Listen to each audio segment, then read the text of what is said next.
A service of KIBMradio.com, the Internet's home for an all-old-time radio.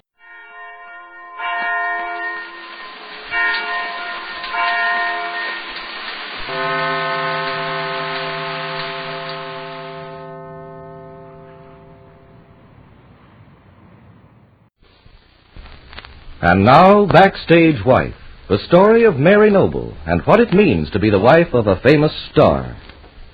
Larry Noble is in Hollywood instead of at his wife's bedside in a New York hospital because he learned that Mary had written their good friend Tom Bryson, famous playwright, to see if he couldn't find Larry a picture contract on the West Coast. Larry hasn't told anyone that he knows it was Mary who got in touch with Tom, but he takes it to mean that Mary harbors a deep resentment against him because of the acid burns inflicted by Claudia Vincent, whom he had championed in spite of all protests. Right now, we find Larry with Tom Bryson in the latter's hotel suite in Hollywood.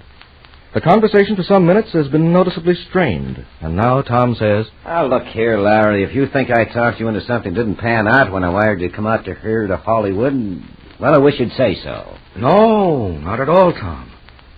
I'm sure it's the best thing that could have happened to me. I'm delighted to be starting work tomorrow. It takes my mind off a lot of things that are better shoved into the background. Well, I realize it's tough for you, Larry, being so far away from Mary at a time like this. And yet, as I understand it, there's nothing you can do by staying in New York. Just a question of time till her burns heal over. What?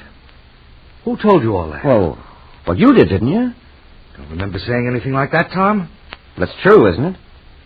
Dr. Allen says that whether Mary will be seriously scarred or not remains to be seen. That's pretty awful for both of you. It's horrible for her. I'm sure she won't forget that it was because of me it all happened. Oh, nonsense, Larry. I'm sure you're wrong about that. No good saying that, Tom. The facts are too self-evident. If I hadn't been taken in by Claudia Vincent against Mary's most active protests, it's obvious that everything would be quite different. Now, it's no good blaming yourself for something that's over and done with, Larry. It's impossible to do anything else. I'm the one who insisted she stay at the house with us. Argued Harold Ramsey into giving her a part in my play. And then came the night of Oliver Wilson's murder backstage at the Hamilton Theater. And after that, my arrest for the murder. And finally, after Mary produced the facts that showed Claudia was guilty, this is her reward. She has to lie in that hospital waiting for heaven knows what. All on my account. Oh, I think you're taking this all wrong, Larry. I'm sure Mary would never reason like that. She's too much in love with you. Oh, let's not try to kid each other, Tom. We both know better than that. The only way I can help Mary is by working hard, making as much money as possible to pay off our debts. Oh, look here, Larry. You don't have to be quite so frantic about those debts. You know darn well that you're welcome to any help I can give you. Not that it amounts to much after all this time out here on the coast getting my back straightened out after my accident, but, well, at the same time... Thanks, Tom, thanks a lot, but I'm through accepting help from now on. It's time I stood on my own feet. Well, Larry, I hope you won't be disappointed in Sam Marco, this picture I've signed for you. I'd sign for most anything right now, because I know darn well there won't be a chance for me to get hold of a good play till late in the summer, if I'm lucky enough to get one then. What do you mean, lucky enough? Well, after all that's happened, you don't know how the public will react. I may be a dead duck at the box office for all I know. That's a lot of rot. As a matter of fact, Larry, I told you that I got a play of my own. I was thinking that after you finish this movie chore out here, we might talk about it. You made me a lot of money in the past, and maybe we can put it over again. Thanks, Tom, thanks. It's more than decent of you to offer me your new play, but I don't think I'll be in a position to consider it. Well, why not? No, I'm talking about 3 or 4 months from now. It makes no difference. You'd better think of another man for the part. I don't understand your attitude, Larry. I hope to be staying out here in Hollywood for an indefinite time. You mean even if you have a play offered you? If I can get work out here and I'm going to try like the devil, I'll stay right on. Well, what about Mary? You think she'd like living out here instead of staying in Rosehaven? She's pretty fond of Long Island, you know. Yes, I do know. And I wasn't thinking about having her come to Hollywood. I'm sure it's the last thing in the world she'd want to do. Tom Bryson looks at Larry Noble in a puzzled way, wondering what is going on in his mind, and if Mary actually meant she was through with her husband when she asked him to bring Larry to the coast. Meantime, back in New York, Maud Marlowe, another close family friend, is in Mary's hospital room, and she says, Oh, I couldn't be sorrier about neglecting you all this long time, Mary, but we had the most wretched lot of things go wrong at the theater. What do you mean, Maud? I thought your new play was a big success. Oh, it's doing all right, but we suddenly had two of our important characters come down with grippe, and we had to rehearse till all hours. Oh, I'm so sorry. And I hope you don't have me on your mind all the time, because as you can see, I'm doing very well indeed. I can't get over it, Mary. Why, you're like a different person. Still not recognizable with those bandages, but at least your eyes are uncovered. Dr. Allen says I'm doing wonderfully well. And since I've been able to see, I've been reading a little and looking about. Oh, it's made all the difference in the world. I should think so. It's the best news yet. Just keep it up, my dear, and first thing you know, you'll be leaving this place and going back home to Rosehaven. Oh, yes, I'm looking forward to it. And although Dr. Allen won't let me look in a mirror yet, still he's told me over and over that I'm getting on beautifully. I wish I knew just what that means. His idea of beauty and mine might not agree at all. If I'm to be horribly scarred so that people hate to look at me... You mustn't say such things, because I feel sure you won't be disfigured, even if they have to do some minor surgery. Just have confidence in Dr. Allen, Mary, and try to keep up your courage. I'm ashamed to talk this way, Maud. I swear I haven't said such things to anyone else. I don't know what makes me talk this way to you. You know you can say whatever you like to me. I only wish I could be with you more right now when you're so alone. Oh, you've been wonderful, Maud. I don't want you to feel that you ought to come here so much. As a matter of fact, I've had quite a number of visitors. Really? Who? Well, yesterday Mr. Ramsey came to see me. Harold Ramsey, the producer of Larry's last play? Well, what did he have to say? Oh, nothing very much, except to complain about Larry being on the coast. Oh. He said he'd been trying to raise money to put the play back on Broadway. And with Larry on the coast, it ruined all his chances. What nonsense. If he'd had any hope of getting it back together again, he'd have been on Larry's trail day and night. I suppose he's out of sorts because Larry didn't bother to let him know he was going. I guess so, Maud. Oh, what have you heard from Larry, by the way? Oh, just a wire when he got there to say everything was fine. And then he sent me a note saying he signed with a picture company called Marco and Franklin. Did you ever hear of them? No, but that doesn't mean anything, Mary. What else did he say? Nothing. Oh, come now. He must have some news. What about Tom Bryson, and what about the picture? What kind of a part's it going to be? Oh, he hasn't said anything about the picture, Maud, or about Tom either. Just a couple of lines to say he'd signed up. Well, I must say that's not a bit like him. Oh, but I suppose he's snowed under with work and plans. You'll hear from him soon enough, and he'll be bursting with details. Oh, you want me to see who that is? Oh, would you mind, Maud? Well, if it's someone to see you, what shall I say? Ask them to come in. Sure you aren't too tired, Mary? No, I'm feeling fine. Very well, then. Miss Marlowe, what a surprise. How do you do, Mr. Barlow? Won't you come in? If the patient is receiving visitors, I don't want to bother her. Oh, hello, Rupert. I'm so glad you came. Please come in and talk to me. Hello, my dear sweet girl. And how are you feeling today? Just fine. And I'm even reading a bit. Oh, well, you won't overdo it, will you, my pet? No, of course not. I feel that I must take charge of this precious creature, Miss Marlowe, since there's no one else to stand guard over her right now. I'm sure I don't know what you mean by that, Mr. Barlow. Mary's nurse, Miss Clark, is extremely efficient. And as for Dr. Allen... Oh, Maud, Rupert is only joking. Is he? I find it very hard to know when Mr. Barlow is joking and when he's in earnest. I'm always in dead earnest when I'm talking about Mary, Miss Marlowe. I'll remember that. And I must be going, Mary. You ought to rest, you know. I'm not at all sure you should have so many visitors yet. Oh, it's quite all right, Maud. When Miss Clark thinks I ought to rest, she just puts everyone out. Very well, then. I'll stop by the desk on my way out and see if your nurse is there. Goodbye, my dear. Goodbye, Maud, and thanks so much.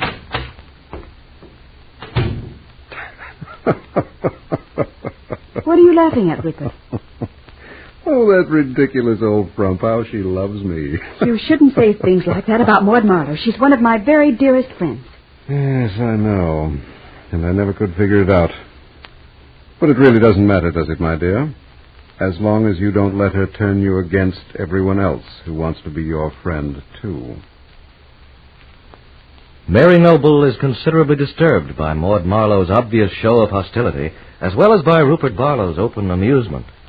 But more than anything, she wonders why Larry has written her so very little about his activities out on the West Coast. Be sure to be listening Monday to Backstage Wife, the story of Mary Noble and her husband Larry Noble, famous Broadway star.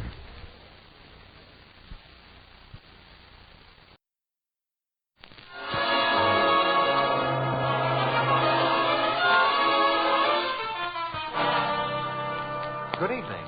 This is Ken Roberts inviting you to listen to another adventure of Casey, crime photographer. Ace cameraman who covers the crime news of a great city. Our adventure for tonight, Snowball.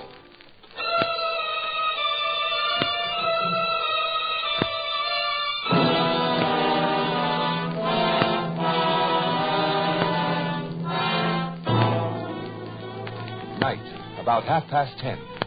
A sporty little blue sedan makes a two-wide turn out of a quiet residential street and weaves crazily toward a main thoroughfare. In a police prowl car that has been idling along. Look at that, Stutz. I see it, Ryan. We'll stop that little blue wagon quick. Guy driving it must be lit to the rafters. Even money, there's a dame behind that wheel. When a gal tanks up those fancy cocktails. We'll soon see. Pull up there. Pull up, you. Okay. What's the matter, officer? You win, Ryan. It's a guy. I wasn't speeding. I didn't pass any red light. You'd have no chance to, brother. You're under arrest for drunken driving. What do you mean, drunken driving?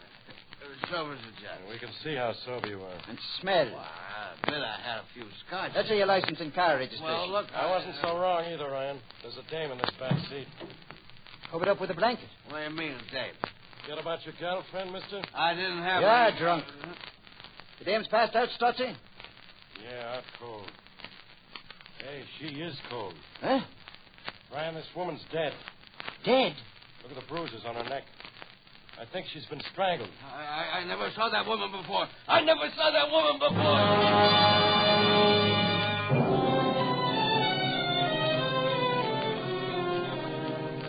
I never saw that woman before, Captain. I never saw that I'll talk to you in just a minute, mister. Yeah, while Captain Logan's busy, I'll take your picture, chum. Doc, what's your verdict?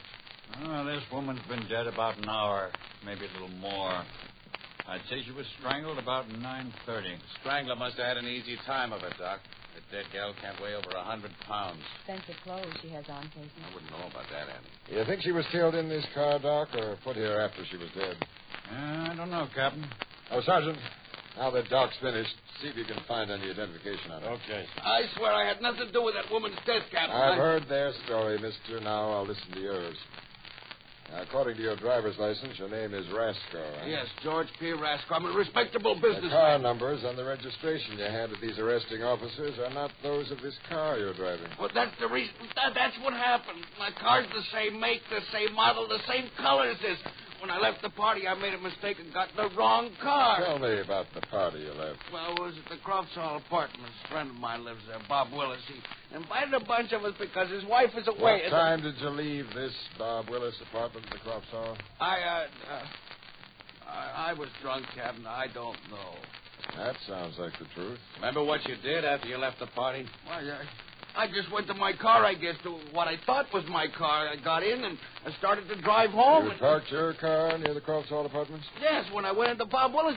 Hey, you should find it still there. We'll certainly look for it then. The keys for your car wouldn't fit another car. How did you... I can't remember. This car must have been unlocked. Captain. Yes, Sergeant? The dead woman's wristwatch has Jim to Irene engraved inside. And a tailor's label inside her jacket has made for Mrs. James Royce written on it. We just got a radio report on the license of this car that seems to clinch her identification, Captain. Yeah? The car is registered in the name of James R. Royce, whose address is 111 Oakland Lane, sir. Mrs. James R. Royce. I never heard of Mrs. James Royce. David Rasco. Officer Ryan, you and your partner take this guy to your precinct station and put him on ice. Yes, sir. I swear look, I'm a married man. By my memory. Sergeant, you, Peterson, and Goldberg go to the Crofts Hall Apartment. See if you can find the car registered under Rasco's name parked near there and check his party story at the Willis apartment. Yes, sir. All this while you, Annie, and I call on the dead woman's husband, Logan. I'd prefer to call on him minus your company, Casey. You know, this guy's getting antisocial, Annie. He's also rude, but he can't insult us. Not a chance. Come on, pal. We'll help you find out what Mr. James Royce may know about his late wife's murder.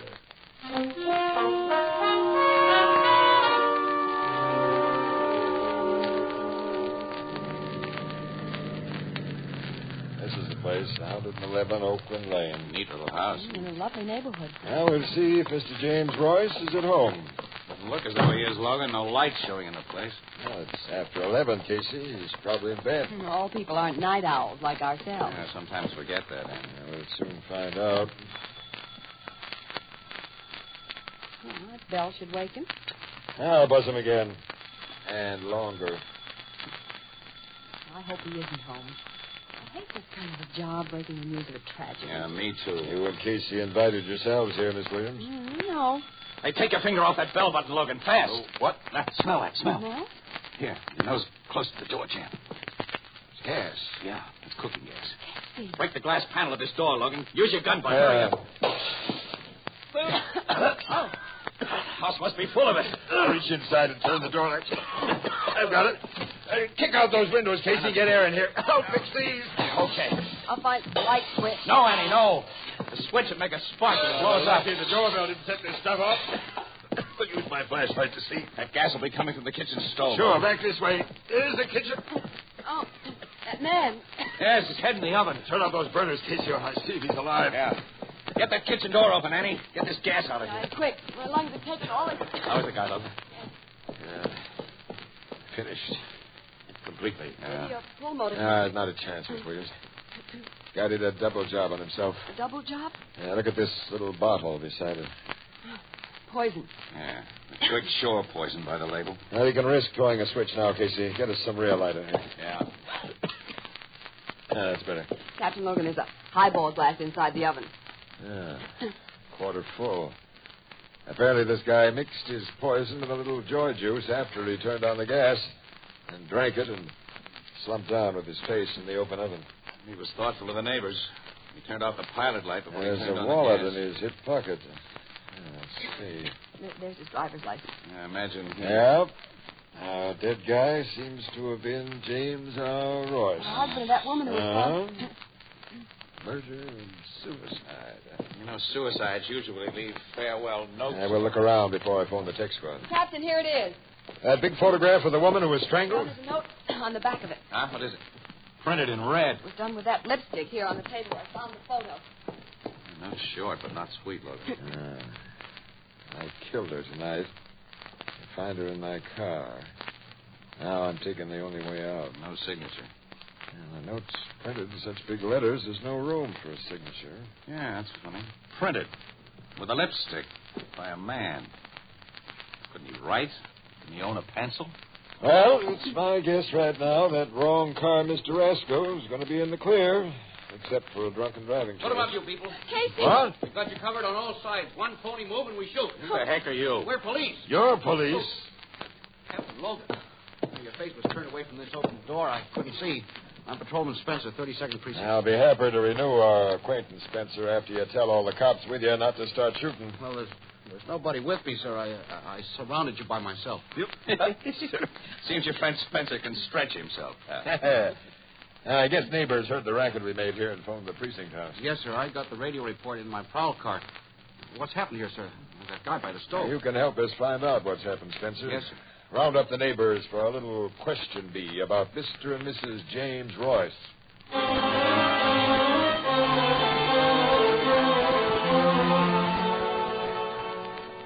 No, Captain, I know nothing whatever about Mr. and Mrs. Royce's movements tonight. Oh, I can't believe it. I'm sorry I had to shock you with the bad news of what we found, Mrs. Taylor, but I need your help. My help? As the Royce's closest neighbor, I've come to you first. You must have known the couple rather well. Yes. Would you please tell me what you know about them? Well, To begin with, did they quarrel? Almost constantly.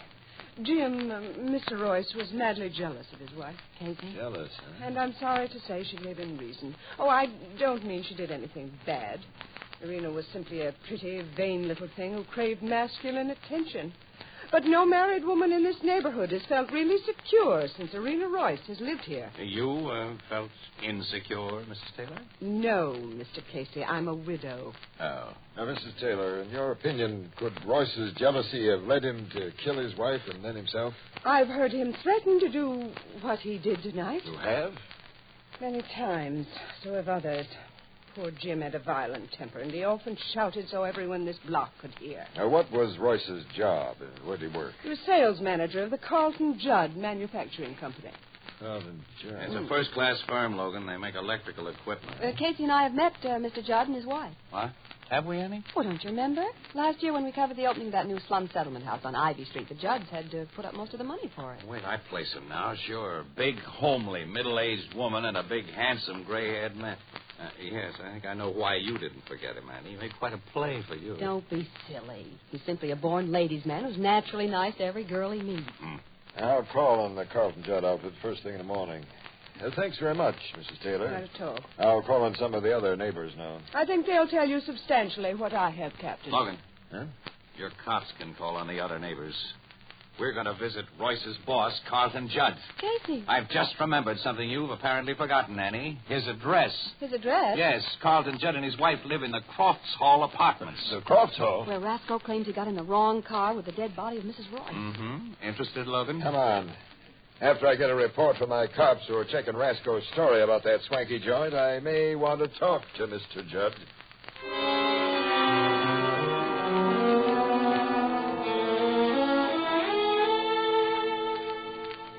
You people have brought me terrible news. I've been expressively shocked, Miss Williams.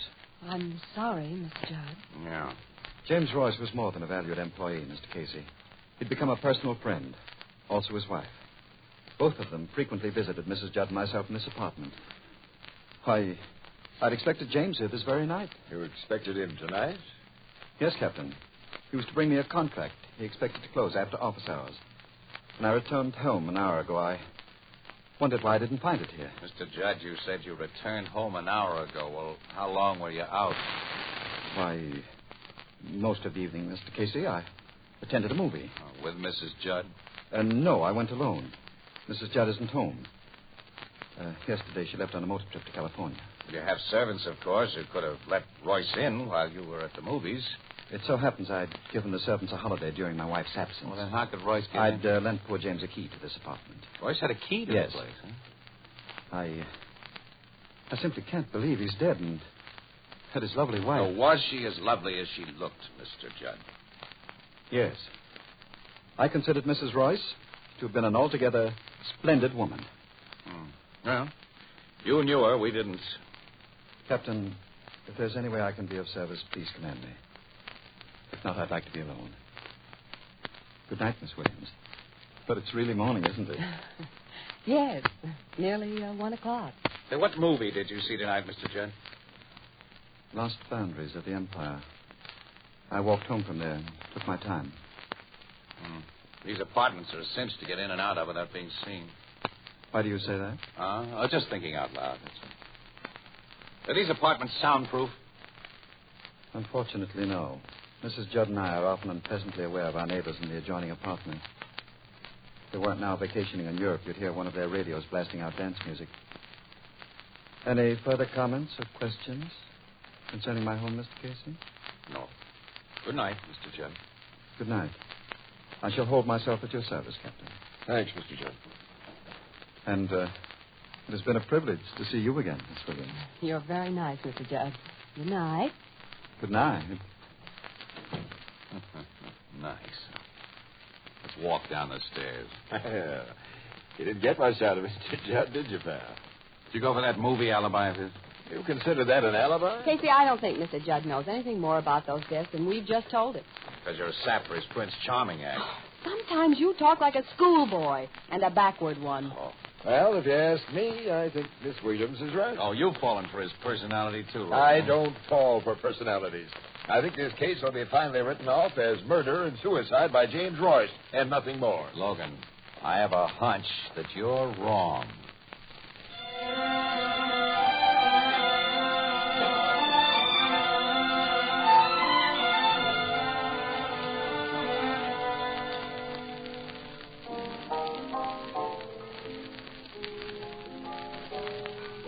Cigarette, Ethelbert? Thanks, Casey. On the basis of what you've told me, you haven't any good arguments to suspect this Carlton Judd. Of course he hasn't, Ethelbert. He jumped to a sudden conclusion. I did not jump to any conclusion about Judd, Ann. This thing just isn't simple. Now, for instance, why was that note printed? And with lipstick? Well, maybe Mrs. Royce's vanity was the real cause of her husband's jealousy. And Royce used the lipstick as a symbol of that vanity. Go on and ring, you... All right. Blue Note Cafe, Ethelbert speaking, and it's almost closing time, so don't... Oh, Mr. Burt. Pretty dead. Yeah. Just a minute. It's for either you or Miss Williams, Casey. You go ahead and take it in. Okay. Hello, Bert. What's that? Who is? Well, we'll get right over there. What? An unidentified woman has just been found dead outside the Crofts Hall apartment. An unidentified... Outside the Crofts Hall? She apparently fell or was thrown from a window in the same building unit where Carlton Judd lived.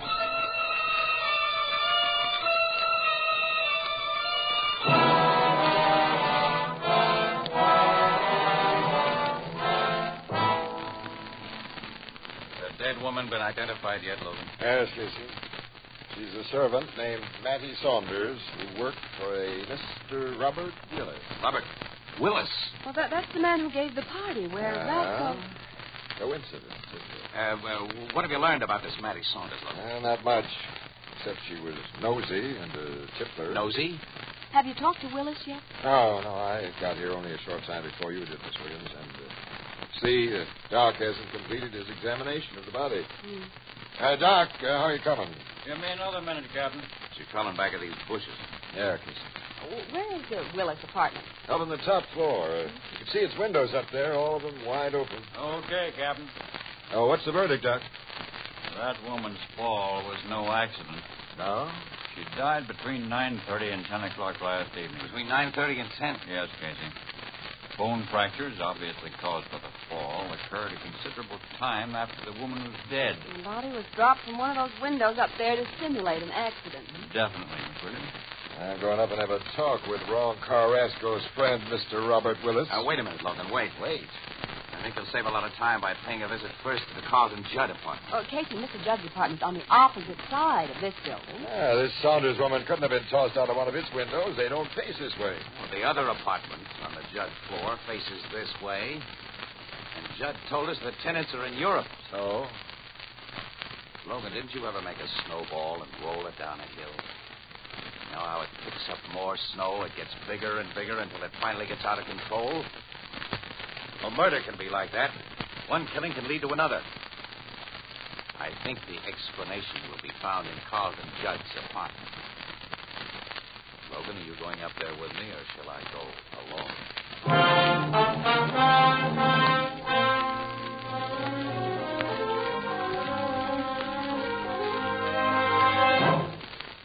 Captain, I've been asleep for some time. I can't see what possible excuse you have for waking me at this hour. All I know about this unfortunate Saunders woman is that she was employed by a fellow tenant here. Why bother me? It was Casey's idea that we disturb you, Mr. Judd. I'm here in the role of innocent bystander. And so am I. Oh, Mr. Casey? Oh, see, there's unmelted ice in this highball glass on your table. Hey, you couldn't have been asleep very long. You had too much on your mind to make sleep possible. You brought me very disturbing news earlier tonight.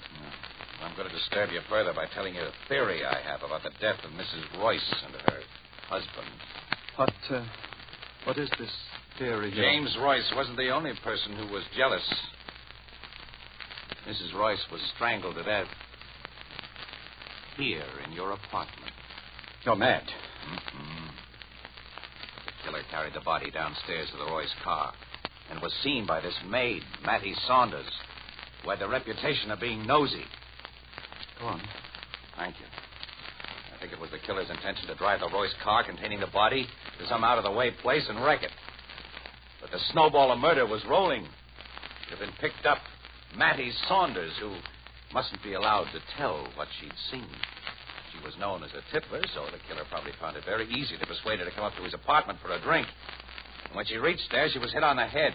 Mr. Casey. Let me finish, Mr. Judd. When the killer found the Royce car gone, he realized the body of Mrs. Royce was sure to be discovered and traced back to the Crofts Hall, where inquiry would naturally lead to the apartment of Royce's employer. But the killer had to roll the snowball further. Royce must be made to appear the murderer of his wife, and that could only be accomplished by Royce's death. So your killer arranged Royce's apparent suicide? Yes. But he still had a problem. Mattie Saunders' body had to be disposed of. Pushing it from a window in the unoccupied apartment next door, which was directly under the one where she had worked, seemed an easy solution. Well, that's my case, Mr. Judge. It's a good case. Such a good case that I shan't attempt to deny my guilt. Would you admit? Yes, Captain. I am the killer. Carlton, Judd, I place you under arrest. Oh, wait a minute. Hold it, Logan. Hold it. Mr. Judd hasn't murdered anyone. Hasn't? What? Mr. Casey, I've just confessed. Mr. Judd, where's your wife? My wife? She's not here. She left for California yesterday. That's what she told you. I swear. When we were here a few hours ago, this big ashtray was clean and empty. Now it's full of cigarette butts. You don't leave lipstick stains on cigarettes, do you, Mr. Judd? Is Mrs. Judd still in this apartment? Or did she go back to her hiding place next door? I'm here. Alice. Judd. I can't let you take the blame for what I've done, Carl. Take me to jail, Captain. You killed... Yes. No, Alice. She's lying, Captain. It was I. Thanks, Carl. But it's no use. Alice. Try to forgive me, if you can. Mr. Casey, when you came here before, it was plain to me that you suspected my husband. I was listening in the apartment next door. It was your obvious suspicion of him that overcame the madness that has possessed me for a long time. The insane jealousy that tonight reached its climax. For his protection, I came to him after you had gone and told him about the horrible things I'd done. When we heard you at the door again, I wanted to give myself up and get it over. But he wouldn't let me. He hoped to save me. Don't blame him for that. Don't blame him for anything. He's a fine man. I know. Now, there's a whole lot I don't know when I... Take it easy, Logan. You'll get the full story later.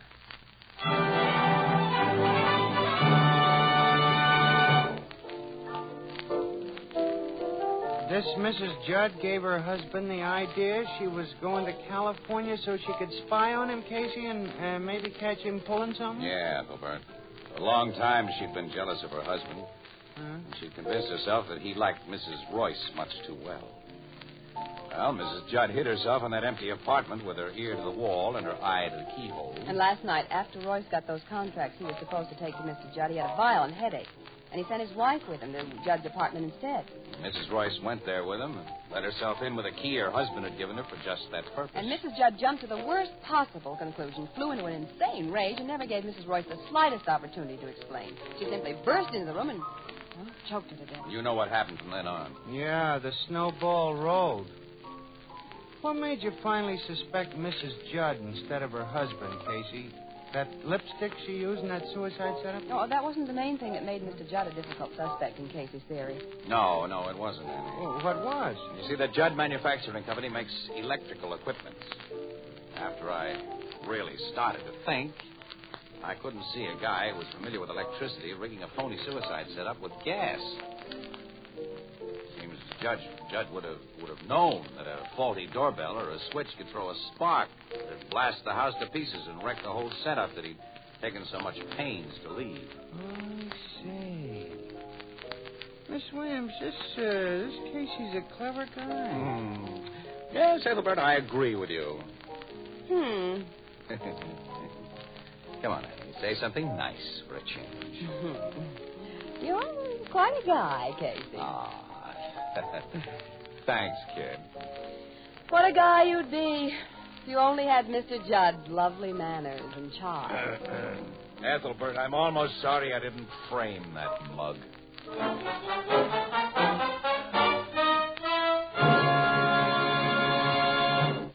This is the United States Armed Forces Radio Service, the voice of information and education.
car 54 in service, starting mileage 9421, 9421. Officers Perkins and George. Tour of duty, 6 p.m., 2 a.m. on the night watch. 609 p.m., starting night watch. This is Don Reed. I'm a police recorder. You're riding in a detective unit reporting in service on the night watch. As you go along with us, remember, this is it. This is real. This is what happens on the night watch.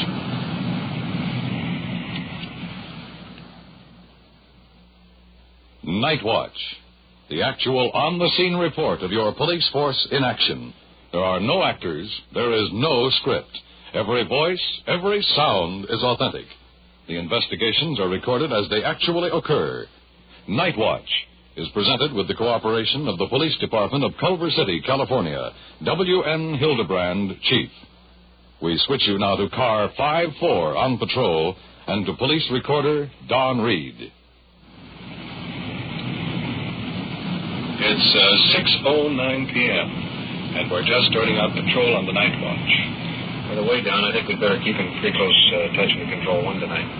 Anything cooking? I don't want to jinx anything by saying too much, but do you remember that holdup we had in the market last week? Yeah, we got one suspect, and the other fellow threw the coop. So? Well, Ward and Waller are still working on that case, and we might get some action before the night's over with. By the way, you got a cigarette?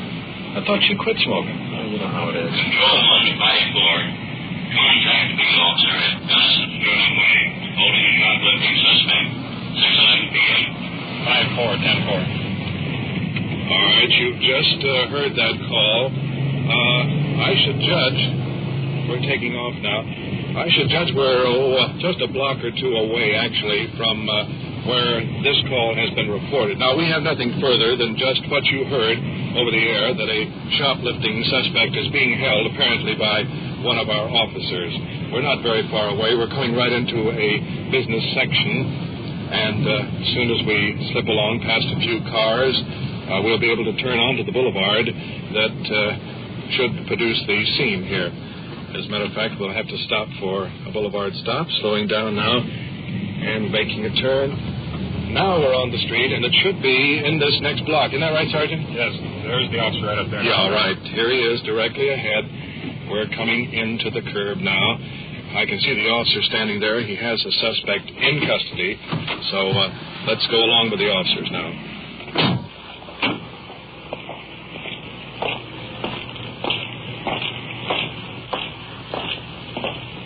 Officer Cameron, what happened up here?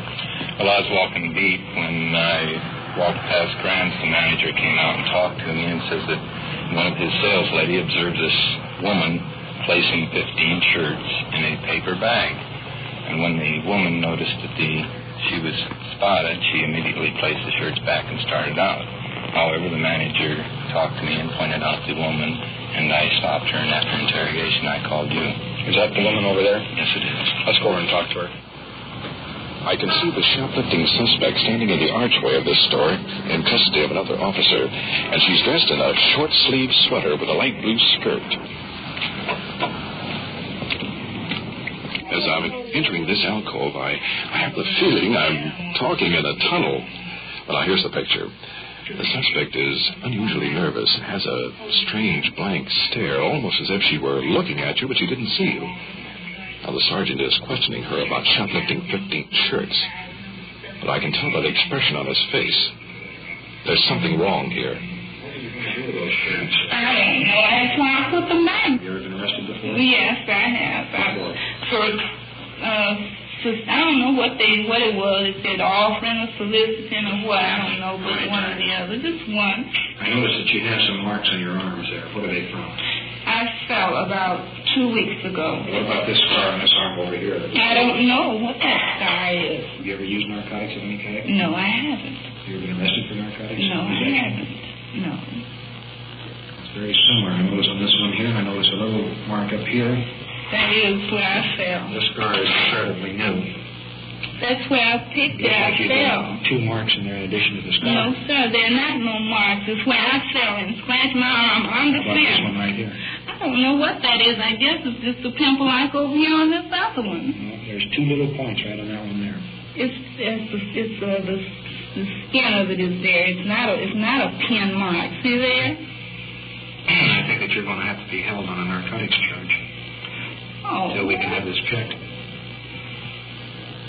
Well, why? It's not a narcotic. I mean, that's not no narcotic. That's when I sprayed my arm on the fence when I fell with the baby, where you can easily see here. You also have other marks. You've got a mark over this arm here. But that's not no narcotic mark. Well, you can It's feel not a narcotic mark. You can feel the rays on it right there. These scars been on here I don't know how long. I don't even know what they're from. I don't recall what they're from. That's the mole. I have them all over me. There's another one. This one is blue right in the vein. Here's another one right here. Well, I think we're going to hold you until we check on it. Oh, that's so unfair. The suspect is being taken into custody now by Sergeant Perkins and is being escorted to our police car. Now, we've observed there is sufficient evidence of the use of narcotics to warrant further investigation. So now, back to headquarters.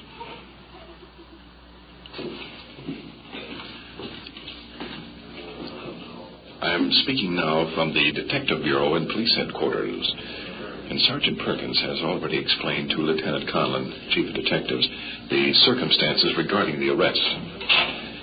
The suspect is being brought into the office now by the matron and is being seated across the desk from Lieutenant Conlon. Let's get in behind and listen to this interrogation. Well, I'll ask you something now. Have you ever used any narcotics? No, sir, I never have. Are you positive about it? Yes, sir, I am positive. Did you ever smoke any marijuana? Yes, I have. You smoke marijuana? Yes, I have. About how many sticks did you smoke a week? Maybe 2. 2? That's the most that I recall. Did you ever feel like that you'd like to go to something a little bit heavier than marijuana? No. Do you mind if I look at your arms? No, sir, I don't. You see this snake that runs from here down to here? Mm-hmm. What caused that? See No, here? just here. Right here. There's a continuous snake that runs all the way down your arm on this main line down here. Here's a bruise spot here. That's the most. What caused this? I don't know. At different times I've hurt myself. That's all. And you mean to tell me this is caused from a cut? I have proof. That's nothing stuck in me. I know that you have smoked marijuana, which you told me you have smoked marijuana. Yes, sir. And there is every reason in the world to believe that you have graduated to H. I see it is. And you don't know what caused this scar here. I don't know if I scratched myself at some time or something. It's been a long time ago. I know that whenever it happened. I haven't had anything on there recently. How many people do you know that smoke marijuana now? Tell me the truth I'm now. thinking. I mean, did I actually know? Did I know that smoked marijuana? Maybe 5 or 6. What do you think, Lieutenant Conlon? Well, I think that she's definitely addicted to narcotics. Her arms show so. She has a snake that runs about 6 inches through the main part of her arm, and she has one in the bend of her arm near the main line, which indicates to me that she is a user of narcotics of some form or other. Okay, well, shall we take her down and book her on narcotics? Yeah, take her down and book her for an addict, 11721 of the H&S code, and see that she's booked and searched by the matron. Okay, we'll do, Lieutenant. Well, policewoman Pinkston is taking the suspect out of the office and down to the booking desk. Well, what happens now, Sergeant? You know, Don, we can get help for her if she wants it. But if she doesn't, well, it's her life.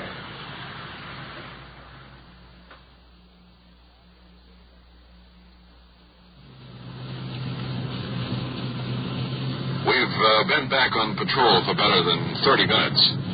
And a few moments ago, Car 5-3 received a prowler call. Since we're the only detective unit in the area, we're rolling in to see if any assistance is necessary. The only information we have is, of course, that radio transmission which said that there's a prowler on the north side of the building. We don't have anything further at all on it. Incidentally, we're approaching the area now. Sergeant, just cut the lights, just in case. There's our uniform car directly ahead. And looking over, the two officers have a suspect in custody. Everything seems to be pretty much under control. Now, let's get out and check this out with the officers. Out of the car. The suspect is well-dressed. However, now that I get a closer look at him, it appears that he's been walking on his hands and knees. And incidentally, the entire left side of his body is bent way over to one side. Frankly, it's difficult to see how he remains standing.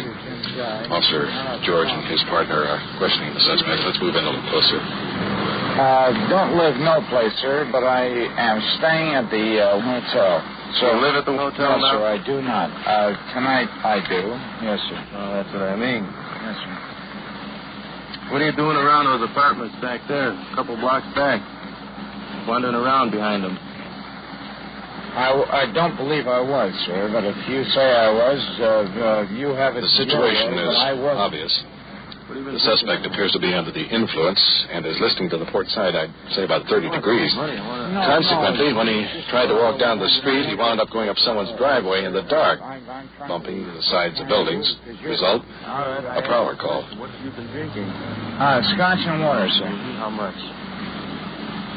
Oh, I dare say $5 worth. Mm-hmm. Well, as far as I'm concerned, he's in no condition to take care of himself. Definitely. Suppose you get in the police car. All right, sir. But why make Because you're under the influence of alcohol in public. May I go home and not have it, May I get up tomorrow and not have it? Personally, I don't think you can make it home. The way you're walking, the way you're standing. I'll tell you what. You see this line right yes, here? Yes, sir. See this line? Yes, sir. Can you walk down it like this, put your heel to your toe just like that, and walk straight down it like I'm doing? I'll try, sir. All right, try that until I tell you to stop. I dare say I won't be able to do it. Well, go ahead and give it a way. Well, I'll give it a try. I know in advance I shan't be able to do it, sir. Arrest me. Do this, then. Put your...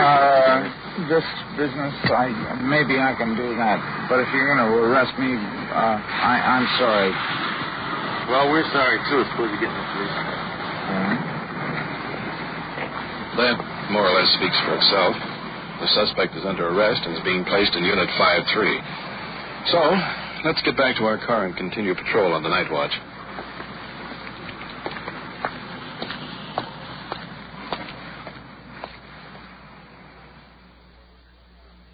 You are listening to Night Watch and following a detective unit on its tour of duty.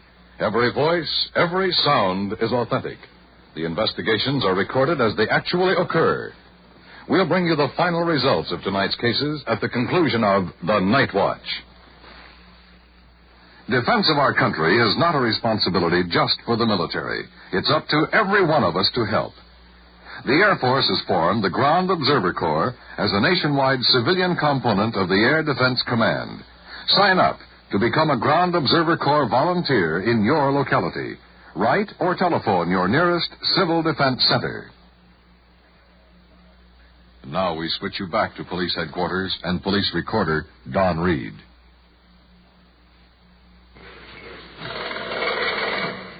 Police Department, Officer Lang?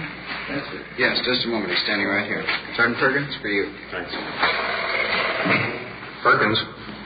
Yeah. Oh, good. When did you pick him up? Okay, well, bring him on into the station, and we'll meet you in the Dix Bureau. Okay. Looks like our information was correct, Don. Yeah, how's that? Well, remember that second suspect we were looking for? The one that stuck up the market last week? Yeah. Ward and Walters got him. They're bringing him in now.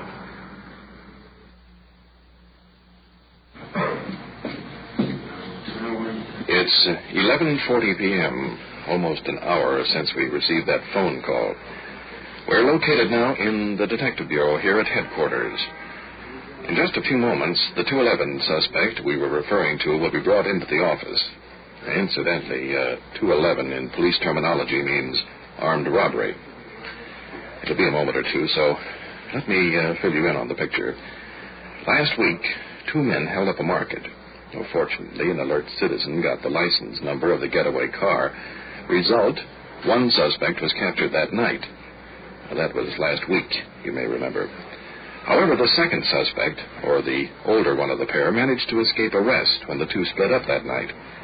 He went into hiding, and when he became confident that he had made a clean getaway, the suspect returned to his old haunts, trying to find his partner. Well, that's where he made his mistake, because tonight he walked into the arms of 2 detectives. The prisoner is being brought into the room now by Detective Walter. Sergeant Perkins will take notes, and Sergeant Ward will question him. The robbery at the Culver City Market down there. I robbed it. Tell us about it. How did you get the idea to stick that place up?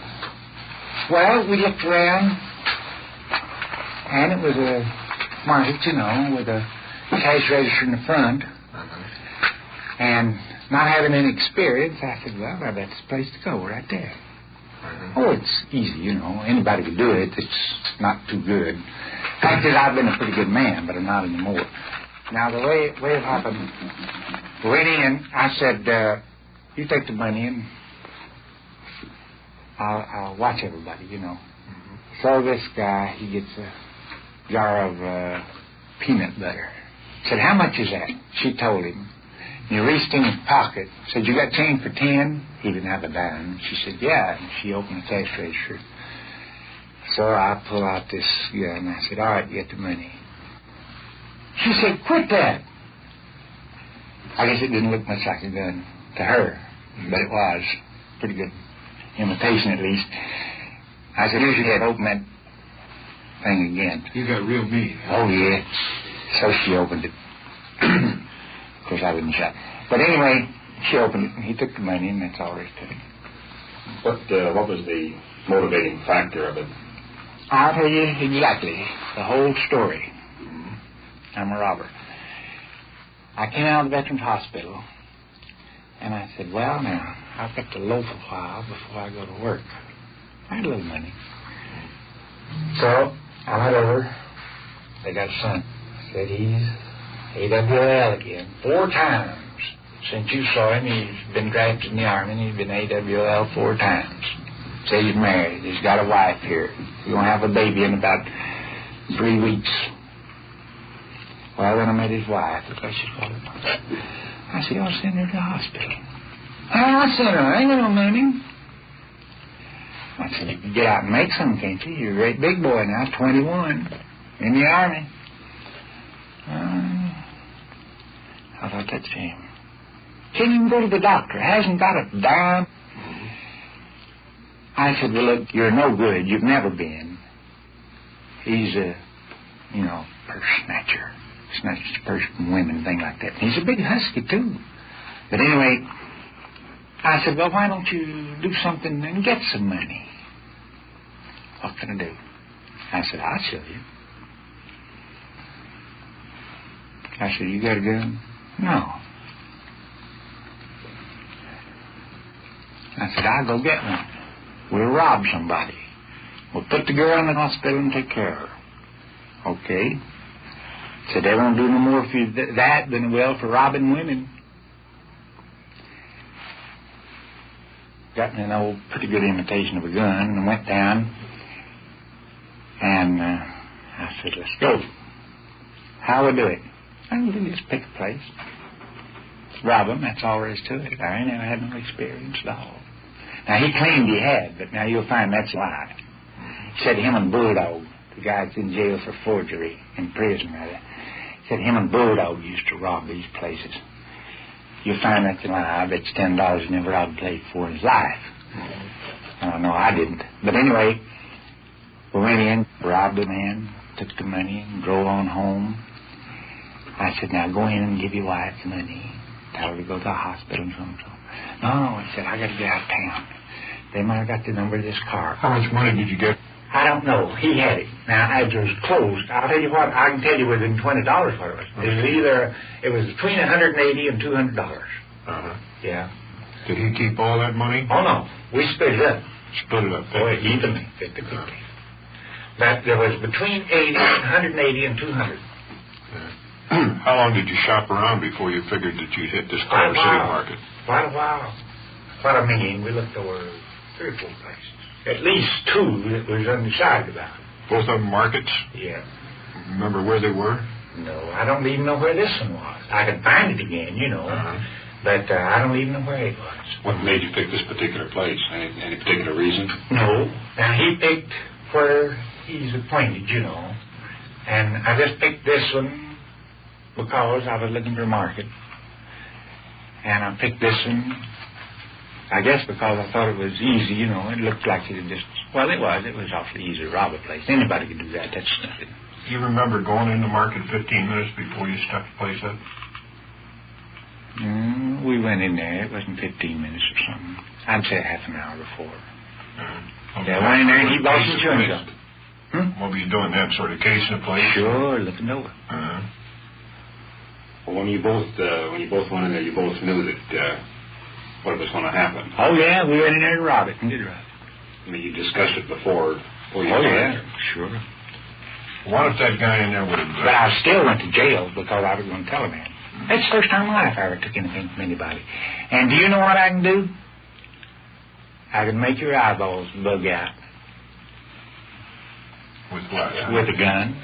And I wouldn't shoot anybody for anything in the world. Are you a good shot with a gun? I'm not only a good one, but the best. With a pistol, huh?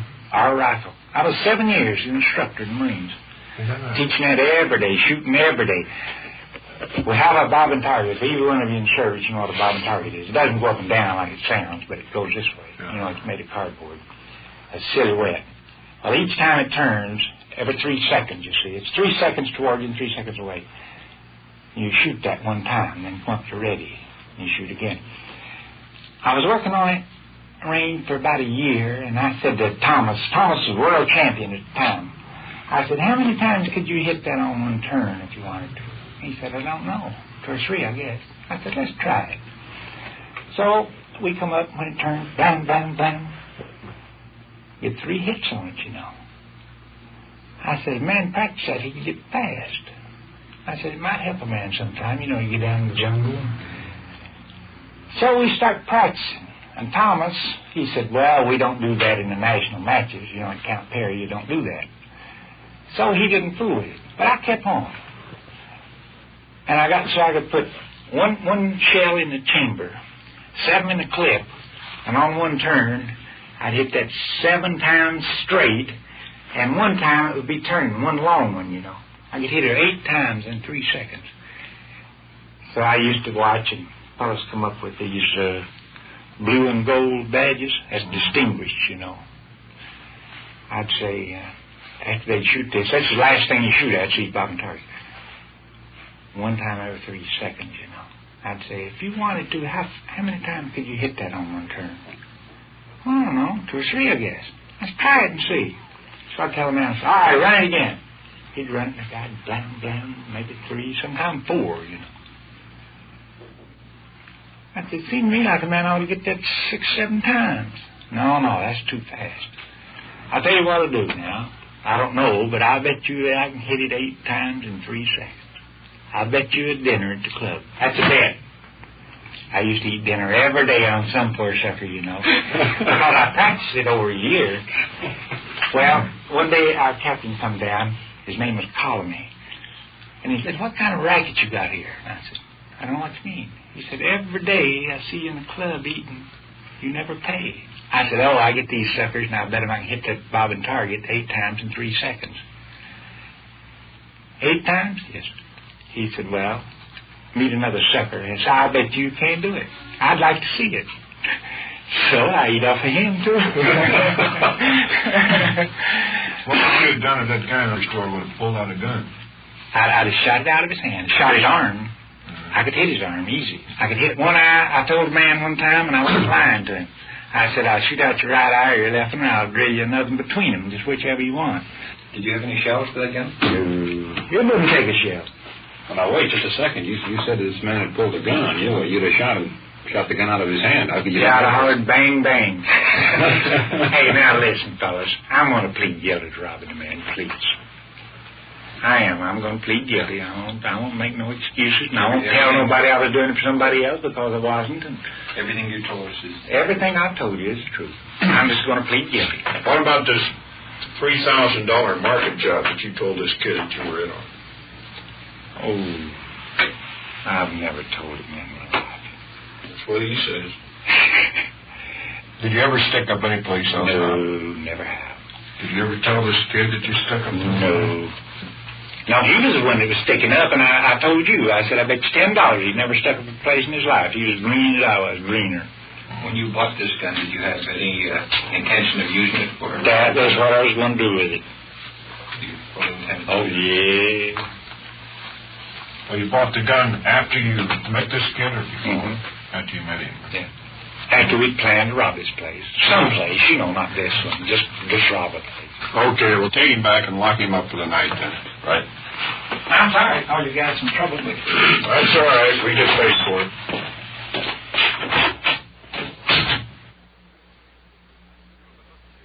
You have been listening to Actual Investigations as recorded from Detective Unit 5-4 on The Night Watch.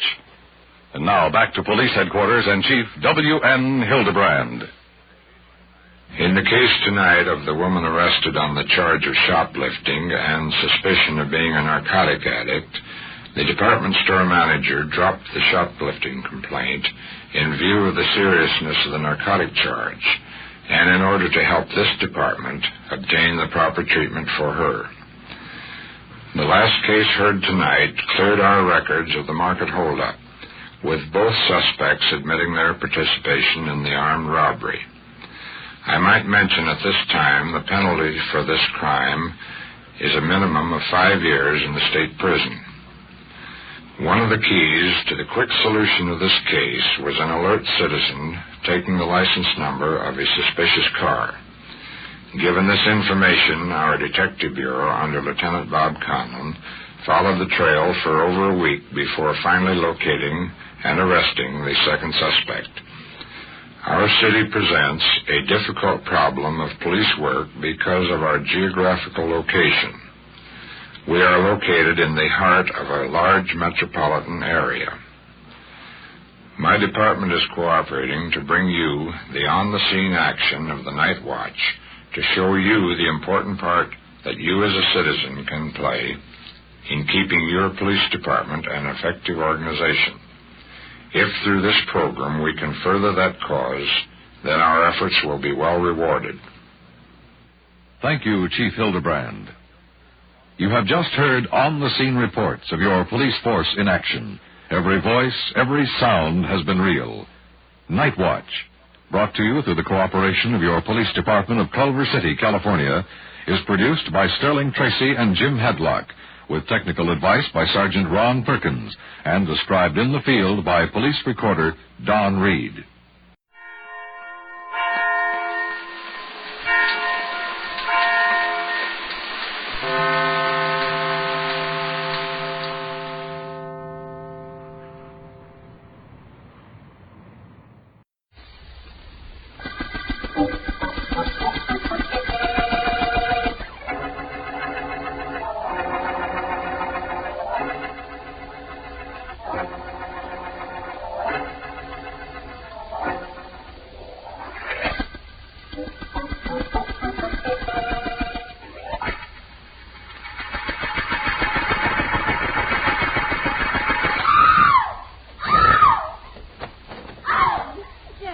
What's the matter? Mother! Oh, it's all right, dear. Now, everything's all right. Take it easy, darling. What happened? Did you have a bad dream? It wasn't a dream, Mother. It wasn't a dream. I saw him. He was at my bedroom window. Steve? Yes, I couldn't sleep. I haven't been able to sleep since we broke up. Then I saw his face at the window. Mother, it was awful. Oh, I know, darling, I know. I'll call the police. Even if you were married to Steve, he has no right to do this to you. Well, the police won't be able to help us. They'll say I dreamt it. And Steve will deny he was here. The police have been trying to get something on him for months. You know that. We'll talk about it in the morning. Your father hasn't come home from his meeting yet. I'll leave a note for him in our room, and I'll stay with you tonight. How will that be? Well, I'll feel much better then, Mom. I'll be sure one thing at least. Steve won't try to kill me. Tonight.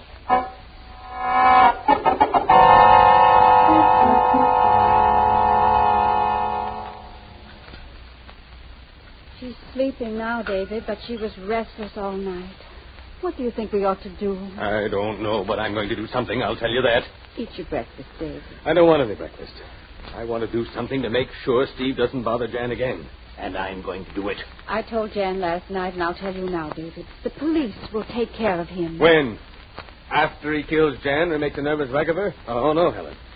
He isn't going to get the chance. I'm going to see to that myself.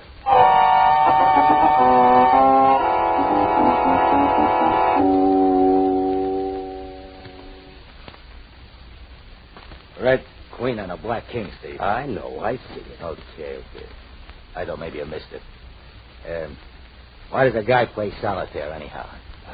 One reason, Lefty, is that it gives him something to do when he's alone with a mug like you. Oh, I'm a mug. Huh? Well, look, Steve, maybe I ain't such a mug as you think. Maybe I ain't as stupid as you think, either. You'd go broke betting on that, Lefty. Oh, yeah? That's what I like, intellectual conversation. Hey, Steve, the boys and I have been talking. I can't imagine anything duller than that. Wait a minute. You don't know what we've been talking about, did you? Sure. Boys and I think maybe you're losing your touch. They think maybe you ought to step down and let me run the gang. With you sticking around to plan the jobs like always. Now, look, Lefty. Hey, boys, take your hands off my collar. You're bending the suit. I'll bend your neck in a minute. Now, get this, Lefty, and see that the boys hear it, too. I'm head man in this outfit, and I'm going to stay that way until I decide to quit. That's the way it is. That's the way it is. I'll quit when I'm ready and not before. Okay. And maybe the boys won't like that. Maybe they got their own ideas of how you're going to quit, Steve.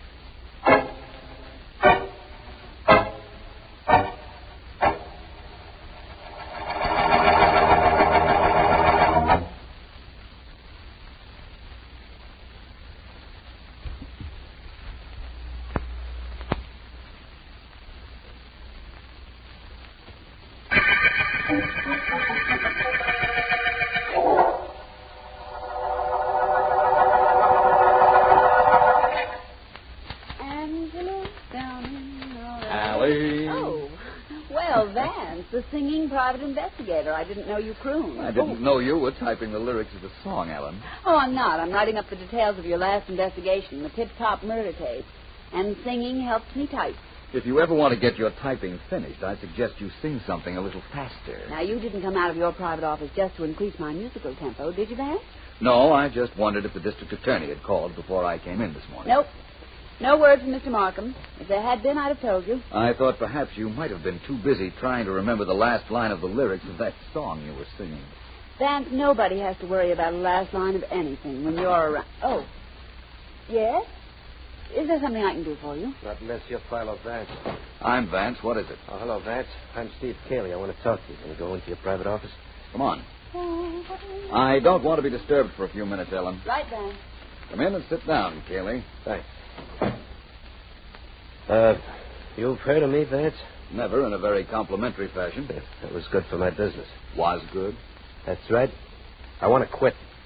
I want to quit while I'm ahead and I'm healthy. I want to leave the gang I've been running around with. As I understand it, you were the boss. How will the boys feel about your walking out? Not good. That's what I want you for, Vance. Figure out a way I can get out with my skin in one piece, and I'll take care of you. Sorry, that's out of my line. Not interested in making a buck, huh, Vance? Not the way you suggested. Besides, seems to me I read something about you and your divorce a month or so back. Your wife claimed you were a pretty nasty character. I was the same character when she married me. I got a little news for you. I'm a little worried about her. And about her old man and her mother. They all hate me pretty much. Apparently not without reason. Sorry, Cayley, you've come to the wrong man. If you want to quit your gang, why don't you give yourself up to the police? They'd gladly keep you away from your boys for 5 or 10 years, as I understand it. I'm allergic to cells, Vance. I'll tell you what I'd like to do, though. I suppose I give you the dope on the boys. What jobs they've done, all that. Think we can make a deal? Wait a minute. Yes? See if you can get me District Attorney Markham, Ellen. Right. Bringing the DA in on the deal, huh, Vance? Yes. You want to give evidence against the boys you've been working with, and he's in that business. Okay, anything you say. All I want to do... Just a minute, Kaylee. Yes? Mr. Markham isn't in his office, Vance, but I left word for him to call you. Thank you. Well, Vance? Mr. Markham isn't in. I'll tell you what you do, Kaylee. Sometime between now and this evening, Markham will call me back, and I'll set up a date for 6 o'clock in his office. You stay with me until then. That's all I got to do. I'll meet you up there, Vance. I'd rather you were where I can keep an eye on you. Yeah, I know. I'll see you at Markham's office. Unless... Unless what? Unless one of my friends sees me first.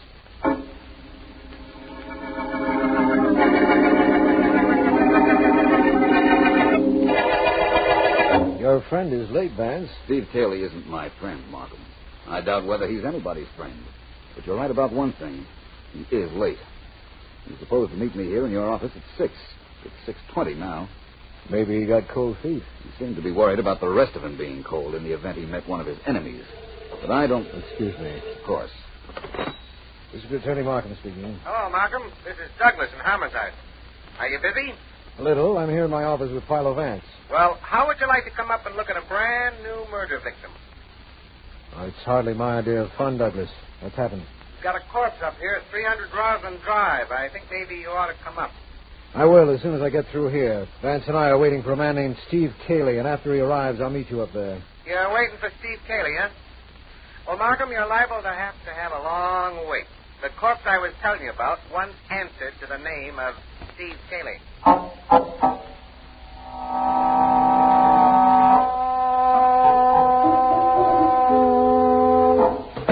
Who's that? Me, Mother. Hello, dear.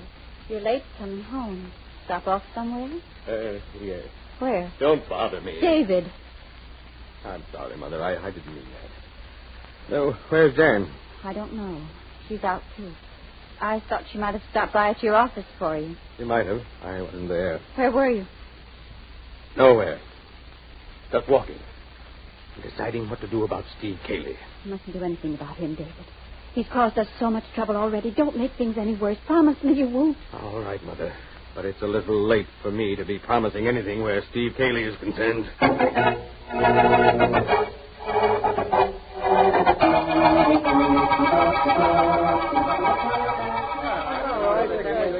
All right, you guys. All right, dry up. Shut up, I said. Okay, Lefty. You don't have to get sore. I don't want nobody to tell me what I have to do. Okay. I got something to say to you guys, and I'm going to say it very quick. Steve Cayley is through. He's finished. His nerve is shot. He's going to pack us in. Maybe he's going to turn us in. But we got to do something about that. I ain't doubting you, Lefty, but how do you know about it? I just come from this place. What? Now, listen. You guys going to listen to me? Yeah, sure, Lefty. Well, listen, but what do we do about Steve? I'll take care of that. I just want you guys to know what's up. Are you with me?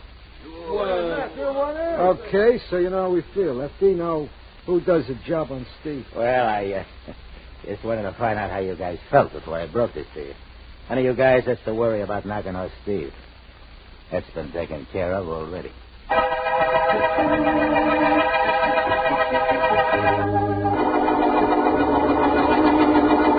There he is, Markham. Steve Cayley. Somebody did a nice, clean job on him with that knife, right? Yes, Douglas, that's right. Well, Vance, you see anything that might help us up here in this apartment? Perhaps. Cayley was killed when the knife was plunged into his heart. The knife went in at an angle, and the hilt of the knife is nearer his right shoulder than his left. That means something, Vance? Does to me, Douglas. Markham, let's you and I go back to your office after you call Cayley's ex-wife to have her meet us there. All right, but why? Cayley was killed by someone who was left-handed. It's the only reason for the knife to be slanted the way it is. A right-handed person would have had to practically break his wrist to get the knife in the position it's in now. Yeah, I see what you mean. But why call Cayley's ex-wife down, Vance? I know he was having trouble with her, as well as with several other people, Markham. We might as well start with her. Start what with her? Finding out whether she's left-handed, of course.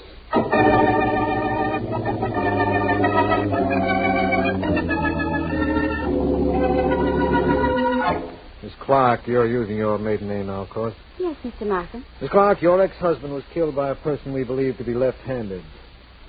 Are you left-handed by any chance? Not that I know of. Any questions, Vance? Miss Clark, what glove do you put on first? Why, the left one, I guess. Doesn't everyone? I do, Vance. So do most right-handed people. You had reason to kill your ex-husband, of course, Miss Clark. He told me that himself. Many people have reason for killing others, Vance. It's a good thing for civilization that isn't the only thing one needs to murder. You have a point, of course. You can't question our child without our being here. Daddy, You can't. It's all right, dear. We had to come. We followed you from the house after you received that telephone call. What are you trying to do to our child? I'm District Attorney Markham, Mrs. Clark. Mr. Vance and I were just... You were just trying to make it look like she killed Steve, weren't you? Now, take it well, easy. she should have, but she didn't. And don't you try to make it look like she did. Mr. Clark, we're not trying to make anything appear different than it actually is. You seem awfully sure she didn't do it. Do you think she did? Everyone is a suspect until we get some definite information, Mrs. Clark. She didn't kill Cayley. She couldn't have killed him. No, Mrs. Clark?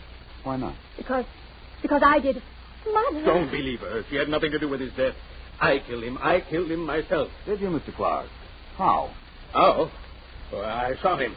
How did you kill him, Mrs. Clark? I shot him. He was tormenting my daughter. I shot him. You've got to believe I did it. Are either of you left-handed? No. I'm not. And what difference does it make? I shot him, I tell you. I know that's what you tell me, Mr. Clark, but Steve Cayley wasn't shot. He was stabbed to death. Oh. Yes, I suggest the three of you go home now and stop trying to alibi for each other. Good night. And what a night.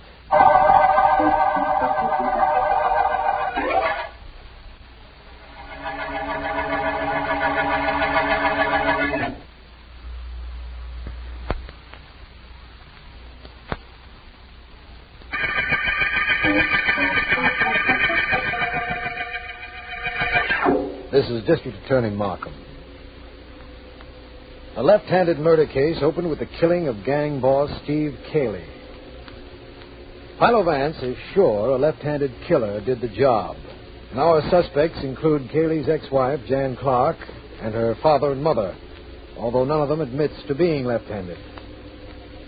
The parents each confess to having killed Cayley, but we're convinced they're merely trying to divert suspicion from their daughter. Vance, remembering that Cayley had mentioned one of his gang named Lefty, has gone to find that individual, and I imagine...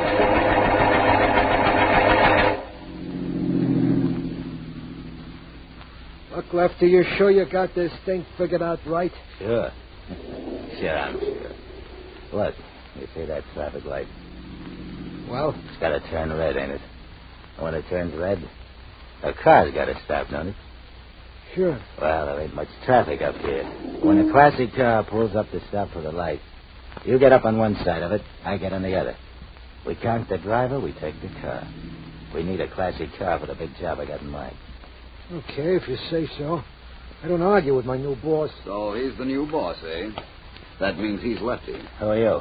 My name is Vance. I followed the two of you up here. You did? Why?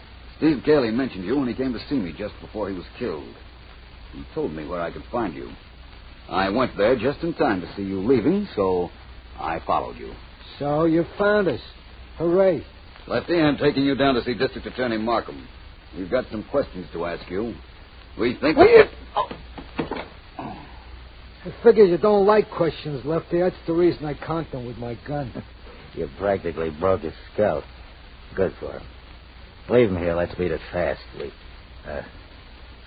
Things are starting to get a little complicated. You're finding out what a lot of guys find out, Lefty. Huh? It ain't so easy to be a boss.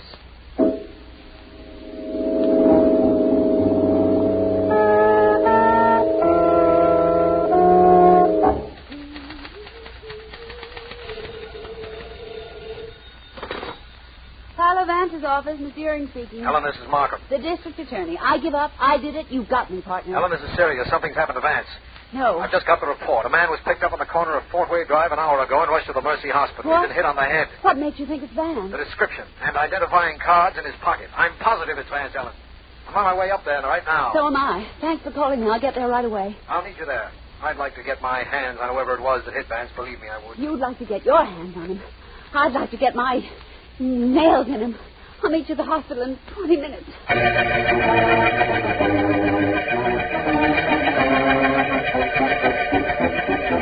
2 hours from now, Jan, and all this unhappiness will be over. We'll be on our way to the coast, and we'll stay away until you've forgotten this unpleasantness. Oh, thanks, Dad. You and Mother are being swell. Oh, which reminds me. Mother, how's the packing coming? Just a few more things, Dad, and I'll be ready to call you in to help me close the valise. Good enough. Jan, I wish you wouldn't be so nervous. It's all over. Steve's out of the way for good. I know, but I can't help what I'm thinking. Dad, did you kill Steve? Well, we won't talk about Steve. We decided that. Well, Mother said you were late coming home. You're never late coming home. I said we won't talk about that. Why don't you go see if you can help your mother pack? Packing's all done, and the valises are closed. What's going on between you two? Nothing. Nothing at all, Mother. Well, it looks like we're all set to leave here, doesn't it? Well, I think that perhaps we ought to let the district attorney's office know we're going out of town. What for? Well, they may not like it. Who cares what they like? We're not criminals. We can come and go where and when we choose. The sooner we get out of here, the better. David. Yes? You said we're not criminals and we can come and go as we like. But are you sure one of us isn't a criminal? A criminal who just hasn't been caught up with yet?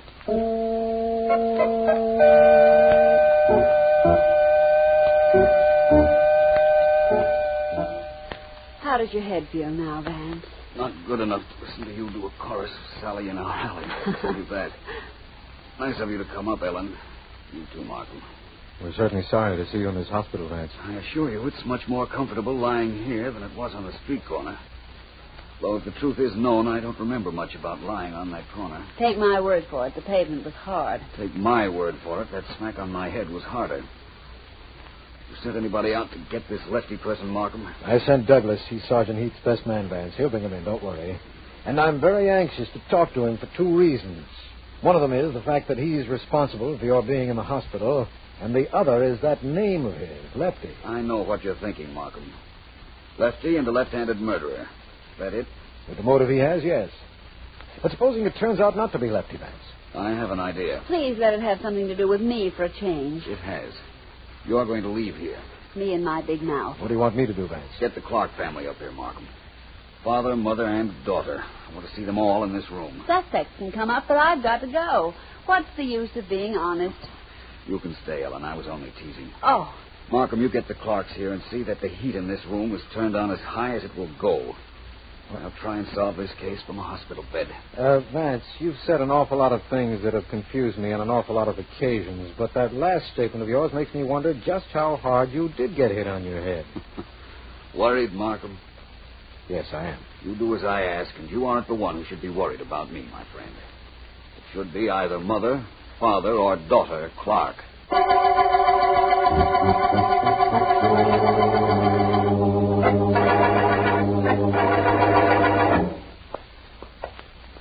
Look, Callahan, I want to do this myself. That door to Lefty's room is awful thin. I can bust it down by crashing into it just once, I'm sure. And Sergeant Heath says I'm to bring Lefty in, so I'm going to do it. Okay? Right. Okay, here goes. Step back and keep your gun ready. Hey, what's going on out there? Hi. Okay, you hold it. Hold still, don't move. Oh, there's two of you, huh? A cop, eh? What do you want busting in here like this, fella? You got a warrant? No, Lefty, but I got a gun. Do me a favor and try to argue with it, will you? Come on in here, Callahan. We got 2 passengers for the wagon. Isn't that nice? We'll have company all the way down to headquarters.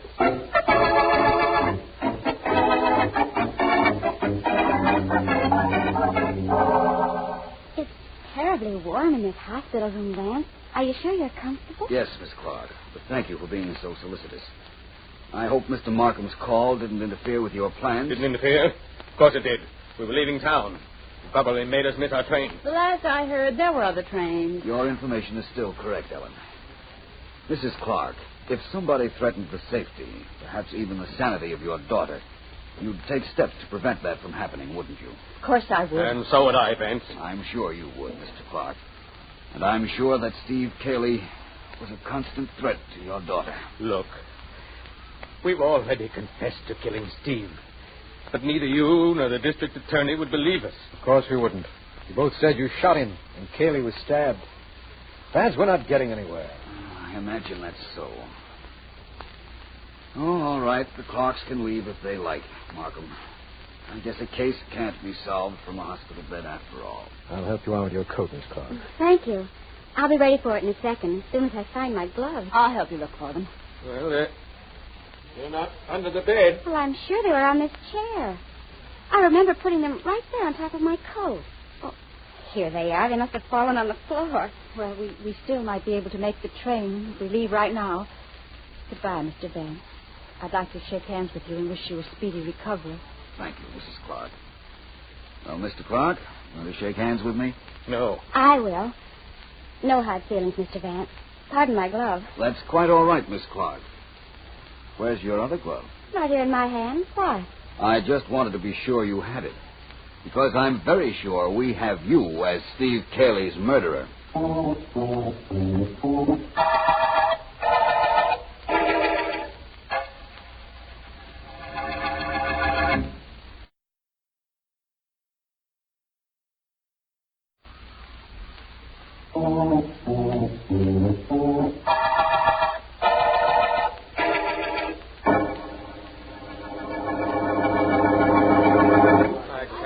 It's very hard to explain why Miss Clark is our murderer, Markham. The combination of everybody talking and the way my head hurts makes it very difficult. All right. Quiet, everybody, please. Quiet. Go ahead, Vance. Well, to begin with, Cayley was killed by a left-handed person. Miss Clark had denied she was left-handed because she realized the mistake she made when she left the knife in Cayley's body at a revealing angle. Our daughter is left-handed, yes, but she's not a murderer. Why didn't you tell her she was left-handed? Nobody asked her. That's right, Markham. When Mr. and Mrs. Clark came into your office to confess, we didn't mention the fact that Cayley was killed by somebody who was left-handed. Weren't you too brilliant, though? All right, so I'm left-handed. I put my right glove on first, so you knew that when I shook hands with you. And I did kill Steve. Do you know anybody who deserved death more? I'm not prepared to say. All I know is that if you had waited a while, I'm sure one of his own gang would have done the job for you. Markham, if you don't mind. Not at all. All right, everybody, let's leave Vance alone now. Not exactly alone. I'm staying. All right, Alan. Let's go, everybody. Mr. and Mrs. Clark, and, of course, Jan. Come along. Goodbye, Vance. Thanks, Vance. Thanks for everything. Well, I guess that's that, Vance. How do you feel? Not too badly, thank you, Ellen. By the way, you know why I wanted this hospital room here. I know now.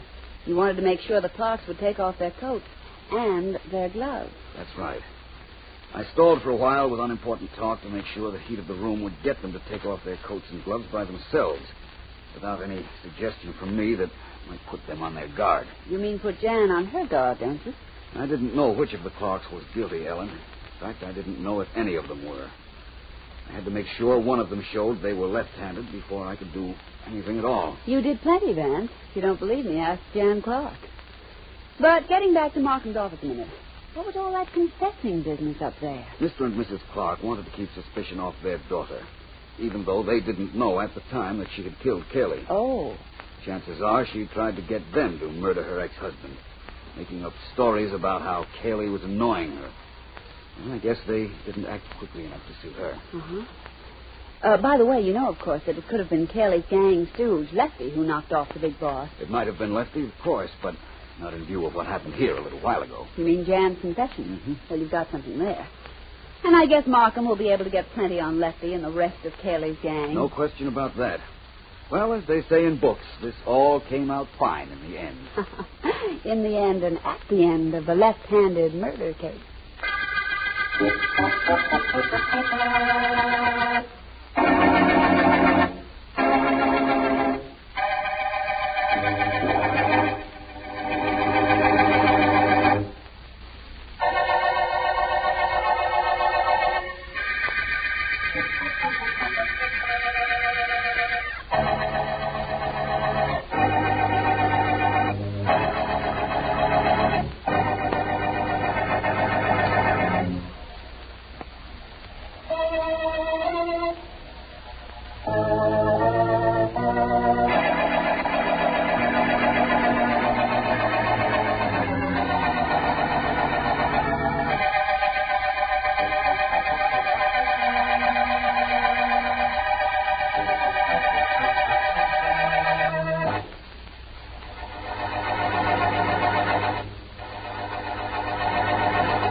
Calling all detectives.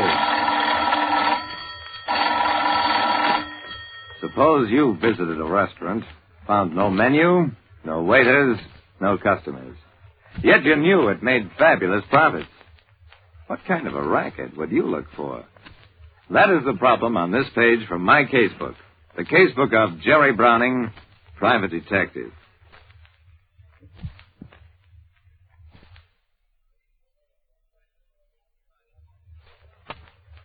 Even though I, Jerry Browning, have been a private detective for 10 years, every now and then I get a case that floors me.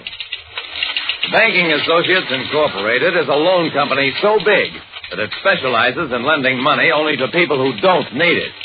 Its executive director is Vaughn Ryerson, who has the ingratiating personality of a snake oil salesman, combined with all the kindliness of a bear trap. He said, "Close the door." Ryerson leaned back. Here's your assignment, Browning. Auguste Escobier owns a restaurant on Morley Street. His statement shows he's making big money. Wants $70,000 to open a downtown branch. Ever eaten his place? Well, no, sir. I never even heard of it. Ryerson said, Neither did I, till he came in here. Can't imagine how he makes that kind of money. Look into it.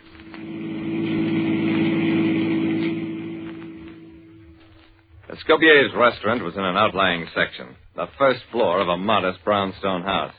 It had no sign. The way I found it was by peering in and noting the tables. There were less than a dozen tables in the place, only 2 of them occupied. I sat down and waited. About 20 minutes later, a stout, middle-aged man walked up to me. You are waiting for somebody? Not somebody, something. I'd like dinner. The man looked perplexed, pulled out a chair, sat down at my table. He said, I am Escobier. There was a long, unhappy silence. Finally, Escobier said, You are hungry, maybe? I said, Yes, I am. Very hungry. Escobier's face lit up. Fine, so am I. Got it. Come, we will go out for dinner together. The head of an industrial loan company hired me to check up on a restaurant owner who offered to take me out for dinner. I said, Look, Mr. Escobier, this is supposed to be a restaurant. Don't you serve meals? Escobier said, There is no selection, and it takes too long. If you are hungry, come with me. Well, now I've heard everything. Okay, let's go.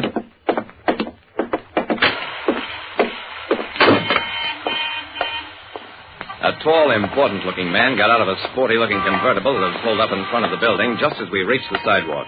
He called, Hey, Escobier, wait a second. Escobier said, Excuse me a moment. Now, see here, Escobier, don't think you can hold me up. I'll give you $100,000 for your place. Take it or leave it. $110,000 is my top price. Escobier took my arm. My friend and I are about to dine. It is bad for the digestion to talk business before dinner. And in any case, I do not wish to sell. We'd walked about half a block before I found my tongue. I said, That man, he offered you $110,000 for your dinky restaurant? Escobier smiled. Yes, foolish, isn't it? It isn't foolish, it's insane. Anyway, where are you taking me? Escobier said, To Harry's hamburger. Hamburgers, my favorite dish, so easily prepared. I wrenched my arm free. Mr. Escobier, I just remembered.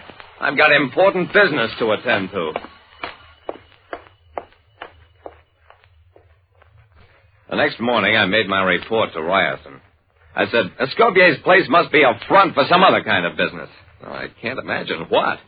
I told Ryerson about the purchase offer I'd overheard. Ryerson frowned. Well, it doesn't seem logical. If he's running an illegal business, how can he expect to get a loan to build a branch restaurant? Ryerson shook his head. I consider this an unsatisfactory report, Browning. Your services are no longer required. I got up. Okay. I never did like working for you anyway. Well, that's one way of alienating people and losing clients.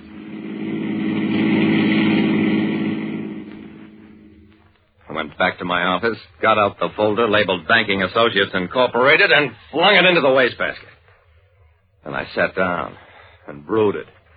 The more I thought about Escobier and his weird business, the madder I got. Not because I'd been fired by a well-paying client, but because I couldn't figure out what the thing was all about.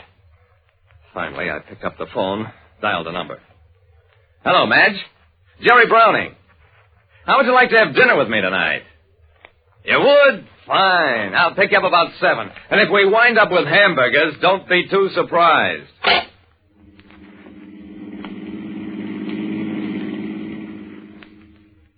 When we entered Escobier's place, it looked much like the night before, except that tonight only one table was occupied. 2 women were sitting alone at it, though it was set for 4, and there were 4 cocktails on the table. Neither the women's escorts nor Escobier were any place in sight. I said to Madge, honey, there's something funny going on. You stay here while I look around. If you hear any peculiar noises, run out and holler for cops. I walked back toward swinging doors that obviously led into the kitchen and entered a kitchen straight out of a chef's dream of paradise. There were 6 spotless small ranges set against a wall. There were tables with burnished steel tops all set with an array of carving tools and cooking gadgets. On the walls hung scores of pots, pans, skillets, racks, utensils of every size and shape, all gleaming steel and aluminum, all spotlessly clean. On the other wall, there was a huge icebox with glass doors, and inside it, steaks, chops, trussed-up chickens, turkeys, roasts, sections of ribs, all arranged with an artist's eye for pattern. 2 men were working with grim concentration, each at a range, each in a white apron and tall chef's cap. And sitting in a corner reading a magazine was Escobier. He glanced up, recognized me. Oh, you are not so hungry tonight. You have decided to cook your own dinner? I took another look around. The 2 engrossed men at the ranges, at Escobier's twinkling eyes. So that's what it is. You let amateur cooks come in here and prepare their own meals. Escobier smiled. For a price. It is of necessity a high price. There is so much experimentation. I licked my lips. Oh, brother. I always did want to try a souffle, and this is my big chance. Escobier said, Yes, and no dishes to wash. That I do. Well, that's all there was to the mystery of Escobier's success. He capitalized on every man's secret belief that he can cook rings around any woman, given everything he needs, plus a free hand. It cost me a client to find it out, but it's a loss I've never minded. Like I said, man can't live by bread alone, but if it's bread he baked himself, he's generally willing to try. Listen next time to Calling All Detectives. Mystery drama, mystery quiz, and a chance for you to match wits with yours truly, Jerry Browning, private detective. The partner from Mexico City, the stranger dead in Nevada, and the man with the cauliflower ear. All added up to a corpse on a concrete floor. But I couldn't figure why until I found out there was one name above all that had to be remembered. From the pen of Raymond Chandler, outstanding author of crime fiction, comes his most famous character in The Adventures of Philip Marlowe.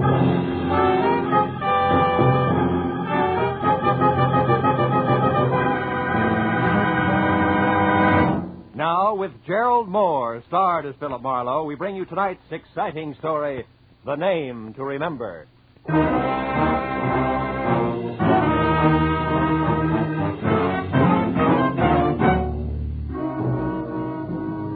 The big clock at the far end of the Beverly Room cocktail lounge with the opaque glass ice cubes where there should have been numbers said it was 20 after 5. That meant my new client, Eddie Millette, was late. Though sitting at an uncomfortable mushroom for 2, I waited and worked on a long drink and stared down into the mirrored top of my table. I stopped staring when the reflection in the tabletop changed from red ceiling to gray Hamburg and pale blue eyes in an almost friendly face. I looked up to find easygoing Eddie Millette looking about as he had been a year ago. Dapper in draped flannel, carnation attached, and a thin smile on thinner lips. He sat down, took off his hat, and shook hands all in one quick motion. And I knew he was either in trouble, a hurry, or both. Marlowe, business. Business. You gotta find the nut who's been following me for the last couple of days. He's big. A lot of muscle under a T-shirt and a kind of jacket like the Dodgers wear when they're warming up, you know what I mean? I can't figure out what this bird's after. That bothers me. All the time he's like it. What? Hanging around. Oh. And if I go for him, he runs. So what I want you to do is, you get next to him and the answer to this tag. Here. 50, 70, 80, $100. Enough, Phil? Enough. You know, Eddie, the law might do this for you for free. Yeah, for John Doe, they might. But Eddie Millette's another story, Marlowe. You know what I mean? Today I got a respectable business, war surplus.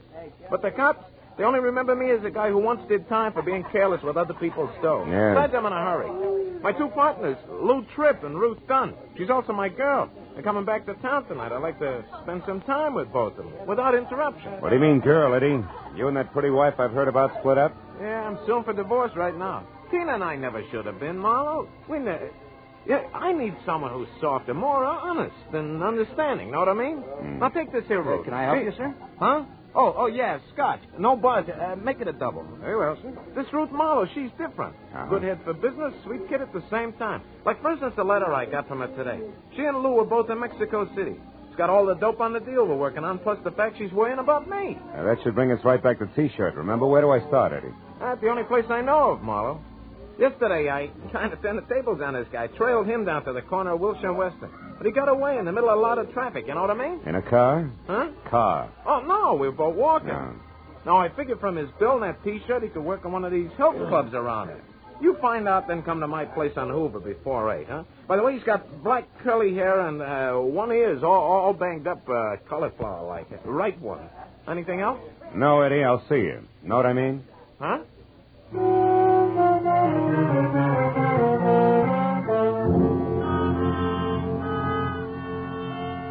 2 hours after I'd left Eddie Millette, I checked with a half a dozen hooray for health clubs in the neighborhood, smelled a lot of liniment, and came away with nothing more than distended nostrils. So at 7:30, I pointed my car toward 8400 North Hoover, in the hope that my client could give me something else to go on. The Millette home was well-groomed and sat sedately behind 50 rolling yards of carefully clipped hedge, and said the gardener must have gone to barber's college. So when I leaned against the front doorbell, I expected Eddie in at least a silk lapel smoking jacket with slippers to match. But when the door swung open, I got a surprise, because I was greeted instead by a lot of white T-shirt, and in front of that and coming straight for my head was a fist the size of a muskmelon. Oh! Okay, Private Detective hired by Eddie Millette in the Beverly room. Get up. Go. Don't so much as smile crooked or I'll twist your arm in two. What is it you want? Oh, one thing, a chance to bust you in the nose. What nerve. Yeah? Listen, stupid, if I had the time, I'd tie your arm into a square knot, then rip it off at the hinges and throw it away. But right now, I've got what I came for. I'm in a hurry, so you're real lucky. How about Eddie Millette, Muscles? How lucky is he? Very. He's inside, resting. Just like you're gonna be, mister.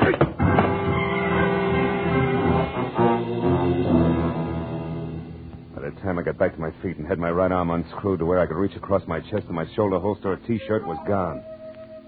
So I started into the house, and what I knew was going to be a slightly beat-up client. When I turned on the lights and found nothing in the kitchen, bathroom, or bedroom, I began to worry a little more. I got to the den and saw that the drawers of a desk that were turned inside out, but there was still no Eddie. I opened a side door and started out to the patio, which ran along the front of the house. But then, as the staccato report of high heels coming up the flagstone path that led to the front door, I stopped and waited. When the lady, who was a quiet face and quiet clothes, came to a halt in the open doorway, puzzled, and called Eddie's name out loud, I figured this had to be Ruth Dunn, girlfriend and partner out of Mexico City. So I walked back through the house to the living room. Eddie, it's Ruth. Eddie Millette, are you playing a game with me? Why, who are you? What are you doing here? I'm Philip Marlowe, Miss Dunn. I was hired by your boyfriend because he was worried about a bunch of muscles in a T-shirt with curly black hair, a cauliflower ear, and a brain you could drop through the hole in a lifesaver. Mean anything to you? No, it doesn't. But where's Eddie, Mr. Marlowe, and why is the front door open like this, and why are all the lights on? In that order, I don't know where Eddie is. Front door's open because that's where T-shirt and I played Ben, the private detective, and all the lights are on because I was looking for Eddie. But he's not here anyplace? The bedroom, the kitchen? So far, no. Come on in here, see if this desk in the den adds for you, maybe. Drawers have been slightly rearranged by a very heavy hand. Incidentally, T-shirt was bragging about getting what he'd come for just as he collapsed me for the second time, so if you... Oh, the letters. They're gone. What letters? The ones I wrote to Eddie while I was on the road. He always kept them here in the bottom drawer. Were they business or pleasure? Well, business mostly, but I did talk of other things, too. Yeah, I know. Eddie mentioned that when he told me about you and Lou Tripp being due back tonight. Oh, by the way, where is Tripp? Well, I don't know. He left me in Mexico City the day before yesterday and said he'd be here tonight at the latest. Oh, surely, Marlowe, you don't think that Lou had anything to do with it? Could be. Letters are part business. And part love. So I'd say that the only person who could possibly be behind this is Mrs. Millett. Tina? Yes. And for the oldest and best reason in the world, Marlowe. Jealousy. Tina'd do anything to make Eddie and me unhappy. She could twist the innocent wording of those letters so that any divorced judge would see things her way. She's cruel, Marlowe, and she... Marlowe. Under that door there that leads to the garage. It's blood, Marlowe. Stay over there, Ruth. Oh, Eddie. Eddie, are you... Oh, no. Oh, Marlowe, he's dead. Isn't he? Yeah, honey. I'm afraid he is. Eddie Millett was dead. Real dead. Oh, Eddie. The right side of his head crushed in. And next to him and on the edge of the ugly pool of blood that had seeped under the door was the grease-coated tire iron that had done the job. I turned Ruth away, and it wasn't until we were back in the living room and she'd stopped sobbing long enough to take the double shot of brandy that I'd forced on her that I started for the telephone and the call of Detective Lieutenant Ibarra at Homicide. But before I could pick up the receiver, it went off. Hello? This is Lieutenant Ibarra at police headquarters. Ibarra? Huh? How great can service be? This is Marlowe. I was just going to call you. Did I dial your office number by mistake, Marlowe? Oh, no mistake, Lieutenant. I'm at Eddie Millett's. I've been working for him since this afternoon. What's up? Why the call? A dead man named Ellis Clay in a motel outside of Carson City, Nevada, Phil. Yeah? It looks like an accidental explosion in his room there, and the best the sheriff has for identification other than his name in the city, Los Angeles, is a blank sheet of letterhead paper from Eddie Millett's war surplus outfit. So I thought Millett might be able to help us out. Is he there? Yeah. And dead, Ibarra. Huh? Murdered with a tire iron sometime in the last hour. What? Mm-hmm. Any idea who did it? A muscle man in a T-shirt, maybe. But at the moment, Ibarra, the motive seems to be a little mixed. Say, wait a minute. I may be able to help you on that Nevada guy. For Ruth. Ruth, do you know anything about a man named Clay in Carson City? He had Eddie's address on him when he was killed in an accident. Clay? Yeah. In Nevada? Mm-hmm. No, Phil, no, I don't. No. Hello, Ibarra. Yes? The girl here, who was one of Eddie's partners, never heard of him. All right, but that's unimportant now. What I am interested in is Millett's death. What's the address out there? And why It's is it you take so 8400 long North Hoover. North what? Hoover, as in vacuum cleaner. But look, if it's all the same to you, Ibarra, I'd like to move, and I think if I do it fast enough, I've got an even chance of catching up with this T-shirt. Okay? Well, all right, Marlowe, but don't forget, we've got a couple of thousand policemen here in L.A., just in case you can't... Yeah. Goodbye, Ibarra. Ruth. Ruth, honey, why don't you go over to your own place and try to take it easy, huh? When I talk to Ibarra again, I'll tell him where you can be found. All right, Phil. But where are you going? The only place that adds now, Tina Millett's. You know where it is? Yeah. The Cameo house on Rexford Drive in Beverly Hills. Mm-hmm. Also, if it's any help, she drives a new cream-colored Nash. But Marlowe, be careful. Tina may be the one who'll hire that man in the T-shirt. Yeah, I know. And that, honey, is exactly what I'm banking on. I'll call you. After I got the vital statistics on where I could reach Ruth later on, I piled into my car and headed for Beverly Hills in the Cameo house, which was 6 stories of white stone and glass brick. Tina Millett managed to sprint by with half of the top floor, and a couple of minutes later, when I got out of the all-mirror elevator, walked to her door, rang, and waited. I was wondering what kind of a reception I'd get. But when the door opened, I stopped wondering and started concentrating. You want something?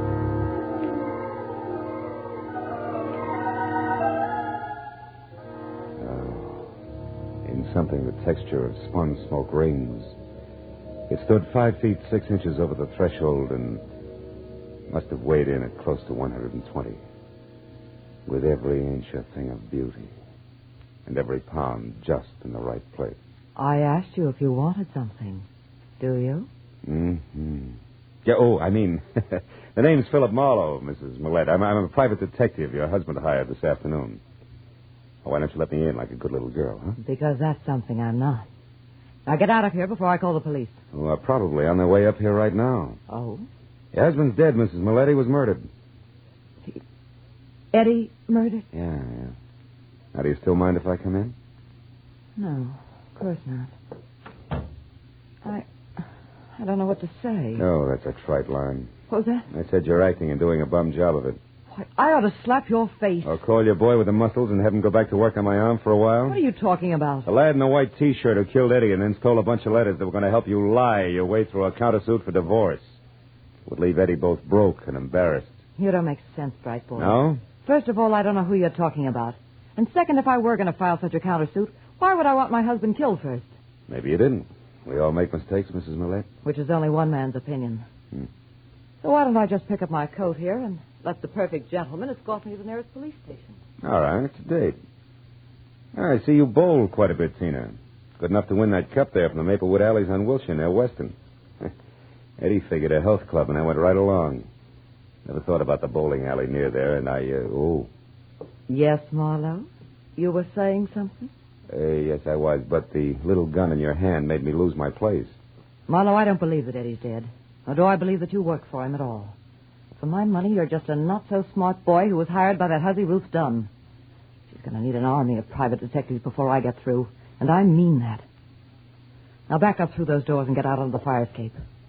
While you do what? Well, I find out exactly what's going on. I'll get out there. It's 6 long floors to the ground, Marlowe.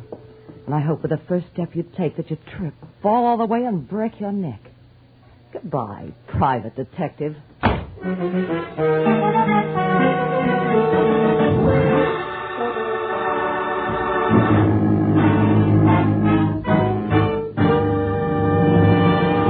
In just a moment, we will return to the second act of The Adventures of Philip Marlowe. But first, just a little later on CBS tonight, you'll hear Sing It Again's Master of Ceremonies, Dan Seymour, giving a perfect characterization of a man going crazy. The reason? Well, Dan's got the biggest, hottest news in the history of quiz shows ready for announcement right after someone knocks off tonight's $20,500 Phantom Voice mystery. So be sure to hear Sing It Again tonight when it comes to you at 10 o'clock Eastern Time on most of these same CBS stations. And now with our star, Gerald Moore, we return to the second act of Philip Marlowe and tonight's story, The Name to Remember.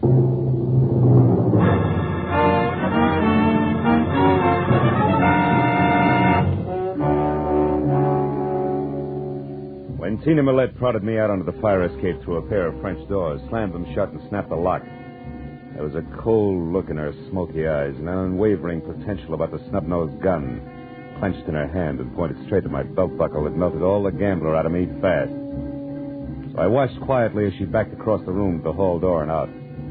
I knew my chances of climbing down 6 flights of iron fire escape in time to head her off was an idiot's dream. So, kicked the panel out of one of the doors, reached through and finally got it unlocked.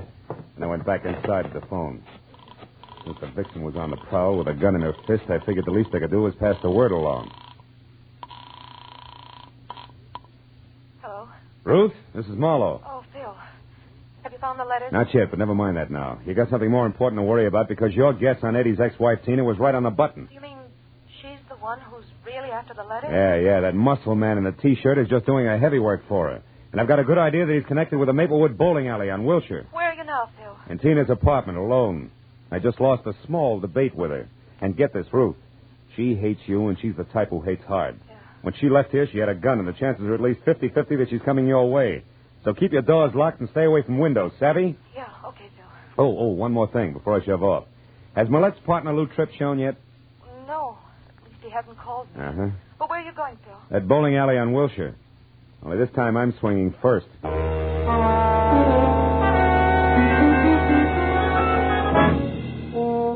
Maplewood was a small and dusky combination 6-lane bowling alley restaurant, bar, and magazine stand, and cigar store, all slightly down at the heel and more than hungry for business.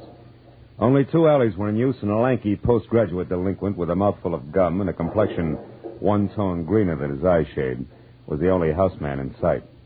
He looked up and watched me as I moved over to the bulletin board where a bank of photographs were tacked up.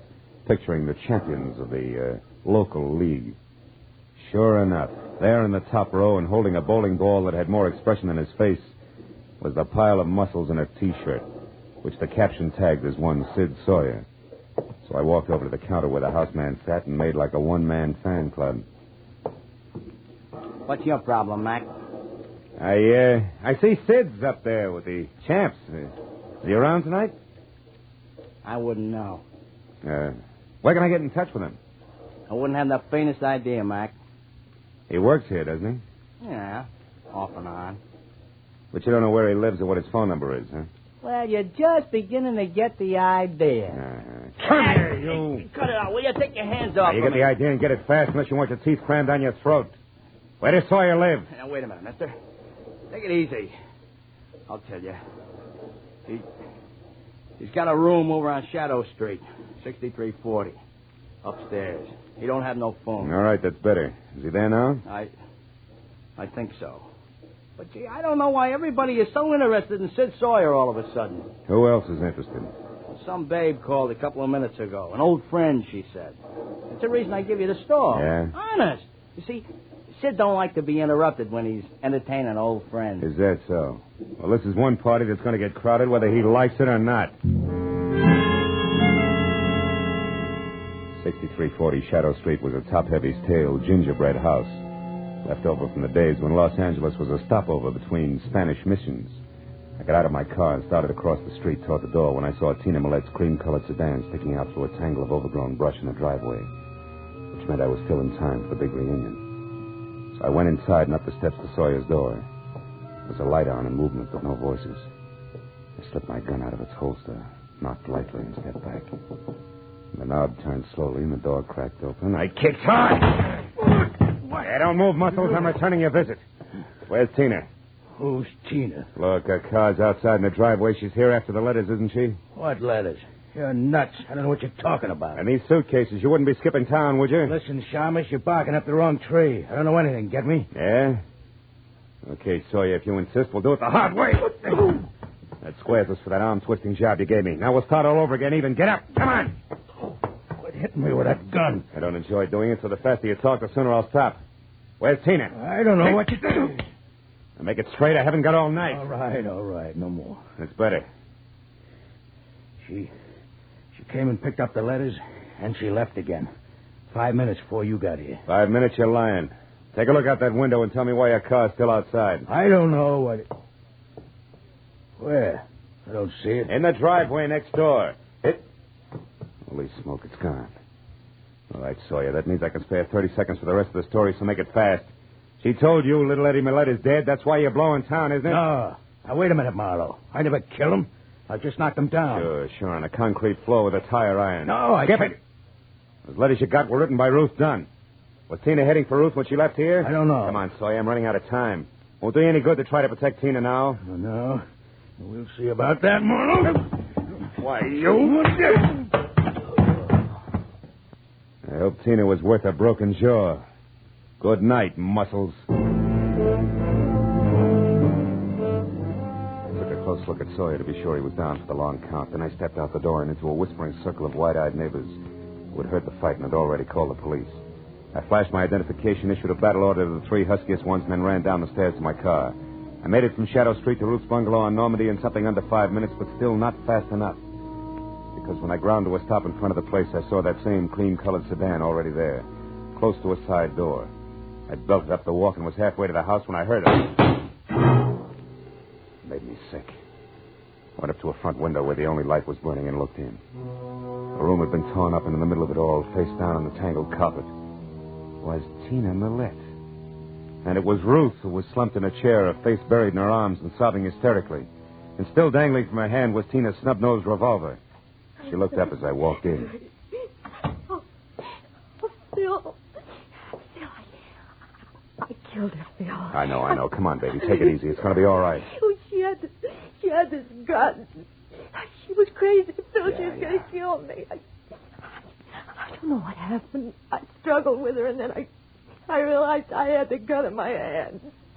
I shot her. I didn't even think. I just pulled the trigger on you. dead, Phil. Yeah. Come on, Ruth, leave it alone. It's over now. Now try to get hold of yourself. She brought the letters back. They're on the desk. She said that they didn't matter anymore, that she was mixed up in Eddie's murder and there was nothing left for her but to run. She said she took the gun out of her purse and said I'd ruined her whole life and that she was going to be sure I got what was coming to me before she left. That's when it happened, Phil. I was so scared I went out of my head, I guess. Yeah, we better call Ibarra, honey. I think we can explain it all now, except one thing. Ruth, do you remember that guy Ibarra called us about? The one who was killed in Nevada? Ellis Clay? Yeah. Yeah, that's it. Clay. I've had the feeling all night that some way his death is tied up with all this. It's only a hunch, but something seems to be missing. What is it, Phil? What's missing? I don't know yet. Look, honey, I want to take a look at these letters. You go call the police, will you? It was a long shot, but while Ruth went down the hall to phone the police, I flipped through the bundle of envelopes that had caused all the trouble. And the long shot began to pay off. I could hear Ruth talking to her desk sergeant as I picked up Tina's revolver. I broke it open. Then a pair of headlights and a red spot of a police car flashed in the driveway, and I knew that Ibarra had figured out a few things for himself. I put the gun down on the table again, told Ruth to forget her call, and when the lieutenant came in, Ruth and I together explained everything that had happened right up to Tina Millett's body on the floor. Well, it's quite a mess, isn't it? Anyway, this part of it looks like a clear case of self-defense. Right, Marlowe? Exactly right, Ibarra. It looks like self-defense, only there's something missing. Something missing? What do you mean, Marlowe? At least 3 letters in that packet there. I think they're the last ones you wrote to Eddie, Ruth. They're gone. Oh, that's strange. I don't understand it. And another missing item is Lou Tripp, Eddie's partner. He didn't show up tonight because I think he's in Nevada, dead under the name of Clay. What? Marlowe, you mean that Lou and that Clay were really the same man? Mm-hmm. But what are you getting at with all this theory, Marlowe? You'll see, Ibarra. Lou Tripp was double-crossing Eddie Millette. Lou went to Mexico with Ruth here, only he left early and flew to Nevada to close a big deal under the name of Clay. Meanwhile, some letters were written from Mexico to preserve the illusion that Lou Tripp was still there. Understand what I mean, Ruth? Yes, I think so. Yeah. And then the unexpected happened. Lou, identified as Clay, died accidentally in Nevada. That meant that sooner or later those letters would be exposed as lies. Right, Ruth? Marlowe, that gun on the table, watch it. Too late, Lieutenant. Now, don't move. Either one of you. You haven't got a chance, baby. Stay back. Please, Phil, I don't want to kill you, but I will if you come one step closer. Stay back, Marlowe. She means it. Look, baby, you're licked. Marlowe. It was a good try, but you lost. Stay back. Why not go out? Like a lady. Oh, what difference does it make now?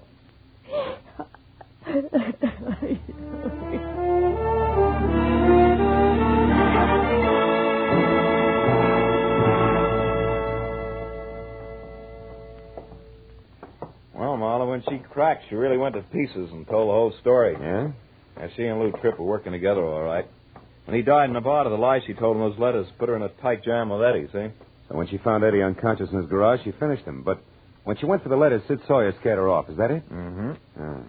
Incidentally, the state is going to give Sawyer a long vacation in one of their better institutions. Good. What happened down at Sawyer's place, Ibarra?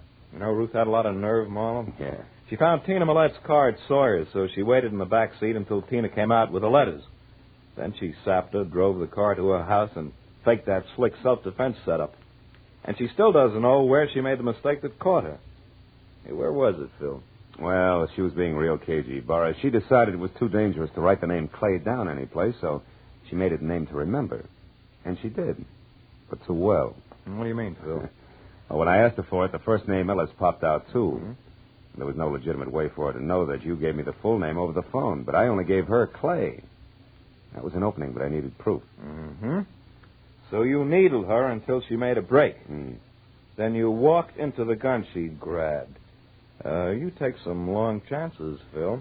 Oh, I'll do anything to see justice prevail, Ibarra. I smell a rat. You should. I emptied the gun. When she was phoning. Good night, Phil. Good morning, Ibarra.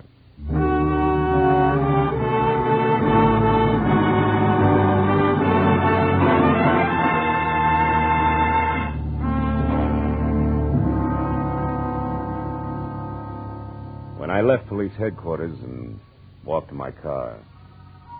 First gray streaks of a new day were breaking in the east. Should have given me a lift, but it didn't.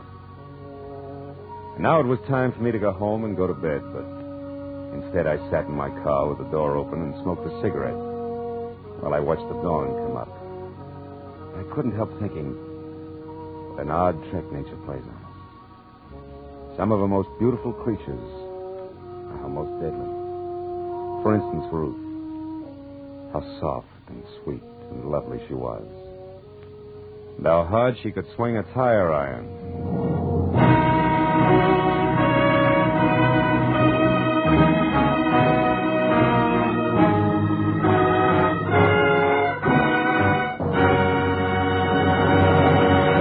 The Adventures of Philip Marlowe, created by Raymond Chandler, star Gerald Moore, and are produced and directed by Norman MacDonald. Script is by Mel Donnelly, Robert Mitchell, and Gene Levitt. Featured in the cast were Gene Bates, Paul Frees, Yvonne Patey, Jack Moyles, and Jerry Hausner. Detective Lieutenant Ibarra is played by Jeff Corey. The special music is by Richard Oran. Be sure and be with us again next week when Philip Marlowe says... It was hot and still, an August night in the middle of April. But that didn't matter to the striptease dancer in the golden mask, because murder made her blood run cold the night the heat wave struck.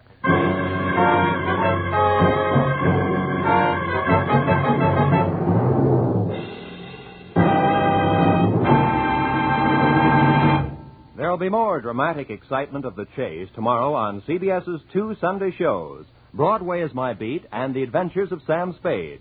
Broadway is My Beat brings you the adventures of Danny Clover, whose beat is the Great White Way and whose cases involve a vast, strange assortment of Broadway characters. Later, Dashiell Hammett's great detective, Sam Spade, cuts another caper surrounded by mystery and mayhem in the grand style. The Adventures of Sam Spade and Broadway is My Beat are regular Sunday features on most of these same CBS stations. This is Roy Rowan speaking. Now, stay tuned for Gangbusters, which follows immediately on most of these stations.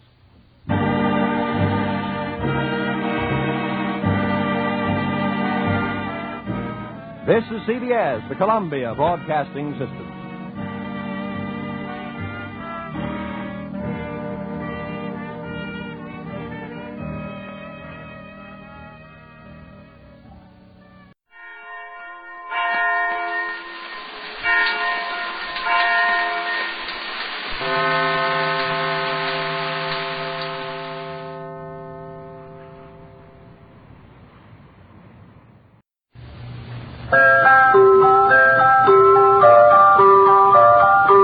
Pepsi-Cola, P-E-P-S-I. That's your smartest cola buy.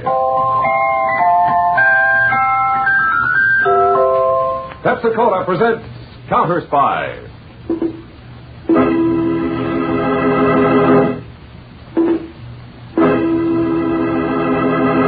Washington calling David Harding, Counterspy. Washington calling David Harding, Counterspy. Harding, Counterspy. Calling Washington.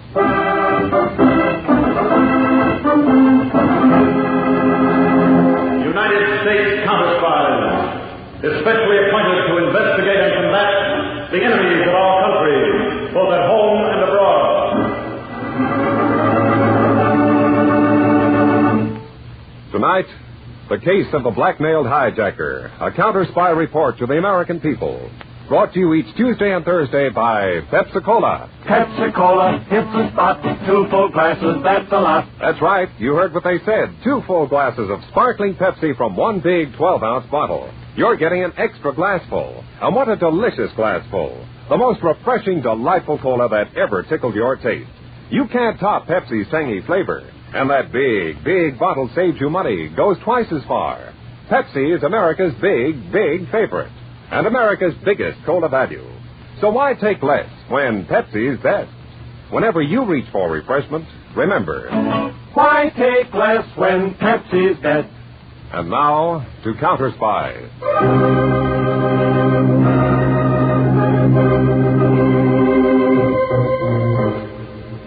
Shortly after midnight, last February 3rd, a heavy truck carrying 10 tons of high explosives to a government arsenal, was rolling along a foggy, mountainous stretch of Highway 9W in eastern Pennsylvania.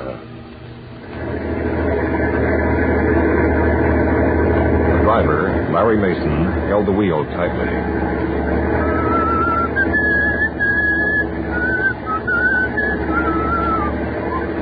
Hey, Vince. Yeah? Vince, can you see anything? The fog's getting thicker by the minute, Larry.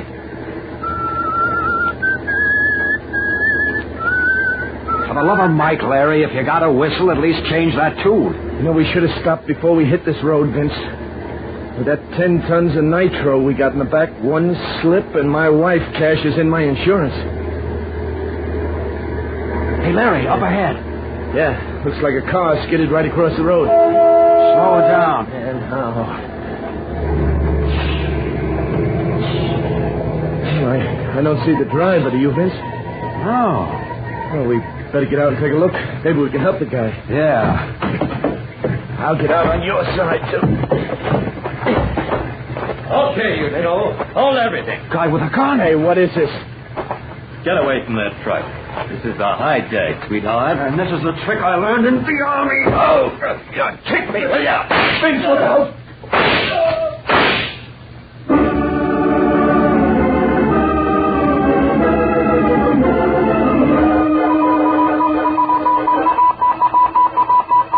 Urgent to all Counterspy field offices, District 3. Mr. Harding now in Pittsburgh field office to take charge of following case. Truck hijacking last night, Highway 9W, eastern Pennsylvania. Relief driver Vince Dugan killed. Killer tentatively identified as one Sid Barlow. See Counterspy file. Identification made by surviving driver of truck Larry Mason.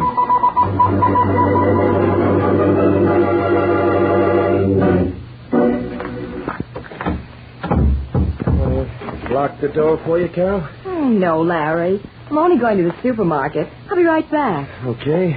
I've got to buy a lot of groceries, darling.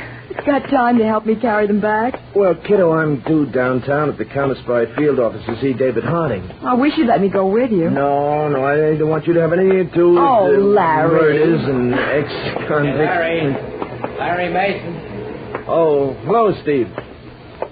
Hey, Larry. Going downtown, huh? Yeah. Steve, this is the wife, Carol.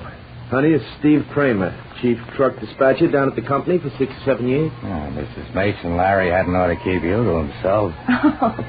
Thanks, Mr. Kramer. Oh, Larry, I'm going on to the market. See you at supper, honey. So long, kiddo.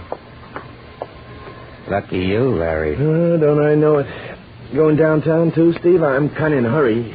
Counterspy field office, huh? Yeah. 9 o'clock to identify the guy who killed Vince Dugan. How about a lift? Oh, you got your car, Steve? A friend of mine's got his right over here. Good. I happened to spot you, so we stopped. Good enough. Hop in, Larry. Hey. This is a friend of mine, Mr. Marengo, Larry Mason. Hiya. Good morning. You in, Steve? Take off. Hey, Larry, I've been telling Mr. Marengo what pals you and Vince Dugan were. Vince was a great guy. Yes. It was an unfortunate accident, Larry. Wasn't an accident, Mr. Marengo.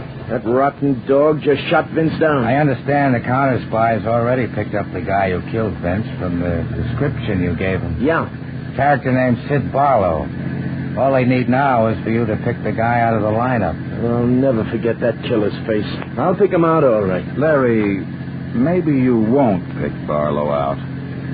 Why wouldn't I hang it on Barlow if he's the guy?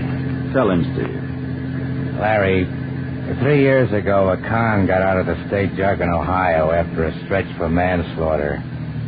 Truck accident. Yeah. He comes here to Pittsburgh, changes his name to Larry Mason, and gets a job with our company as truck driver. Under false pretenses.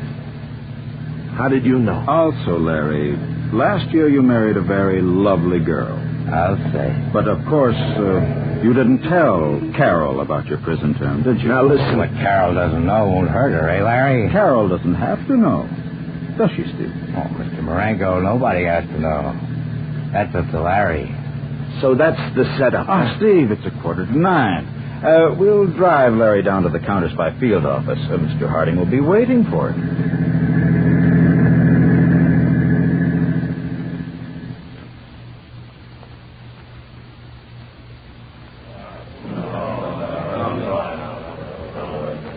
Mr. Harding, here's Larry Mason. Mr. Harding? Good morning, Larry. Sit down here with Peters and me. Yes. This is our lineup room, Larry. In a few seconds, several men will come out on that platform up there behind glass. Sid Barlow among them. Now, I want you to pick out the killer. Yes, sir. The lights are so arranged that we can see the men, but they can't see us. And they can't hear us either. Conway. Yes, Mr. Harding? We're ready, Conway. You can send them out. Yes, sir. Okay, boys, you want it on stage. There they are, Larry. Well? The second man from the left, he looks something like him. Take your time. Well, I'm not positive now. You know, I only saw the killer from the side. Just a minute. Conway, second man from the left, turn to the right. Second man from the left, turn to the right. He seems taller. You see the man you described to us the other day? Well, I'm not so sure now. You know, it was dark that night. Larry, Vince Dugan was your closest friend. You have a deep personal interest in bringing his murderer to trial. Sure. But there's even more to this case. Recently, a number of trucks carrying nitromethylene, a powerful explosive, have been hijacked. Yes, that's what we were carrying the other night. Well, Larry, we suspect that some big international racketeer is shipping these stolen explosives to a dangerous anti-American group in the Far East. Can make all kinds of international trouble. Yes, sir. I see. Now, if you can point out the killer, you'll be helping us smash a dangerous international racket. Now, can you identify one of those men as the murderer of Vince Dugan? Mr. Harding, he's not there. Not the one who killed Vince Dugan. Mason, your original description of the murderer was an amazingly exact one and detailed. You were eager to see him punished. I'd like to know what's changed your mind. All right, Mason. You can go.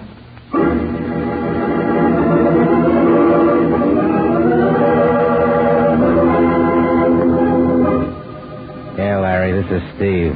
I left a message for you to call me. Listen, I made a date for you with Mr. Marengo. You better come. 8 o'clock tonight in this penthouse apartment. I'll pick you up.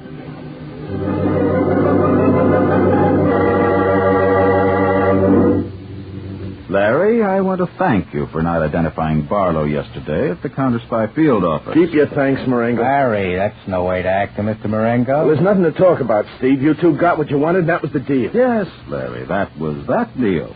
Now I have a new deal for you. Chance to make some real dough, Larry. Not the measly dough you get for pushing a truck around for our company.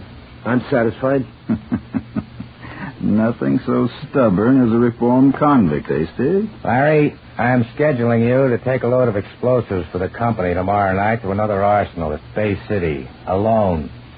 That powder don't get to Bay City. You see, Larry, some of my men will be waiting to meet your truck on the highway. Mr. Marengo, is it all set up, Larry? All you do is take one on the chin to make the hijack look clean. Nothing doing. It's no deal, Marengo. I paid you off. I did what you wanted, and I'm through. Larry, what about David Harding? Harding? What do you mean? Larry, you did a very bad thing when you took the finger off Sid Barlow. You, an ex-con, deliberately deceived Harding. You see, Larry, you have to accept my offer. My men will expect you tomorrow night.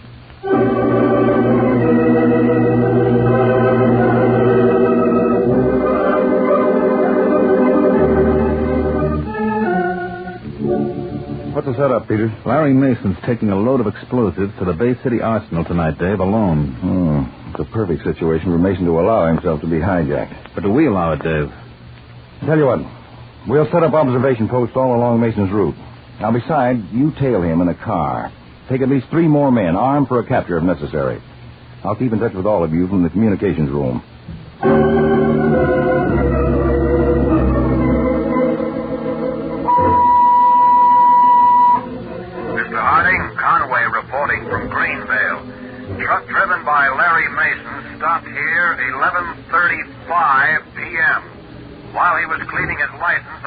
his speedometer, reading 22,314 miles. Greenvale, 11:35. Driving time checks, mileage checks. Thanks, Conway. Adams reporting from Pine City, Mr. Harding. Larry Mason's time here, 1:05 a.m. Speedometer reading 22,367. Time and mileage check. And Adams, Peters and 3 men are tailing Mason's truck in a car, ready for trouble if it comes. Keep an eye out for them. Peters calling Harding from pursuing car. Something's up. What is it? Larry Mason has just turned his truck off the main highway. What's your location now? A dirt road, alternate 6A, leading up into the mountains. That's an even better spot for a planned hijacking than the highway, Peters. Keep following. Keep me informed. Peters to Harding. Larry Mason finished his run to the Bay City Arsenal without incident. You mean nothing unusual happened on that long detour he took through the mountains? Not a thing, Dan. The driver doesn't take a truckload of high explosive on a dangerous detour just for the thrill. Stick close to him. Let's see what he does next.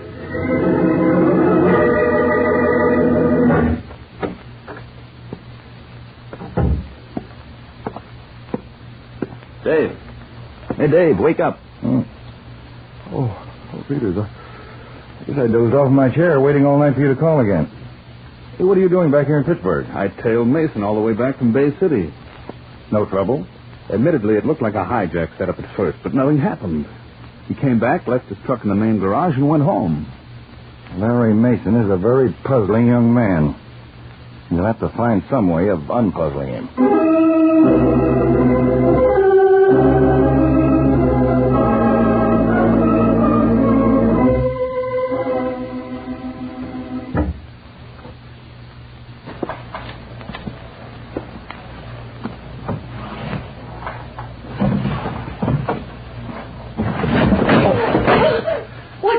Sorry I woke you, Carol. Oh, it's you, Larry. You said you wouldn't be back from Bay City until tomorrow. Well, we have no phone here. I couldn't call you. Darling, what are you doing? Where's my suitcase? Well, it's in your closet. I'll get it. Larry, what's wrong? Well, I'm just taking my clothes. Larry, please. What's happened? Larry, you're in trouble. No, there's no trouble. I'm just fed up with Pittsburgh. That's not true. You're running out on me, aren't you? Oh, Larry. Carol, no. Honest, honey, I wasn't running. Listen, Carol, I'm in a jam. See, I have to get out of Pittsburgh now, tonight. I don't care what it is, darling. If you'll just tell me. Well, there's no time to tell you. Will you come with me? Larry, you know I will. Oh, of all times not to have a phone. Look, I'll go down to the Crescent Airport and get tickets now, fast. All right. You pack, grab a taxi, and meet me at the airport as soon as you can. Yes. And don't worry, honey. Everything's going to be fine. Just fine.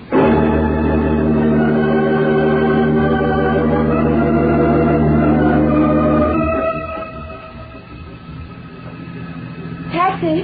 Taxi! Crescent Airport driver, please. Yes, ma'am. Oh, will you help me with some suitcases? They're on the porch. Mason, going someplace? What? Why, yes. Who are you? Get in the cab. Just a minute. I told you to get in. Driver, this man, stop him. Okay, pal, let's go. All right. Let me out of here. Do you hear me? Not yet, Mrs. Mason. Where are you taking me? What do you want? I want you to give a message to your husband. Larry? A special kind of message, Mrs. Mason. The kind your husband will understand. What are you talking about? Mrs. Mason, the next time your husband is told to do something, it's got to be done right. But No side roads, no stand-ups. The next time he delivers, or something fatal will happen to you, to him too. That's the message. Now, Mrs. Mason, just make sure he gets the message straight. No, push me out, please!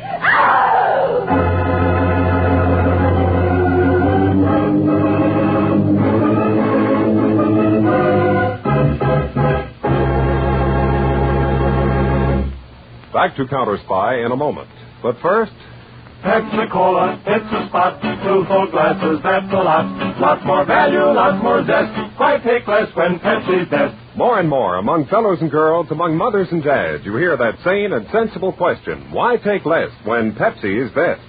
No budget, no allowance ever had a better friend than tangy, sparkling Pepsi-Cola. Because one big 12-ounce Pepsi bottle gives you 2 delicious drinks. That's twice as much tangy taste, twice as much delicious Pepsi, to go just twice as far. That's why more and more families say, why take less when Pepsi's best? Yes, families like yours and mine. Families all over America. They're all saying, why take less when Pepsi's best? Pepsi-Cola so delicious and each bottle makes 2 drinks. It is certainly the cola for the purchaser who thinks everybody's drinking Pepsi. Just compare it with the rest. So much more and so much finer. Why take less when Pepsi's best? Today, tomorrow, always. Get America's biggest cola value. Take home a carton of 6 big, big Pepsi bottles. Insist on Pepsi at the store. And say Pepsi at the fountain. Say Pepsi at the stand. Say Pepsi. Whenever you reach for refreshment, remember, why take less when Pepsi's best? Now, back to Counterspy. 7 Continental Airlines, Pittsburgh to St. Louis, now loading at gate 4.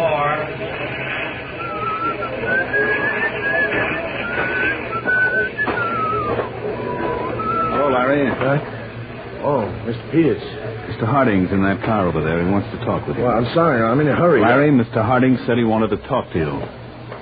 Well, okay. All right, get in. Hello, Larry. I'm afraid you're not leaving town, Larry. What? I saw you buy 2 plane tickets 10 minutes ago. So you saw me buy tickets. Is that a crime? Larry, you're a material witness in a murder case. I could have you held in custody for this. Yes, I guess you could. But I'm not going to. Instead, we're going back to your home. When we get there, you and your wife and I... My wife? She's got nothing to do with all this. Larry, a few hours ago, we received certain files. They explain some of your recent actions. Now I want you to be completely honest with me. I was, right along. Larry, we not only want to clean up this hijack case and Vince Dugan's murderer, but we also want to help you and Mrs. Mason. I tell you, she doesn't know anything about this. Emergency flash, Mr. Harding. Peters, car C8, go ahead. Conway, where are you now, Peters? Right outside Crescent Airport with Mr. Harding. Good. On that hijacking case, we just got a flash from City Hospital. A woman identified as Mrs. Larry Mason Carol. was just brought into the emergency ward. She was beaten and thrown from a moving car. She said her husband was at the airport. I knew you'd gone out there. What's Mrs. Mason's condition, Conway? Very serious. She's been given sedatives. Can you locate Larry Mason there? He's right with us. We'll head for the hospital. Step on it, Peter. Use your firearm. Right. Larry, now will you cooperate with us? Oh, the dirty, rotten skunks. All along you've been trying to protect your wife, haven't you? That's right. She didn't know about your record, did she? You know now I was a con. No, I never told Carol, and I was sure a jerk not to. Okay, Mr. Harding, how do you want me to help? After we see your wife, I think you can start working back in that garage.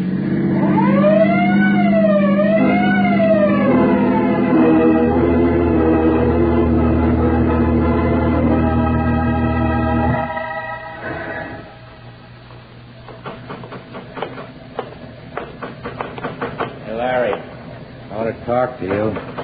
Yes, Steve? Some stunt you pulled taking a detour last night and ducking the hijack setup. I thought it was a good stunt. We're giving you one more chance. For your sake, don't disappoint Mr. Marengo again. What's the deal? I'm scheduling you to take a nitro load to the Western Arsenal tonight. What road? Route 63 through the Elder Valley. Mr. Marengo's boys will be waiting for you in the valley. By the way, Larry, I'm sorry about what happened to that pretty missus of yours. Someday I'm going to flatten your face for that, so help me. Oh, it wasn't my doing. It was Marengo's idea. Well, after this deal, Steve, we're through. Yeah, sure, Larry.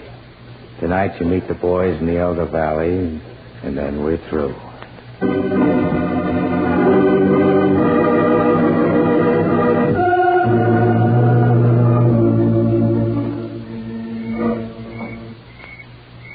lights on Mason's truck, Mr. Marengo. Stopped down there in the valley. Your boy signaled it? Yes, Steve. See, I told you Larry Mason would show this time. Lucky for you. My business is too rich to take chances. Chances? I've decided the truck will not be hijacked. Not after I set everything up and all your boys down there got to do is go to work? You don't understand. It'll only appear that the truck wasn't hijacked. I don't get you, Mr. Marengo. Right now, Sid Barlow and the rest of my men are removing most of the powder from that truck, as I originally planned. What they leave will be used to destroy the truck and Larry Mason. Kill Larry Mason? Hey, it'll look like an accident, huh? And we won't have to worry anymore about trusting him or not. Both he and the truck will be blown to bits. Mr. Marengo, this is something I gotta see. Oh, you'll see it, Steve. You and I both will. Flashing the signal to me from up here. Everything's ready. Now, huh? Yes, Steve. In a moment.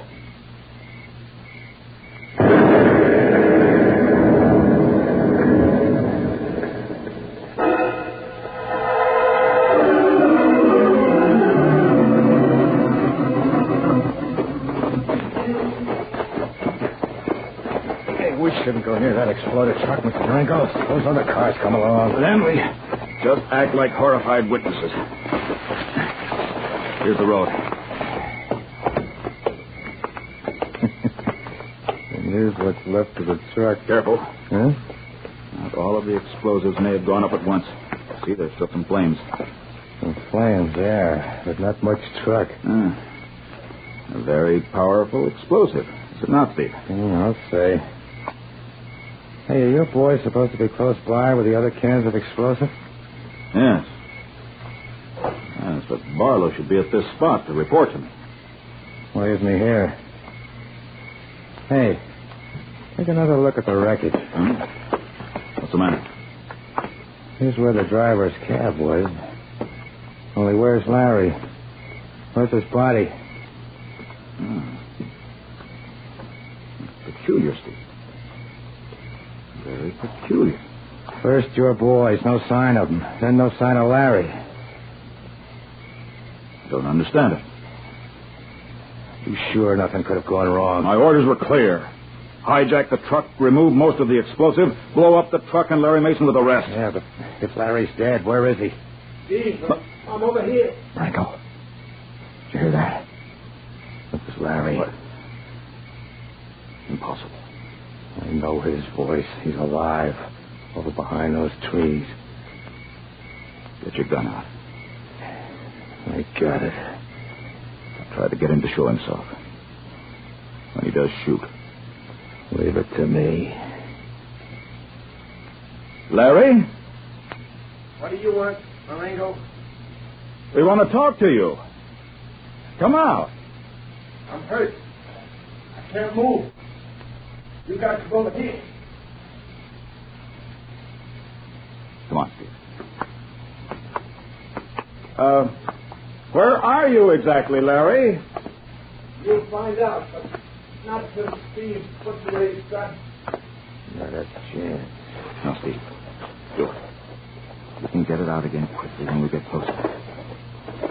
Now, come on. Stop where you are. Why, what's the matter, Larry? I've got a gun, too.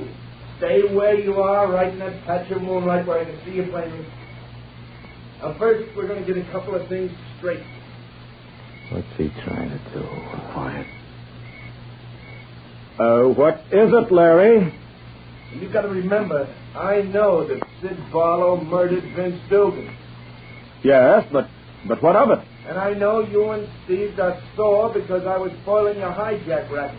You tried to kill me tonight by blowing up my truck. That was all a mistake, Larry. From now on, we'll be good friends and trust each other. Okay, Marengo, Steve, hands in the air. What? Counterspy, Marengo, you're surrounded. Counterspy. The trick. Wait. All right, get the gun, Steve. Right. I'll handle Marengo. No, Marengo. All right, see, my hands are down. All right, Larry, leave him alone. There he is, Mr. Harding, a nice murdering quitter. You've done a good job all around, Larry, but you can leave him to us. He squealed. He trapped us. Marengo, Steve, your whole plan went wrong. After we took your triggerman Barlow and the rest of your mob, we set off that explosion. You? What? Exactly as you had planned. Except that Larry left the truck first. From the things you admitted to him a moment ago, we've got enough to send you and all your gang away for the rest of your lives.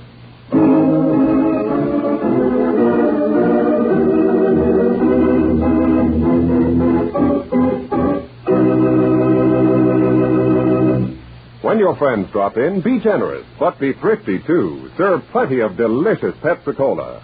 Pepsi's big 12-ounce bottle gives you not just one sparkling glassful, but two. Get a carton of 6 and serve 12 delicious drinks. Yes, Pepsi is America's biggest cola value. You get twice the tangy taste, twice the refreshment, twice the Pepsi. So why take less when Pepsi's best? Whenever you reach for refreshment, remember, Pepsi-Cola, it's the spot. 2 full glasses, that's a lot. Lots more value, lots more zest. Why take less when Pepsi's best? Tune in every Tuesday and Thursday, same time, same station, to Counterspy. Listen next Thursday for the exciting Counterspy case of the Murmured Millions. The seashore rendezvous between two men that changed the lives of thousands of women. The lone wolf swindler who demonstrated that words speak louder than actions. And the enormous lips that accused a racketeer a quarter-mile away. Be sure to listen Thursday, day after tomorrow, to The Case of the Murmured Millions on Counterspy.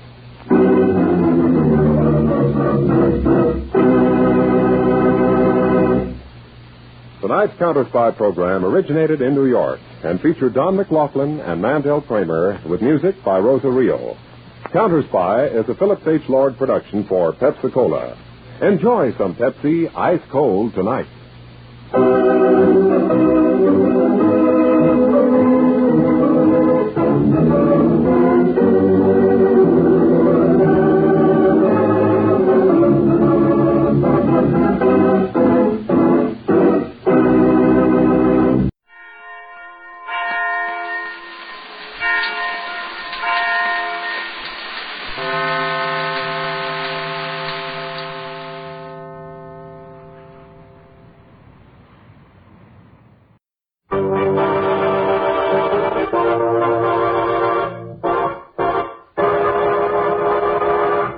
It's another case for that most famous of all manhunters, the detective whose ability at solving crime is unequaled in the history of detective fiction, Nick Carter, Master Detective.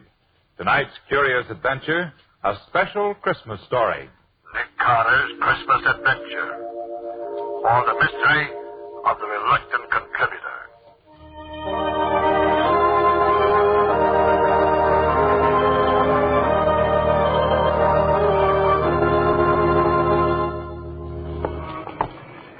Well, Nick, we've been pretty lucky so far, haven't we? Yes, Gubby, we have.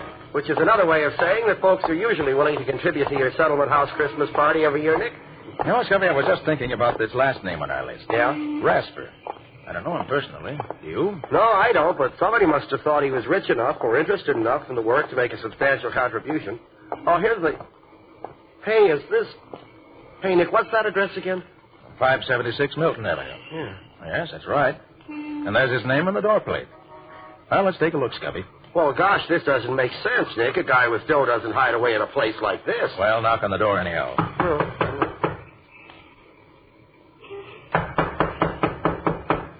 Doesn't seem to be anybody here, Nick. No, hold it, Scubby.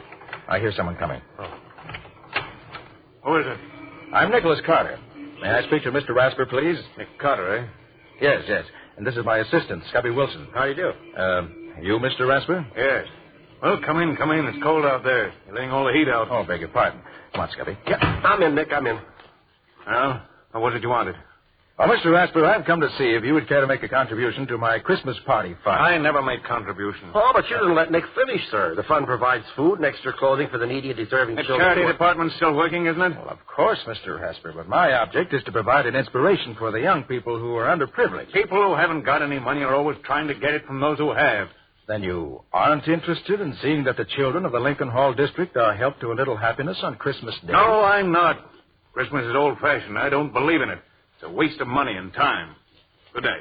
Oh, well, Mr. Rasper, it's always been a lot of fun for me personally. And I must say that I've always felt better for celebrating it. And I'm inclined to agree with Scotty, Mr. Rasper.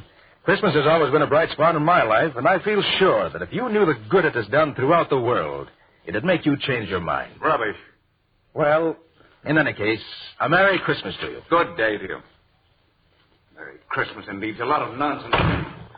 Come on, Nick. Let's get back to civilization. You know, Scubby, that man's wealthy, no doubt about that. And yet he's soured on Christmas and everything that it stands for. You said a mouthful, Nick. You know, Scubby, there must be reason why he thinks that way. And I'd like to find out what it is. Yeah, but you haven't anything to work on, Nick. Oh, no, Scubby, I haven't. Not yet. But look here. I can finish up whatever has to be done this afternoon. Suppose you hop down to the newspaper office and go through the files there. There might just be something we could learn about Rasper that way. Okay, Nick, I'll be glad to. Then I'll have Riley check through the files at headquarters. It's a long shot, but something might turn up. Sure, and maybe Patsy has run into something while she's been working down at the settlement house. She might know somebody who knows something about Rasper. Yeah, she might have that. I'll ask her about it. Okay. And maybe with all of us working together on it, we may learn why Rasper's so dead set against Christmas. I'd certainly like to find out.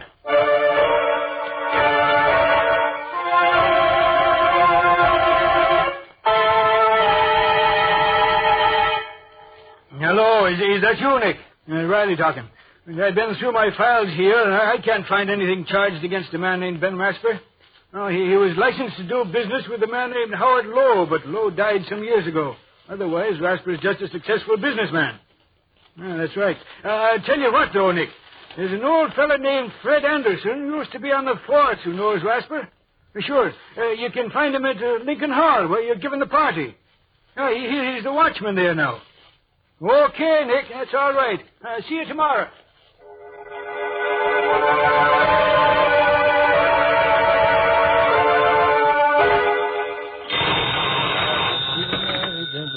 Hello. Oh, yeah, Scubby? Oh, you did, huh? Sports remoter, huh? Well. What was that name again? Chris Baum. Why, yes, I recall. Oh, no, I'll be there in about an hour, so I want to call Patsy first. Right. And thanks, Scubby. Bye.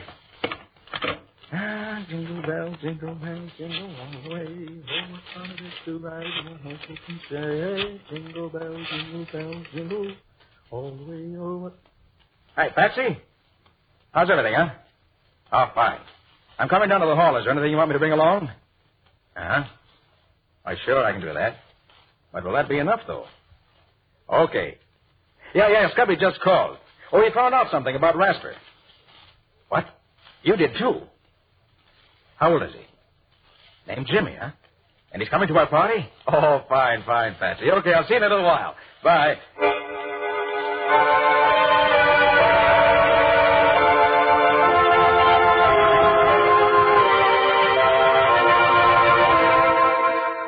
Oh, that's fine. We've collected enough to do this year's party up right. Now let's get organized. Riley, your job will be to get the kids and the needy persons rounded up. Oh, sure, Nick. I'll take care of it.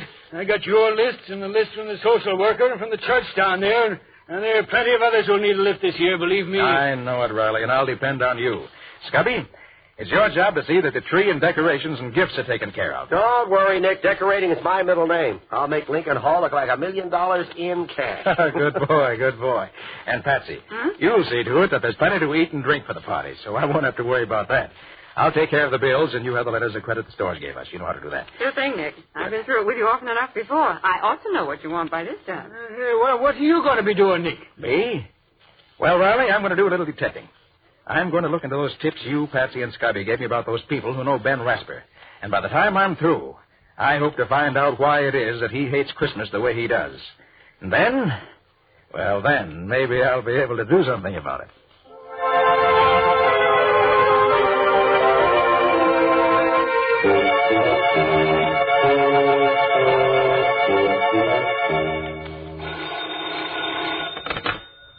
Hello? Yes, this is Rasper talking. Yes? I sent you the bill, didn't I? Well, what if it is due on the 27th? No, just because it's a holiday is no reason for a bill to be unpaid. Goodbye. Darn fool nonsense, that's what it is. There's a lot of foolish... Still talking big, ain't you, Rasper? Who's that? What do you want? Don't you remember me, Rasper? No, I don't remember you. Who are you? They used to call me the Kid. Chris the Kid. Chris. Sometimes known as the Human Flash. Chris, you? Well? It's been a long time, Rasper, hasn't it? How'd you find me? Who sent you here? A fellow named Nick Carter told me I'd find you here in your office, even if it is Christmas Eve. Nick Carter? Oh, yes. Wanted me to give him some money for some fool party. Oh, for the party at Lincoln Hall, I guess. He's never asked me for anything. Just gave me what I needed, when I needed it. Yeah, so he hired you to come here and take up my time to get... No, he didn't send me here. Just said I'd find you here, that's all. I came here on my own accord, just to wish you a Merry Christmas. Thought you'd say that. Well, I don't mind, because it's on account of Nick Carter that I can stand on my own feet again. Not on account of you. What's that? You mind if I sit down? It was on Christmas Eve that we won our first fight, wasn't it? Fight? Oh, yeah. A long time ago. Yeah, it was a long time ago. I can remember the noise of the crowd, the glare of the lights, and the smoke curling around, and the brightness over the ring, and you leaning over me with that wet towel. You got him going, Chris. Another one like that last round, and you'll have him in the ropes for the count. How do you feel now, kid? I'm okay, Rasper. Just let me at him. I don't have to wait anymore. It's my meat right now. You take your orders from me, kid. I'm the brains here. When you get the signal from me, you give it to him. Okay, Rasper. You're the boss. Go ahead, kid. Keep that left up. Keep your shoulder high. Keep it up. That's right, kid. That's it. Now you can take him. Get set. Take him, Chris. Now! There were a lot of those little affairs after that, Rasper. And I always did what I was told, huh? Yes. You're a good fighter, Chris. Good fighter. I made a lot of money for us in those fights, Rasper. Well, a lot of money. the old days, Chris. Lots of water's gone under lots of bridges since then. I know. And the percentage you paid me didn't last long either. It went just like that water. But I didn't care much about things like that. Till the day a friend of mine came and gave me a warning tip. And started me thinking. Oh, kid, how do you feel? Oh, hello, Rasper. Where you been? I wanted to talk to you. I've been around. What's up? I got a tip today that you're signing up Timmy O'Day. You're going to manage him. Oh, don't do that. Never mind. Is it true? That depends. Depends on what? Look, kid, you're getting slow. O'Day's fresh. He'll be the next champ. If he wins this fight with you tonight, I'm taking him over. If I win tonight? I'm taking O'Day over anyhow. We've been together a long time, kid, and it don't pay to get in too much of a rut. So that's all it means to you, is it? Money. The payoff, huh? What about all the years we've known each other? What about the things we've been through? Why, you know... Don't get yourself all in a sweat, kid. It isn't good for you. You'll get your cut anyway. Don't worry. You'll get your cut. I'll see you later. Rasper, what'll I do? Tell me what to do. I can't see him. My eyes all puffed up. He's cutting me to ribbons. Tell me what to do, Rasper. Don't bother me, kid. Use your own judgment. You're on your own, as of now. But, Rasper, you always... You're on your own, kid.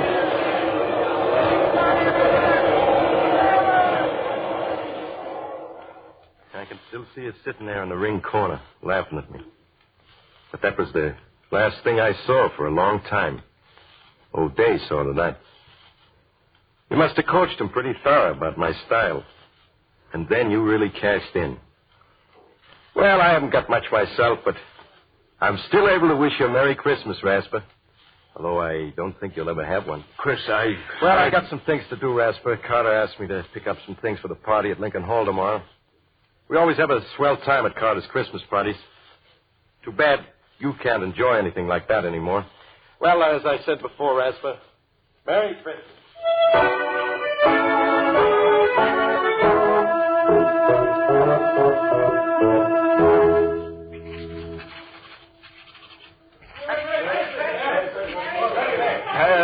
How can a man work with his mind whirling like a merry-go-round? Christmas Eve. God, it's a fine excuse for people to go around yelling at each other in the streets. Disturbing a man when he wants to get some work done. Oh, I might as well close the office and get some rest. Would have been home by now if the kid, if Chris hadn't taken up so much time. What Chris does for a living now. Wonder if... it's none of my concern. Get home and get some sleep. That's what I need. Who's that? I'm closing up. Come back tomorrow morning. Oh, I'm glad I got here before you left, Ben. Who is it? It's Nina, Ben. Oh, Nina. I only stopped by to speak to you for a moment. It's getting quite late, and Well, sit down for a moment, Nina. Oh, thank you. Here, let me get your chair. I suppose it's rather bold of me to come after all this time, but Why, no, Nina, no. I'm glad you did. Is there something you want? Oh, no. No, there's nothing you can do for me, Ben. Jimmy and I are doing very nicely. I just wanted to wish you a Merry Christmas. I was in the neighborhood doing some shopping for the party that Mr. Carter's giving at Lincoln Hall tomorrow, and How is he, Nina? Jimmy, I mean. Oh, he's fine, Ben. He's full of life and interested in everything. He has a good head on his shoulders, and he's very handsome, too. Oh, that's fine. Just fine. You're looking a little tired, Ben. Are you feeling well? Oh, yes, of course. I've been working hard, that's all. I don't spend much time at home. Not much reason to. That's the way you wanted it, Ben. Don't you remember? Nina, where are you? Oh, Jimmy, there's Daddy. Now, wait here for Mommy like a good boy, won't you? I'm coming, Ben. I've been keeping your dinner warm for you. I hope you'll... What's the matter, Ben? You look as if... That's nothing, Nina, nothing. I'm in a hurry, that's all. Well, you're always in a hurry, aren't you? Never have time for... Where's my dinner? Sit down, Ben. I'll have it for you right away. This plate is hot now. Be careful that you don't burn yourself. I won't. Salt, please. Here you are, dear. Ben, when you've finished, won't you take time enough out of your business to help me get the tree decorated? I know Jimmy's too young to know much about it, but I'd love to have his Christmas all ready for him in the morning. Look, I'll put him to sleep right away, and then we can start. See, I have some holly and mistletoe for the fireplace, and some... I won't have time for that, Nina. But, Ben, it's Christmas Eve. Surely you I have to get back to the office. I'm putting on a championship match for O'Day in January, and the things have gone haywire. Something that can't wait till tomorrow. I have to get it organized right away, that's all. Ben, this is Christmas Eve. Tomorrow will be Jimmy's first Christmas. Doesn't that mean anything to you? You and Jimmy celebrate Christmas any way you want to, Nina. I've something more important to do. Business is more important than sentiment. You certainly can see that. Yes, Ben. I can see that. I've been seeing it more and more during the last few years. I thought that when Jimmy came, maybe you would... No, I was wrong, wasn't I, Ben? You'd even let your love for business break up our home. Break up our... Oh, don't be melodramatic, Nina. I'm not being melodramatic, Ben. I'm trying to be very calm and quiet about it. I've had a lot of time to think when I've sat alone here night after night. And those days on end when you've been away attending to your business. And what has come out of all this thinking you've done? Just this, Ben. I'm not going on any longer. Either you belong to your family, or your family will get along without you. I have to rush, Nina. Good night. Good night, Ben. It's goodbye. Jimmy and I are leaving tonight. Look, I haven't time to talk about it with you now, Lena. By the way, this will probably take most of the night. Good night. Goodbye, Ben, and Merry Christmas.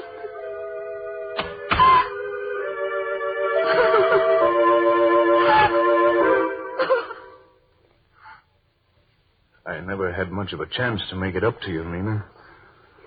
You've had all the chance you wanted, Ben. But, Nina, I just dropped by to say hello and to give you a wish for happiness during the holidays. It's hard not to share with you the joy I have with Jimmy. I wish you could see his eyes dance at Mr. Carter's Christmas parties. Unfortunately, on what little I make, we can't very well afford to have our Christmas at home, but somehow we don't miss it. Everybody has such a grand time at Mr. Carter's party, and Jimmy does enjoy every minute that he's there. Goodness, I'll have to be on my way. Jimmy's waiting for me, and I have to make one more stop for Mr. Carter. Good night, Ben, and Merry Christmas.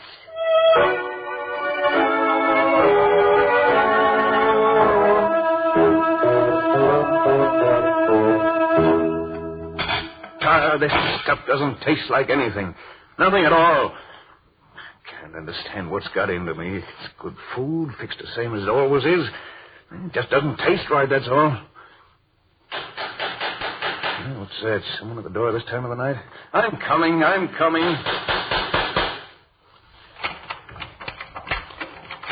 Hello, Ben. It's Fred Anderson.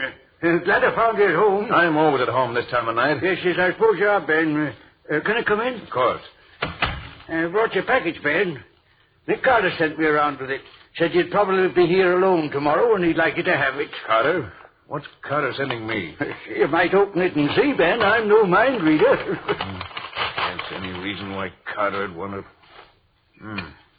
Bottle of port wine. Let me see the card. Merry Christmas from Nick Carter.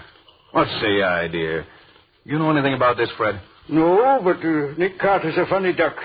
Does lots of things people don't expect him to. Why, I don't even know the man. Only saw him once and then... You want a glass of this wine, Fred? Don't mind if I do, Ben. Since it's Christmas Eve, I don't mind at all. There's some glasses here somewhere. Say, how do you open this thing? Here, I'll do it for you, Ben. Yeah, that does it.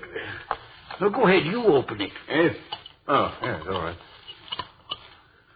Well, there, ain't you drinking with me, Ben? Huh? Oh. Yes, I will. That's the ticket. Well, here's Merry Christmas for you, Ben. Yes, Merry Christmas.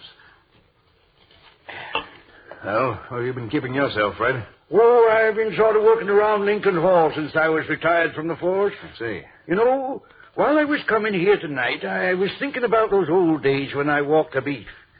Funny, most folks call them the good old days, but I don't. You did all right in those times, didn't you? Oh, sure, I got along. I was just thinking about the different attitudes folks have nowadays toward being given a hand. They appreciate it more, it seems to me. Charity's still charity, Fred. That hasn't changed. Guess it's all in the point of view, Ben. I guess you haven't changed with the times. That night I met you near the bridge. I was sure you were going to see that you were headed in the wrong direction and wake up in time. Remember that night, Ben? It was Christmas Eve. You'd just come from the arena. They'd handed you your walking papers because you'd let them down cold. Well, Merry Christmas, officer. Oh, Merry Christmas to you, sir. Well, what you doing out on a night like this, Ben? I thought you'd be up at the arena getting the New Year's fights lined up. What? Oh, it's you, Anderson. No, I'm not at the arena anymore. That's so. What happened? They decided tonight they'd rather have Davis take over my job. Fine Christmas present that is. Well, that's tough news, Ben. What you going to do now? I don't know. I can't seem to think straight. Oh, that's a crazy way for a man like you to talk. On a Christmas Eve, too? Christmas Eve. That's never been anything but a jinx to me. First I get stuck with that no-good fighter all day. Then Nina leaves me and takes my son with her. And now the arena throws me out. Well, maybe you better stop and find out what it is you're doing wrong, Ben. Maybe you're the one that's to blame, not Christmas Eve. They all take advantage of me. I made all the money I could for them, but I'm not going to do it anymore. Take it easy, Ben. Take it easy. You better go home and think it over. I have thought it over, Fred, and I know what the answer is. I'm going to make money for myself and nobody else. I'll show these people. I'll make so much money they'll come crawling to me on their knees. I won't have to ask for anybody's sympathy. It don't pay to think like that, Ben. You'll regret it. Now, look. I know that Bill Boynton, who runs the shoe store down on Elm Street, is looking for a man to buy in with him. Why don't Me work in a shoe store? Not in your life, Fred. I'm going after the big money. Big money. That's the only thing people understand, and I'm going to get it. Well, now you've got it, Ben.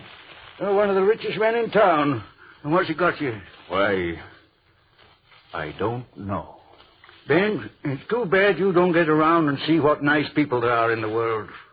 People like this Carter fella, for instance. It does a man good to know people like him. Makes you feel there really is a Santa Claus, to see him bring the smiles to the kids' faces at those parties he gives down at Lincoln Hall. Well, I'll be getting back there now, Ben. I've got a big day tomorrow. I'm not as young as I used to be. Well, Merry Christmas to you, Ben. I'll tell Nina I saw you. She'll be at the party tomorrow with young Jimmy. Good night, Ben.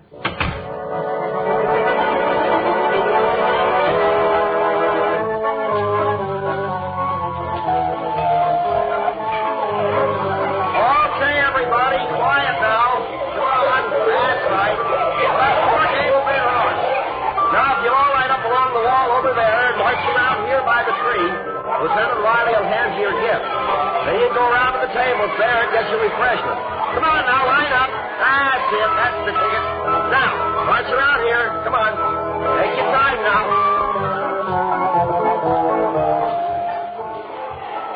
Well, Patsy, how's it going? Oh, Nick, it's wonderful. I'm having a grand time. Oh, that's fine, Patsy. Hey, Patsy, look. Over there by the door. What do you see? Where, Nick? Well, who's that? That, Patsy, is Ben Rasper. Oh, I hope he's come to join the party. For heaven's sake, that's the man I've heard so much about. Well, he looks scared to death, Nick. Look, Patsy, will you go over and make him welcome? Oh, of course, Nick. Good. Hello there. Merry Christmas. I'm Patsy Bowen. Oh. Won't you join us? How do you do? I hope I'm not... Do you mind if I just watch? Well, of course not. Come right in. I wanted to thank Mr. Carter for the gift he sent, and I... Nick's right over there near the tree. Come along. Children seem to be enjoying themselves, don't they? They certainly do. There's Lieutenant Riley handing out the gifts there. And Scotty Wilson with him, standing next to Mr. Carter. Yes, I met Mr. Wilson. Look at Lieutenant Riley. He's having as much fun as the children. So I see. Oh, there's a nice-looking boy there, Miss... what's his name? Where? That one over there. Oh, that's Jimmy. He's a nice boy. His mother was a big help to me in getting the refreshments ready.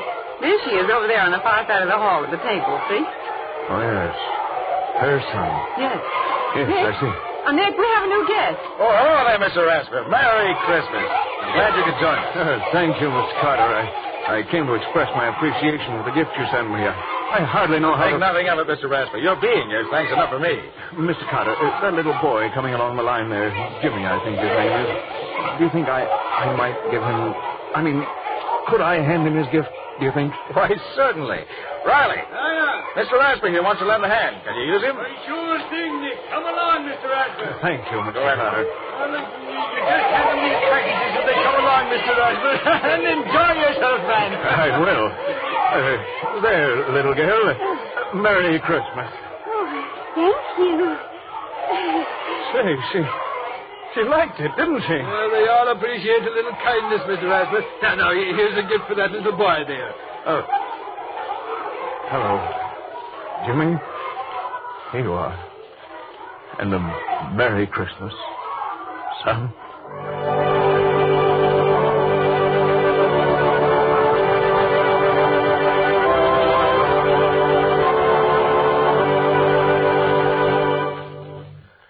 Oh, well, that was the day for you. Gosh, I haven't had so much fun since last year. You played those games harder than any two kids in the bunch, Scubby. Yeah, and lost practically every time. No kidding. Why do you really have to be in condition to keep up with these kids? Boy, they're wonders. Hey, where do they get all that energy? That will be one of the world's great mysteries forever, Scubby. Nick, what are you thinking so hard about? Oh, I was just thinking of the way Mr. Rasper took to the party. Oh? Hey, don't you mean the way the party took to Mr. Rasper, Nick? Yeah, I never saw a man open up the way he did. Well, it was wonderful. The children just flocked around him. And that's one of the greatest jobs that Nick Carter ever did. Well, what do you mean, Riley? Well, Patsy, you'll never believe it, but when Nick and I went to see Rasper to get a contribution to the party, he was the hardest case of unadulterated unpleasantness I ever saw. But somehow Nick managed to get under his skin and bring out, well, what you saw tonight. Well, for heaven's sake. How did you do it, Nick? Well, it wasn't difficult, Patsy. You see, I could see when we first spoke to Rasper that he was fighting something. But I didn't know what it was. But from what Riley, Scubby, and you told me, I found that 3 different times Christmas Eve had brought him bad luck. First, the fighter O'Day. Then Mrs. Rasper had left Rasper on a Christmas Eve, taking his son Jimmy with her. And third, he'd lost his promoter's connection at the arena, also on Christmas Eve. Well, the whole thing added up. Rasper associated Christmas Eve with a list of unfortunate incidents and fought anything that suggested the holidays to him. He made a lot of money, but it never brought him happiness. The big thing for me was to make him realize that people and Christmas meant good and not evil. And from what I saw this afternoon, the Rasper family and the whole neighborhood, for that matter, is going to benefit by his awakening to that realization. Oh, Nick, that's wonderful. You deserve a kiss for that. Oh, thanks, Patsy. I'm glad you feel that way, too. You know, I'm happier this evening because of Mr. Rasper than I would be if I'd solved 20 murders. He's made this a really Merry Christmas for all of us.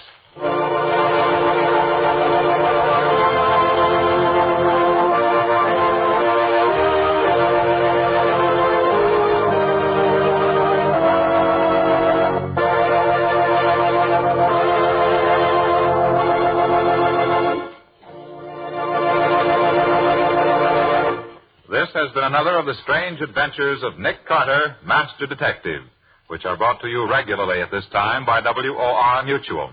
What's your story going to be about next time, Nick? It's a little different from the usual story, because it started out with Nick himself being the victim of a holdup. Yes, and the men who held me up turned out to be innocent after all. Sounds a trifle complicated to me. It was. Complicated, but interesting. And it gave me plenty of trouble before I found the solution. Including a sore throat that almost finished Nick Carter. A sore throat? Why should that be dangerous? Because it was the kind that you get from a rope around your neck. Hey, wait a minute. You mean... Well, the rest of the story you get 2 weeks from tonight, not now. So long, everybody. So long. So long, both of you. In the strange adventure you have just heard, Nick Carter was impersonated by Lon Clark, Patsy by Helen Choate, and Scubby by John Kane. The story was written for Nick Carter by Humphrey Davis. Original music was played by Lou White. The entire production was under the direction of Jock McGregor.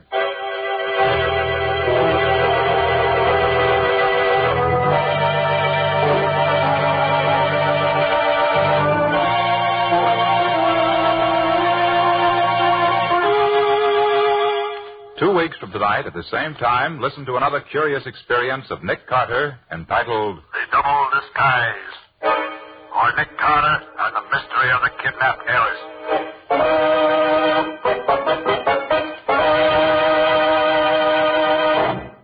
This story is a copyrighted feature of Street and Smith Publications, Incorporated.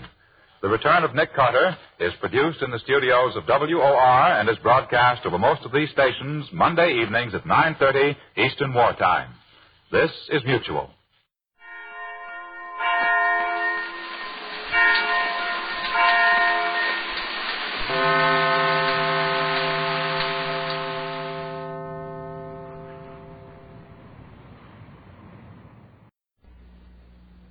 And now, Pabst Blue Ribbon presents transcribed Frank Lovejoy in Night Beat.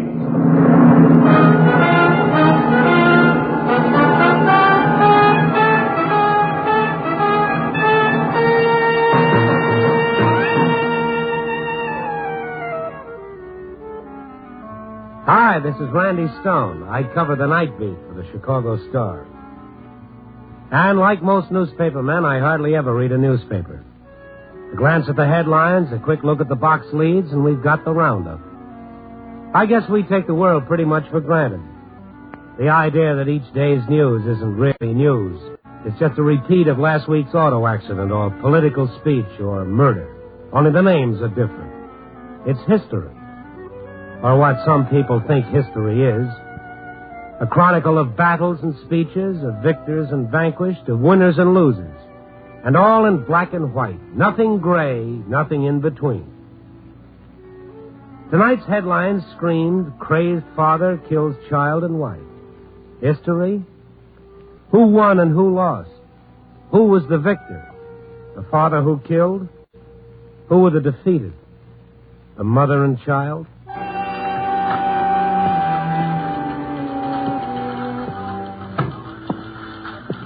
The noise of our city room sent me into a fighting crouch.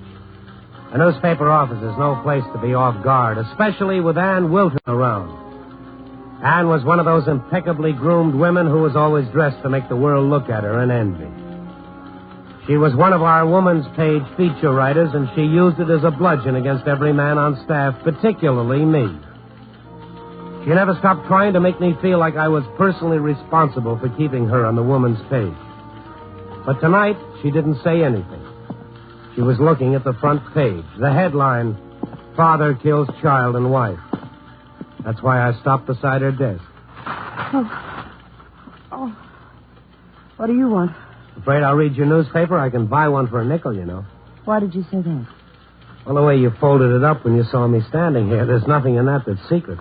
You startled me. What's so strange about doing something quickly when you're startled? Well, for a woman who rips male reporters apart with her adjectives, you seem awfully tame. Oh, please, go away and take your cliches with you. Oh, now that's better. For a minute, I thought you'd sent your claws out for the remainder of the season. You're so smug, so safe. What? So sure you're safe. What's up, Ann? Nothing. No, this is different. What's the deal? There's no deal. Nothing's up. But that headline in tonight's paper? You wouldn't understand, Randy. Did you know that woman, her child? No. The man? I told you no. It isn't anything I can't handle. Now, don't give me that a woman can take care of her problems as well as a man can, routine. We all can help each other. I've no right to ask you. Oh, you're not asking. I am. No one has a right to ask it. Okay. Okay, I quit. Randy, I need it. It wouldn't take very long. Well, name it. I need a car to pick up my children. You know I have 2 children. Little boy, little girl. I have them in a nursery school all day. Only sometimes, just lately, I don't take them home until after dinner. After they eat dinner at the nursery school. Well, can't your husband do it? He's busy. He works late. Tool and die makers put in long hours these days. So long he hasn't time to pick his children up for dinner? Well, I didn't really tell you everything. We've separated, Randy. We've been separated for 3 or 4 weeks, and he doesn't even know where the kids are all day. I don't want him to. I'd be afraid to have him know. Afraid? Oh, he's a vindictive man, Randy. Oh, now, wait a minute, Ann. You're taking that headline too personally. That doesn't happen every day or even every month. But it happened, didn't it? Well, yes, it happened. Randy, have I impressed you as the hysterical type of woman, the overly emotional? And I've looked upon you as the Chicago Star's answer to Gibraltar. Solid Gibraltar. Then why do you question my reactions now? Well, there's no warning. Usually these things give signs of happening, a black eye on the wife, signs. I guess I've assumed too much. Just forget it, Randy. What are you afraid of, I told you. I think you're afraid of accepting help, too. Don't say that. You're afraid it's weak as much as you're afraid of your husband. I don't like... Maybe you're right. All right, come on, Ann. Your kids are waiting.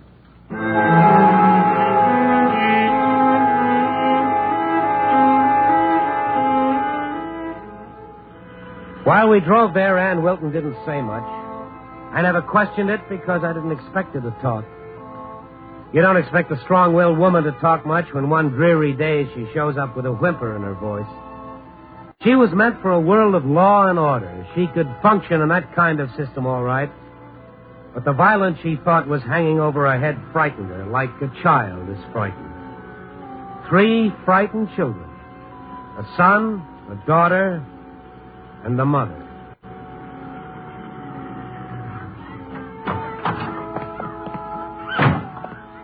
Anne stepped out of the car and waved a couple of short gestures toward the nursery school building. In a few minutes, her 2 children came out and walked toward her. Would you have thought that was strange?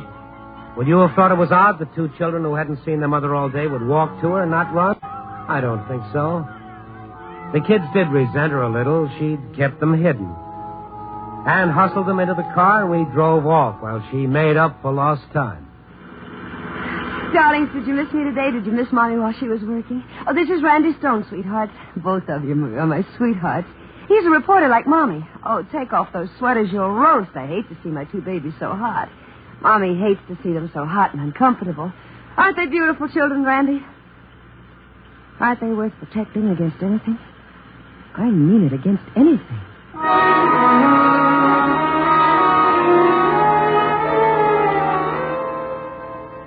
And that's the way it went.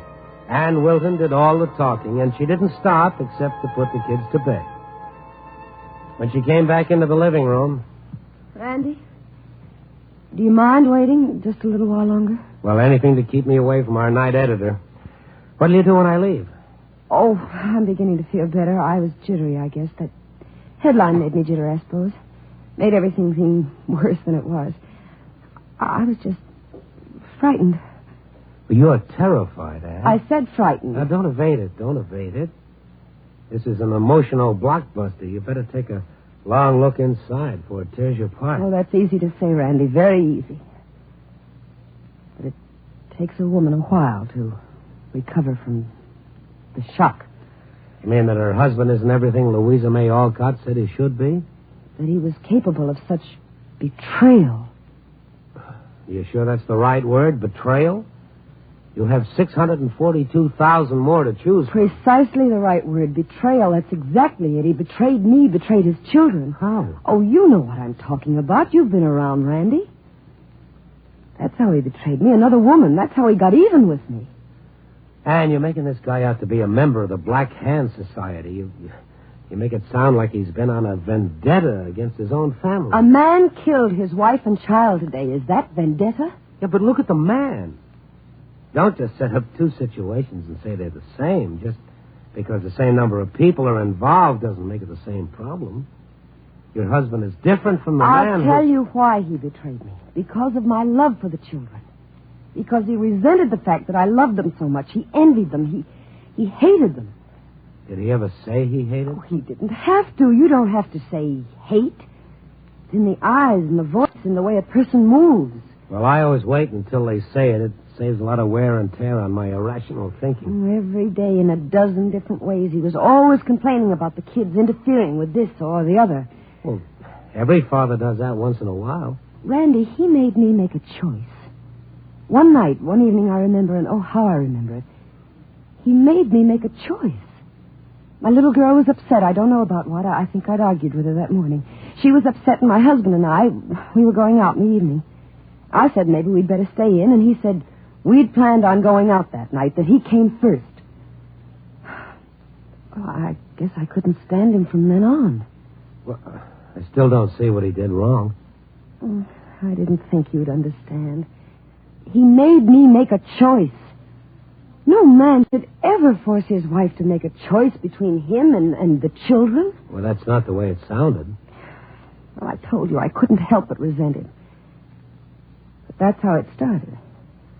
Until, finally, he betrayed me, Randy. He betrayed us to get even. Did he ever actually threaten your life, Anne? He betrayed us. Anne. What? Did he actually threaten your life? Oh, it isn't my life I'm worried about. It's the children's. Well, has he threatened them? Not exactly. Well, has he? Why pretend? Yes, he has. To me, he's often said he wishes he was rid of them, finished and rid of them, that we'd never had children. And once he actually threatened them, actually did. I think you better call the police. And tell them what? What can I tell them, Randy? Impressions, feelings? Is that any kind of evidence? You've been a police reporter. Does that count? Well, maybe I can help. Swear out a warrant. Get him examined by a psychiatrist. No. I won't have my children slapped all over the papers. Well, you can't go on living in fear. If I have to, I will for them. Well, take some kind of action or leave the city. Oh, no, not until our divorce comes up. I need his support for them. I mean financially. Not for myself, but for them. Well, separate residences are expensive. He does all right. He does well enough to find another woman. There's enough money to amuse her, enough for that. Where does he work? The Mason Engineering Company. He works late. That's how it started. He worked too late. Imagine me, of all people, me, being fooled by that I'm working late routine. And then he'd say he was going bowling. That's great. Me being made a fool of by that. I'll see you later, Anne. I'll call you in an hour. Wait a minute. Where are you going? You're not going to see him, Randy. You're not, are you? Well, what can you lose? Running and hiding like this isn't going to make your children any healthier or happier. Well, it's just until the trial, until I sue for divorce. Oh, that could take months. Randy, I'm afraid. Yeah, you told me. I'm afraid of... when he got off the job. It's a night job. After he got off and you'd talk to him, I'm afraid he'd come here looking for the children. He won't do anything to you. Well, not to me, to them. He'd kill them. Don't you realize that? Oh, Anne, don't beat yourself Their own for that. father will murder them. Come back, Randy. Please come back after you see him. Please, Randy. Okay. Okay, Anne, I'll come back. After I talk to your husband.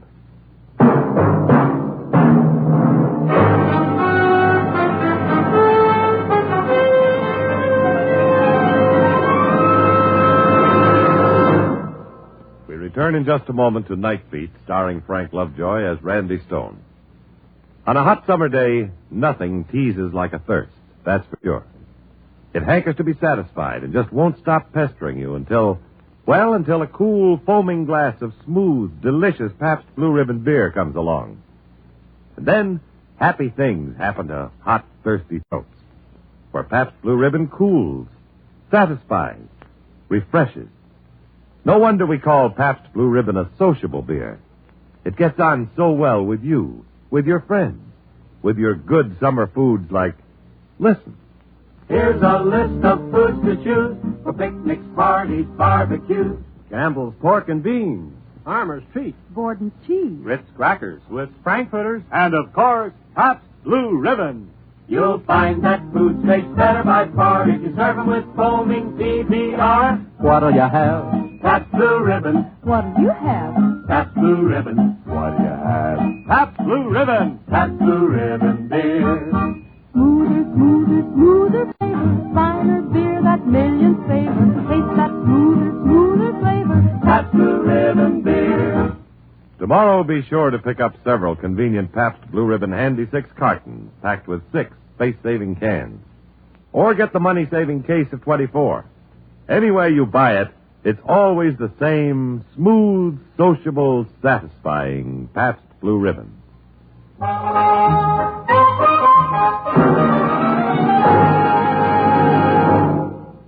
Act 2 of Night Beat will continue after a brief pause for station identification.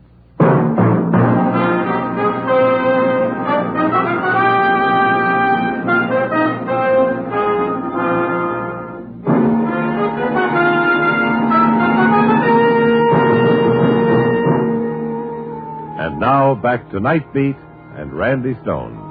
When an attractive, sharp-witted woman suddenly appears confused, when a strong-willed woman suddenly becomes hesitant and indecisive, and when a silent woman becomes talkative, there is nothing to do but help. Ann Wilton turned to me for help. She fought me in the city room for 1 year, but tonight she turned to me for help. A simple thing. All she wanted was a lift home for herself and her 2 children, except this ride meant we were running from a husband who was capable of killing the children, who could, who might. Ann believed it, and I was almost convinced. I had an idea about how I could help, but before I did, I wanted to know Ed Wilton myself. Maybe it's a habit from newspaper reporting. Verify your facts. I went to see Wilton at his job. When he took time out for a cigarette, I approached him. He was a tall, lean man, rather good-looking. His face was intelligent, if there is any such thing as an intelligent face. But he looked worried, like he had a problem to solve, only he couldn't quite remember what it was. Oh, hello. You're Ed Wilton? Oh, yes. You have a few minutes? Sure. Smoke time. My name is Stone, Randy Stone. You write that column on the Star. Yeah, that's the one. Excuse me, I have to get back to work. You smoke awfully fast. Nothing personal against you. You write a good column. We just don't have anything to talk about. Oh, I think we do. But only if you want to. That's the point, Stone. I don't want to. Why not? She sent you over, didn't she? No. No, it was my idea. I don't have any reason to think you're lying. But anybody who does something because they've talked to her... You really don't like her, do you? Doesn't make any difference now. Do you like her? Is it hard to understand? It shouldn't be for you, Mr. Stone. You don't think people have to be one thing or another. At least you don't write that way. Well, thank you for the tribute, but what does that have to do with you liking your wife? Like and dislike can go together. You feel very strong about a person. Feel strong against it. You can love and hate. My wife doesn't have any room in her thinking for both. If there's one, the other goes out. One or the other, but not both.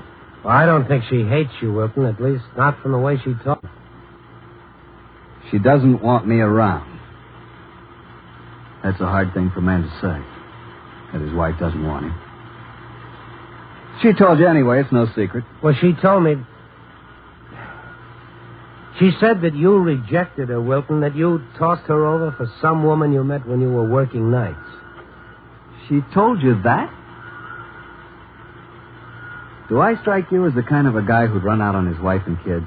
I don't know what kind of a guy you are, Wilton. I don't know where you came from, what you know, what you want out of life. That's knowing somebody. And you're not telling me anything. All you have to know for right now is, do I make sense? Well, that's hard to tell for right now. Okay. She said I met the girl when I should have been bowling, or when I claimed I was bowling after work. Yes, she did. I bowled once a week. The same night every week. Exactly the same time and same place. All she would have had to do was pick up a phone and check. Or come down here and see. Didn't she? Never. Not once. She only believes what she wants to believe.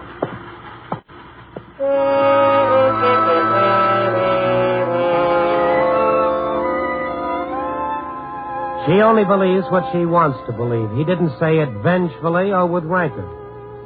He didn't say it to hurl a charge against her to make up for the one she'd hurled at him. Only I didn't want to accept it. I didn't want to believe that his logic was sound and reasonable. I didn't want to believe that he lived within reality and that she was only partially there, because if I admitted that, if I'd really accepted it at the moment, the obvious point had to follow.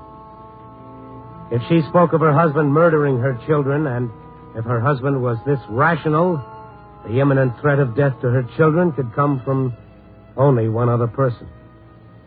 From the mind of the mother.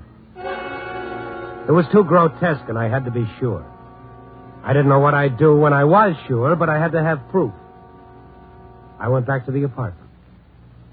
Would you like a drink, Randy? No, thanks. I don't want one either. I'd like a cigarette, though, but I'm all out.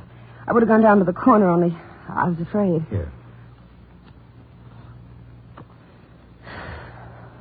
Well? Well, what? Pretty cunning fellow, isn't he? I mean, Eddie. Shrewd. Well, I didn't see that. Oh, no. No, he's too cautious for that. With a man, he wouldn't try to pull any fast ones. Well, he seemed to talk without much pretense. Don't let it fool you, Randy. Even that has a motive. Everything in his life does. I have never seen a man like him. A man who did everything for a reason he planned out, figured out ahead of time. Like his story about the bowling? Doesn't that prove it, doesn't it? Did you ever check to see if he was bowling? I don't remember. A thing that important you don't remember? Don't pin me down, Randy. Don't cross-examine me. Don't. That's all. Just don't. Well, I thought you ought to look at his side. I did. Once was enough. Maybe it'd be worth another look if you want to get back together. I don't want to get back together. Well, you should have said that in the first place. Oh, it was a hard decision to make, Randy. You know, a very difficult decision to make. Breaking off with Eddie. It was now or never. Now or never what? The chance to be young. Oh, I married much too young. And then I suddenly realized I'm almost 30. And when he did what he did, you figured it was time.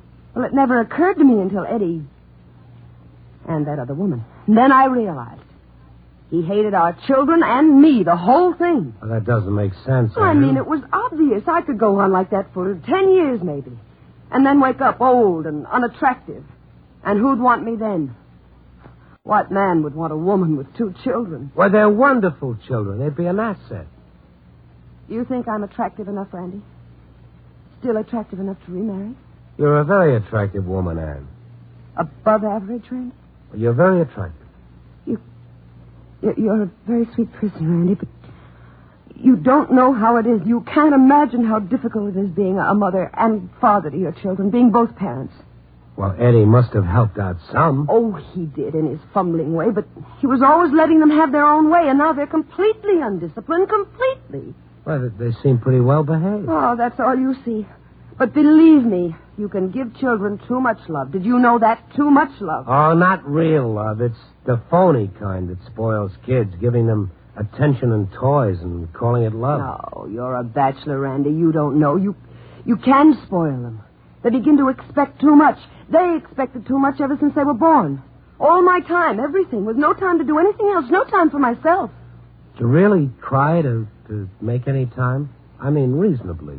What for? Why should I have? Just to have their father desert us, have it thrown back at me when he deserted us? Anne, he didn't desert you. He's here now. You talk like he was in another city. He's in this city. You're only separated, not deserted. Deserted? Don't you think I know what I'm saying? I know what desertion means. I've been deserted all my life. Well, you can pick up that phone and call him. Deserted all my life. Like my mother and father deserted. They actually abandoned you? Well, not that way. There are worse ways. They ran my life like I was a machine or something. Everything was done at exactly a certain time and just so much time to play with me. It was almost as if they didn't want me around the other times. Or At all? Funny for me to think of my own childhood when I'm a mother myself. When I have my own kids. I should forget all that. The past is past. Well, it's past only if you understand it, Anne. But how can the past be past? And I think about it all the time. How can I forget my childhood when I never really had one? Something always stopped it. Something always kept it from happening. Don't you see, my parents or my children, something always kept me from being young. Anne, you've got to have help. The police? Oh, will they listen to what my husband is doing to me, how he threatens me? No, not him. For yourself, you must. No one, Randy, no one. I'm alone. You're the only one who can help me, Randy. You're the only one who wants to protect me from...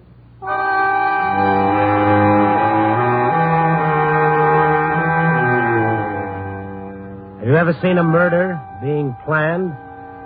Have you ever seen the potential killer work toward his goal? It isn't with daring do and shadowy doorways. Sometimes it's in a small, neat apartment living room. In an anguished voice, a baffled face of a person who's bewildered by his own hate and sees only one way out. The answer for all irrational people in the world since time began. When something stands in your way, even if you've created that something into being what it isn't, kill it, destroy it, murder it, blow it up. Two disturbed small children sleeping, safe in their only refuge, their sleep. Who is to stop the mother they trust? Who is to stop her from doing what she doesn't want to do? The police can't act. They can't arrest people for thinking something. Otherwise, we'd all be in jail. As Ann Wilton paced the room, smoking and talking, I knew I didn't have any choice. It would happen tonight, and someone had to be there to stop it, to stop her. She begged me to stay, to sleep on the couch, to protect her from her husband, still saying her husband was the killer. But I don't think she believed it. She went into the bedroom and locked the door. I stretched out on the couch and waited and hoped that I was wrong. I hoped everything I'd heard didn't mean what it meant. Only reality exists. We can't make it what we want it to be. At 3:30, wearing a bathrobe over her nightgown, her feet bare, she glided silently across the floor of the living room into the kitchen. I didn't move. In a minute, she came back, and I saw it glisten. The butcher knife. I saw it glisten in her hand from the light of the street lamp as she came near me. A pause while she made sure I was asleep, and then almost as an absolution, almost as a prayer, she whispered to me, I'm sorry. You'll understand. I have to. Please, I'm sorry. And she moved to their bedroom. I leaped up. I had to witness the attempt. It was the only way she could legally be put away. The only way she could be helped. And there, standing over her silently sleeping son, without hearing me, without rush or hurry, as if time didn't exist, as reality no longer did, she raised the butcher knife over her head, and I rushed in. I spun her around. She fought for an instant. She wouldn't let go of the knife, and I had to hit her. And as she fell to the floor, the sound awakened the little boy. And his first words, his only words, Mommy. Mommy.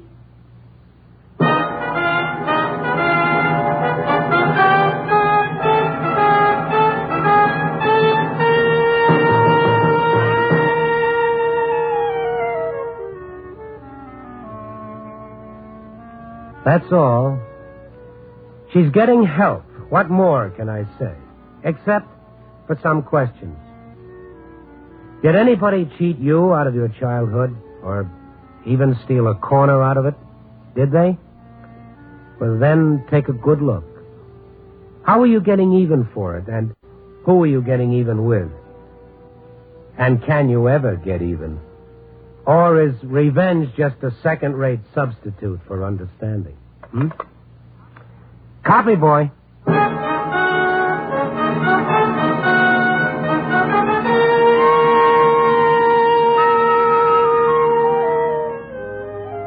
Night Beat, starring Frank Lovejoy, is produced and directed by Warren Lewis.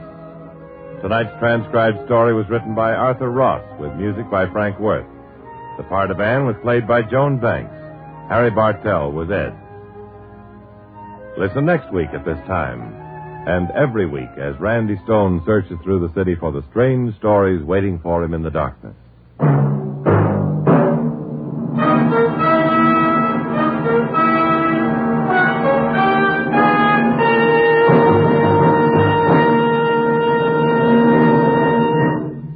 Night Beat came to you from Hollywood.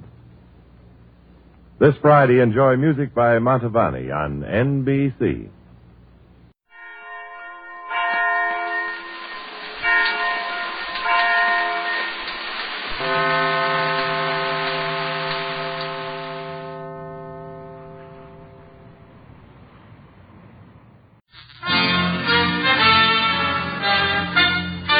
Listen while the makers of Rexall drug products and 10,000 independent Rexall family druggists bring you Dick Powell as Richard Diamond, private detective.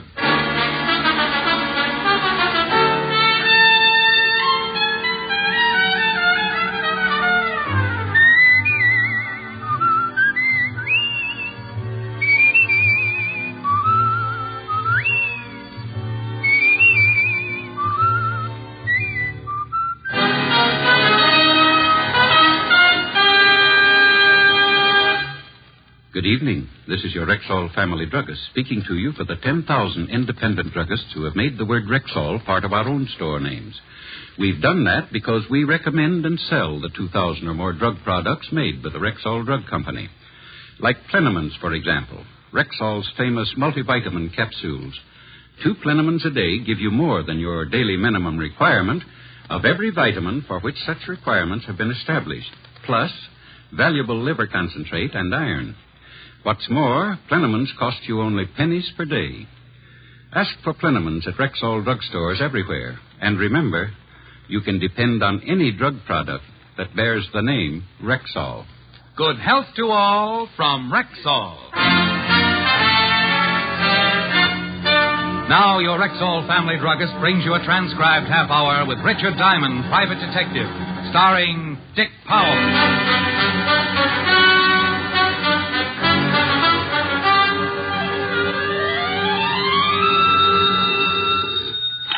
Diamond Detective Agency. We trail them, we nail them. If they're guilty, we jail them. No charge for poetry. Oh, no. Edgar guessed with a shoulder holster. Hello, Helen, baby. Rick, guess what's in town? Unless I win something, I give up. The carnival. Well, is the balloon concession tied up yet? Oh, Rick, I'm serious. I haven't been to a carnival since I was little. Let's go tonight. You mean peanuts, popcorn, Cracker Jacks, and all that? Yes. Sounds awful. Oh, now, Rick. Okay, honey. I'll be around at 8. Shall I wear my knickers? Rick. Bye. That night, I picked up Helen. We went to the carnival. There were more people on the Midway than Rexall has stores, and we got pushed so much I felt like the tax bill in Congress.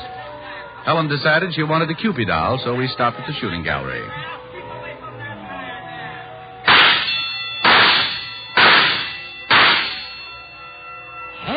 That's pretty good shooting. Think nothing of it. Just 3 more bullseyes and you win a doll. Well, here's your doll. Where'd you ever learn to shoot like that? At the skeet club. Would you like to try a shot, Rick? No thanks. Come on. Oh, Rick, isn't this doll cute? And now, to your amazement and proof of my statement, I'll ask him to step out here. And here he is, ladies and gentlemen, the one and only Samson, the strong man. Step right up, folks. He'll thrill you with his amazing feats of strength. Now, crowd right in. Don't be shy. There is no... Standing on the platform with the biggest collection of muscles I'd ever seen. Samson looks like an overgrown orangutan. And at least 3 tigers had contributed their all to the loincloth he wore around his middle. Samson, the great. And now, our sensational offer. $100 to any man who will step up here and defy the mighty Samson to put him to sleep by squeezing his chest. Now, it is harmless, my friends, and if any one of you daring gentlemen think the mighty one cannot put you to sleep with a mere squeeze, then step right up. If Samson fails, then $100 is yours. Well, Rick. Now, I tell you, friends... Well, Rick, what? Don't you want to show off? Not my insides. Rick, you mean you're afraid just to let him squeeze you? Honey, I'm afraid to let him breathe on me. Come on, let's go see that fortune teller. I steered Helen toward the next booth before she could talk me into anything my bones would regret tomorrow. The sign outside the tent read, Madame Tanya, Your past, your present, your future. And inside, we found Madame T staring intently into a crystal ball. She wore gypsy clothes and a heavy makeup that covered what might have been very lovely features. Welcome to the inner sanctum. Haven't I heard you on the radio? She didn't crack a smile, and I didn't exactly blame her. She motioned us into chairs around the crystal. The room was decorated in about the same motif as the tattooed lady, and would have impressed a man with a bad case of DTs. Madame Tanya went back to staring at the crystal, so I followed suit. I couldn't see a thing in the glass ball, but then maybe she picked up television on clear night. The crystal grows dim. I can see that you are both very much in love. Well, go on. It is good. This man adores you. He worships you. He idolizes you. Wake me up when I propose. You are an unbeliever? Oh, let's be modern. I'm a cynic. The crystal does not lie. But to make certain, I will consult the cards. She picked up a deck that was too big for poker and too small for canasta. I should pay to watch a girl play solitaire. I nudged Helen, and we were about to leave when a tall, thin young man pushed back the canvas flap and walked in. Hey, Tony, I didn't know you were busy. Excuse me. The boy pushed back the flap to go out and then made a sharp, gurgling noise in his throat. He doubled with pain and fell to the floor. Even from where I was sitting, I could see the big, ugly bullet hole in his chest. Bruce! Don't scream. We'll have the whole crowd in here. Stand back, Helen. Is he hurt bad? You don't need a crystal ball for this, honey. He's dead. Even under the heavy makeup, I could see her face turn pale. I sent Helen to call the police, and then I looked around outside. The killer had either used a silencer, or else the shot was not heard in the confusion. 20 minutes later, Lieutenant Max Talbot arrived, followed by Sergeant Otis, wearing his Hopalong Cassidy badge. Hi, Rick. Well, hello, Max. Where's Walt Levinson? He's on vacation, Rick. I've taken over his cases. Also his problems, I see. Hello, Otis. Hi, Shamus. So there's been another murder, huh? And you just happened to be here. Sounds suspicious to me. Otis, why don't you stick your head through a piece of canvas and let people throw baseballs at it? And get my brains knocked out? Oh, no. Why not? You got nothing to lose. Rick, Miss Asher told me over the phone what happened.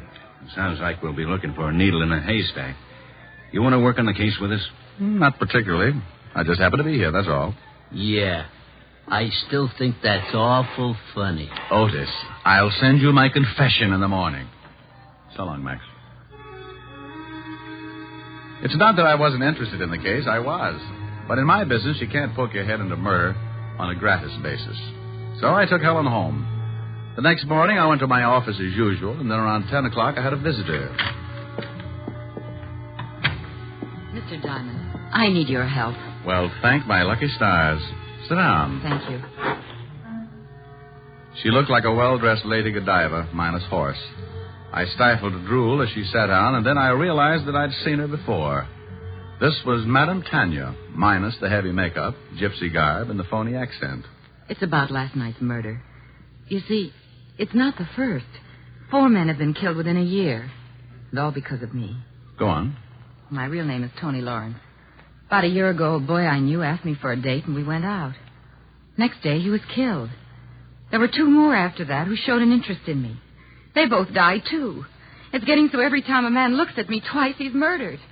Well, it's a pleasant way to die. But what about this kid last night? Well, he'd asked me for a date at a small party we had after the show one night. He worked in the show, but I hardly even knew him. I see. Did you tell Lieutenant Talbot all this? Oh, yes. He says he'll have to make a systematic check on everyone on the show. That could take months. Yes, it could. Talbot's a good cop, though. Why'd you come to me? I want you to go back to the lot with me. I'll arrange to get you a job there. Honey, I got a job. I'm a private detective. Oh, I know. I'll pay you what you ask. Oh, well, that understanding will just continue. Well, maybe working undercover, you'll be able to find out who's behind all this. Well, Oh, I'm sure it'll work. I'll get you a job as Barker for the girl show. You know, I've always wanted to run away with the girl show. We drove back to the carnival, and I became Rick Diamond, boy Spieler. The kid who was murdered last night had asked Tony for a date at a small party. There were only 3 other people at that party, and it seemed logical that one of them was the killer. First on the party list was Chuckles, the clown. Tony took me over to his trailer. Here we are. I think you'll like Chuckles. He's got a great sense of humor. Well, Tony, come on in. Can't stay long, Chuckles. I want you to meet Rick Diamond. He's the new barker on the girls' show, and the boss wants me to introduce him to everyone. Well, any friend of Tony's is a friend of mine. Glad to know you, Rick. How are you, Chuckles? Yeah, just fine. So you got the job at the Shakers, huh? You ever barked before? Only at pet shows. Oh, well, you'll do a good business over there. All the old fogies go to see Karen. She's the head shaker. Is that all she shakes? Hey, that's pretty good. Put some gags in your pitch. The crowd eats it up. We better go, Rick. You start to work soon. Yeah, well, drop around any time, huh? Number 2 on the suspect list was Samson, the strong man. I remembered him from last night and took a last look at my fingers as we shook hands. Glad to meet you. Do you wrestle? No, but I'm a demon with jacks. Oh, I can't find no one around here to play with. Oh, you poor kid. Have you tried the lion cake? Rick's going to pitch the girls' show, Samson. Boy, that's no fun. Hey, look, kid, you work out with me, and someday you can be a strong man, too. Well, that's a tempting offer, but I'm afraid I'm just a natural-born sissy. Well, if you change your mind, come around and... And you'll change my posture, I know. Glad to have met you, Samson. So long. Playful little character. He's really very nice. Hey, let's stop here for a hot dog. Good. My favorite meal. Give the man a cooked one, Maisie. Sure thing, Tony. Loaded with onions, honey. No date tonight. Aren't you hungry, Tony? I've got to change for my act soon. Tell me, how did a pretty girl like you get tied down to a crystal ball? Oh, I don't know. I grew up on shows. Mom and Dad were wire walkers. Well, I don't like high places, so I decided to be an actress. Mm-hmm. Well, after a few feeble stage attempts, I came back here. Now you do your acting in a tent. That's right. If these murders aren't solved soon, I'll be on the move again. Those 2 characters we just met, you think one of them might be the killer? Gee, I don't know. They've always been friendly with me, but... Well, they did overhear that boy ask me for the date. Karen was there, too. Oh, yes, the shaker, as Chuckles put it. You'll probably meet her later on. She's always quick to discover a new man. Well, I can hardly wait. Say, I'd better get back. I'll see you after the show tonight. You are, mister. It's got enough onions to keep you out of circulation for a week. Tony walked away, stopped, turned, and gave me a smile that made me feel warmer than the hot dog I began munching. She was a very pretty girl. Pretty enough for someone to kill any man she got interested in.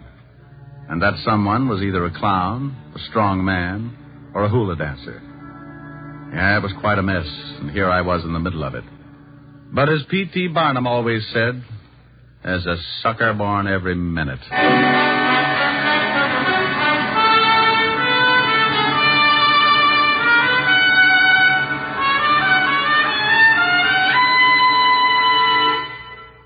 Before we continue with the adventures of Richard Diamond, private detective, here's your Rexall family druggist. Whenever you develop a simple headache, what's the first thing you think of for fast relief? Why, aspirin, of course. Right. But it's also smart to think one step further and choose Rexall aspirin. Give me 3 good reasons why. Okay. First, every Rexall aspirin tablet contains 5 full grains of pure aspirin. Second, there is no faster-acting aspirin made. What do you mean by that? I mean that when taken with water, a Rexall aspirin tablet is ready to go to work for you even before it reaches your stomach. Sounds swell so far. What's the third reason? Just this. In the economy size 200-tablet bottle, Rexall aspirin costs you little more than 0.3 of a cent per tablet. That I'll remember. And remember this also. You can depend on any drug product that bears the name Rexall. And now back to tonight's adventure with Richard Diamond, private detective, starring Dick Powell.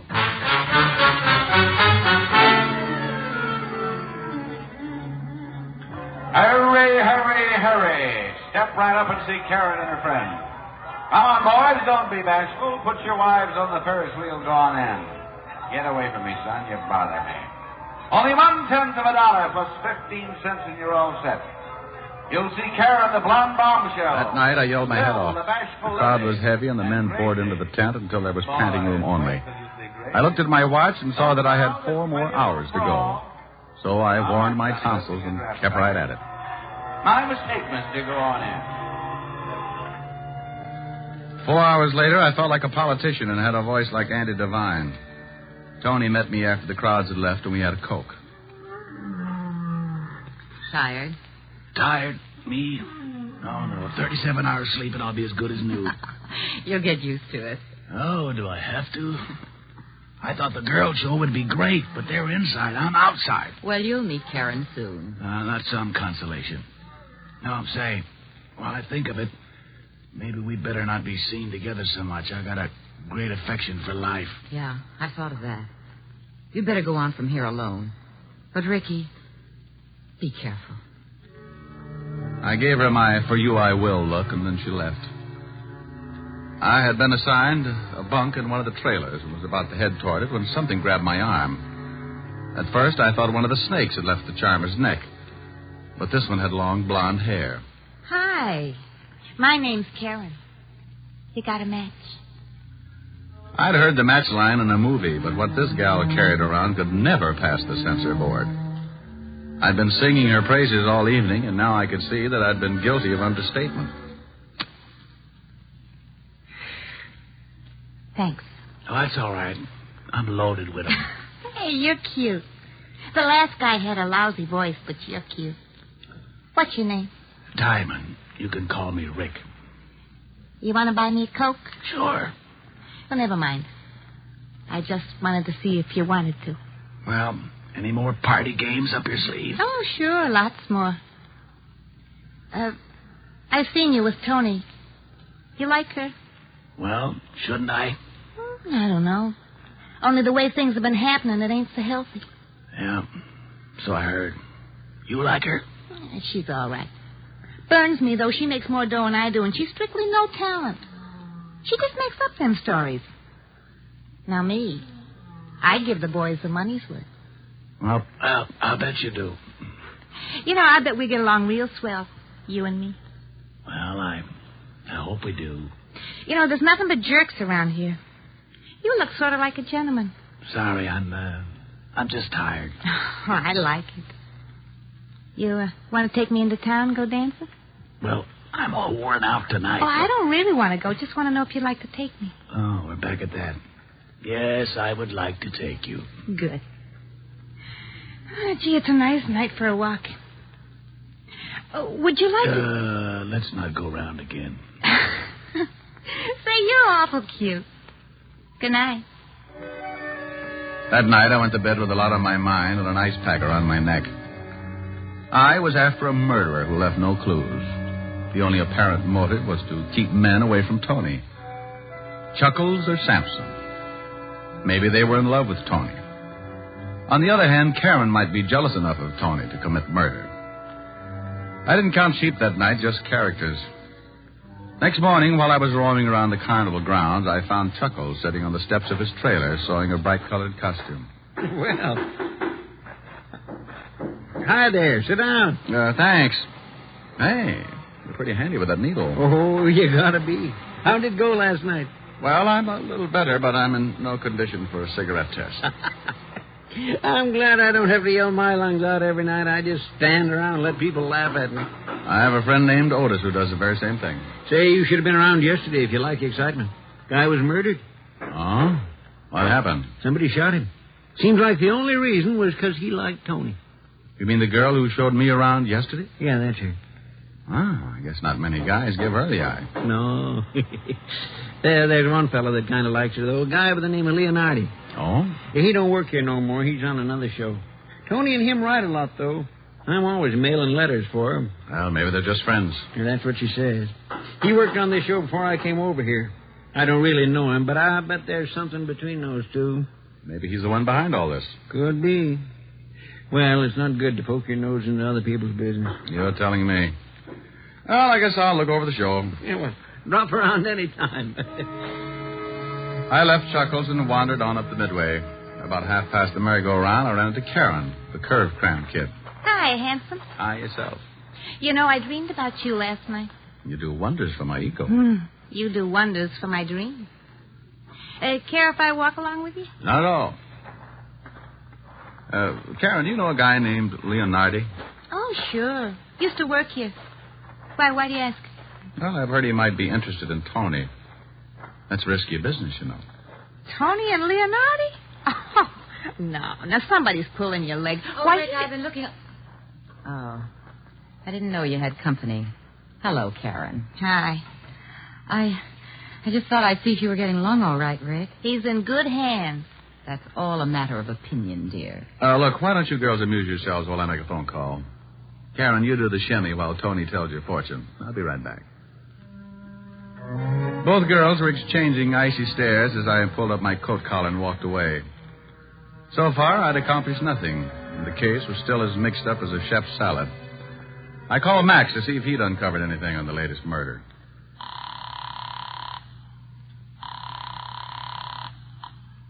Homicide, Lieutenant Talbot speaking. Max, this is Rick.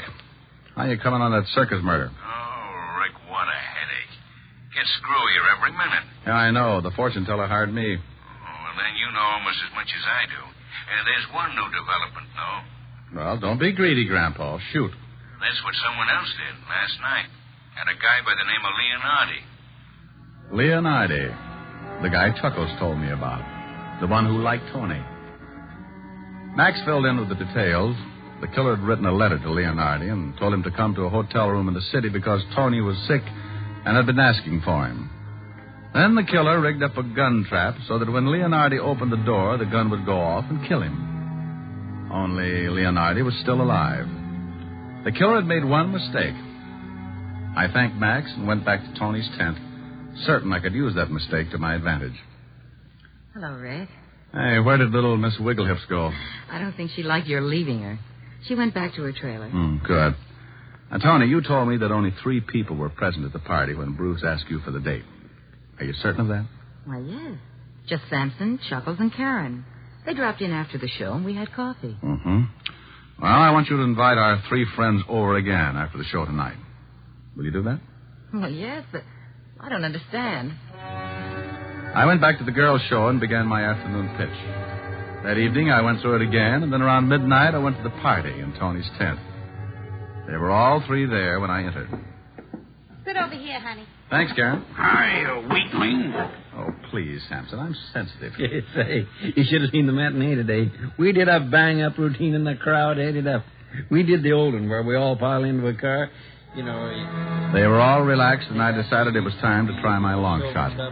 Chuckles was just finishing his story as I took a deep breath and crossed my fingers. Back, and then we all pile out of this little car. Oldest trick in the book, but they loved it. Chuckles, remember that guy you told me about the other day? I think his name was Leonardi. Sure, what about him? Well, nothing. I was just curious. Did you know him, Samson? Know him? Why, Leo and I used to room together where we worked here.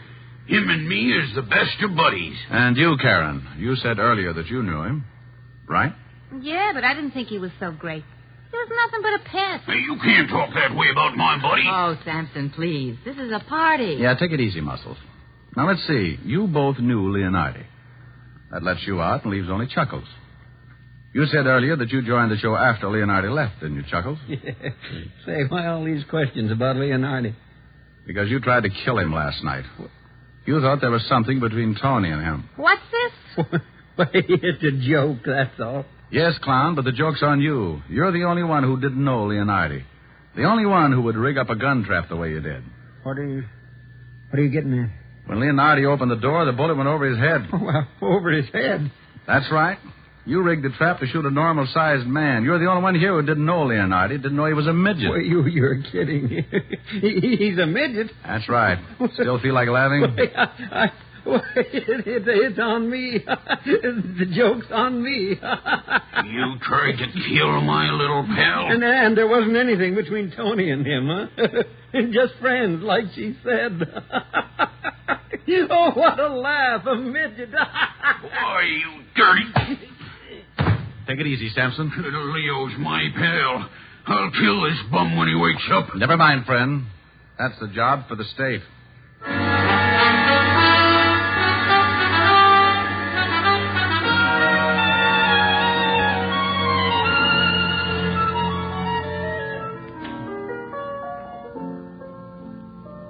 And so, dear Helen, my life at the carnival ended, and I have come back to you.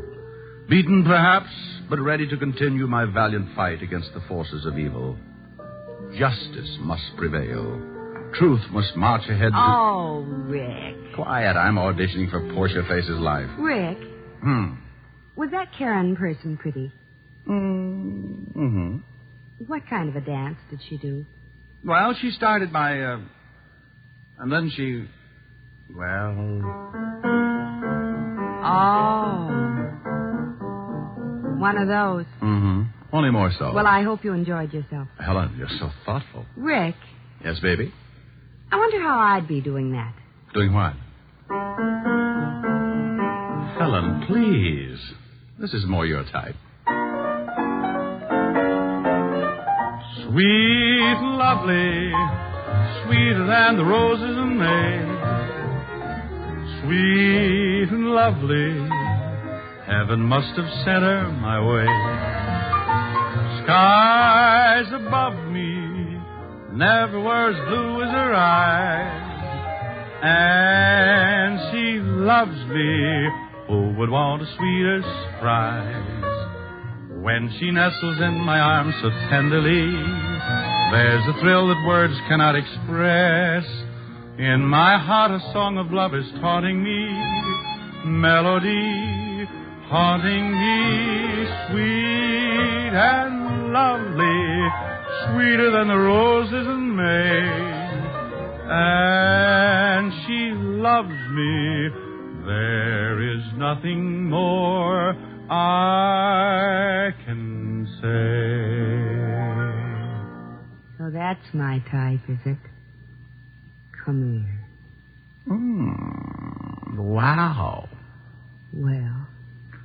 Oh, I guess a man's entitled to change his tune.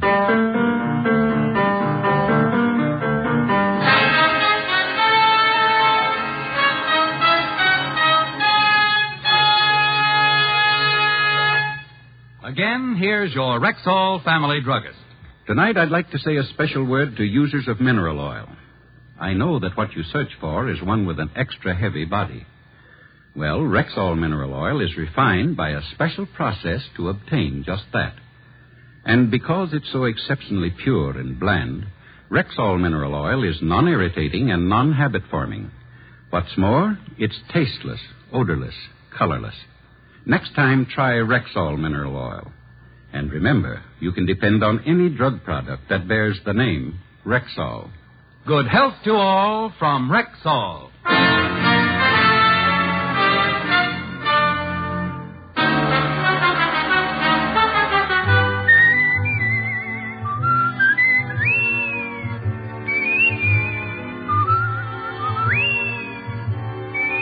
Richard Diamond, Private Detective, stars Dick Powell in the title role and is written by Richard Carr, with music composed and conducted by Frank Worth.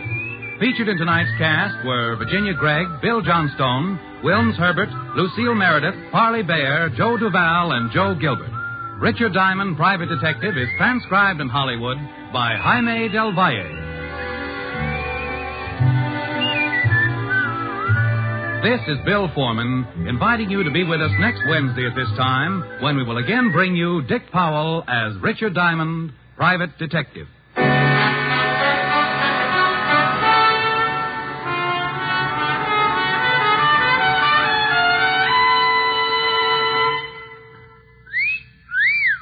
Hiya, beautiful. Get lost, Bristlepuss. You need a shave. But I have shaved. What else do you want me to do? Silly boy, she wants you to go Stag. Go Stag? But why? Because Stag is Rexall's exclusive line of men's good grooming aids, like Stag Brushless Shave Cream. No fuss, no massage, just smooth it on, and presto, you get a clean, close shave. Your face stays smooth and whiskerless all day long. I'll do it. I'll go Stag. That's it. Join the Stag line now at Rexall drugstores everywhere. Yes, to make girls care. Go Stag.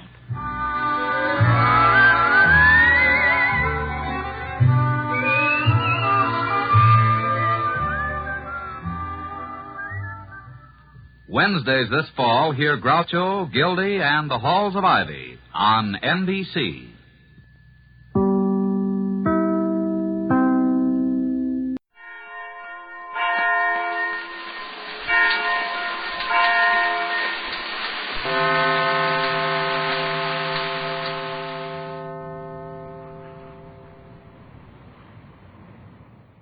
Ladies and gentlemen, stay tuned to the Fred Allen Show. If within the next 30 minutes you, any listener in the continental United States, answer a telephone call from any giveaway radio program, and because you are listening to this show, you miss an opportunity to win any gift then being offered, Fred Allen guarantees to make good by furnishing an equivalent gift or its value up to $5,000. National Surety Corporation guarantees that Fred Allen will perform his agreement up to a total of $50,000. Notice of any claim under these guarantees must be mailed to Mr. Fred Allen by registered mail, care of the National Broadcasting Company, Radio City, New York, and postmarked not later than midnight, November 8, 1948. Relax. Enjoy the Fred Allen Show.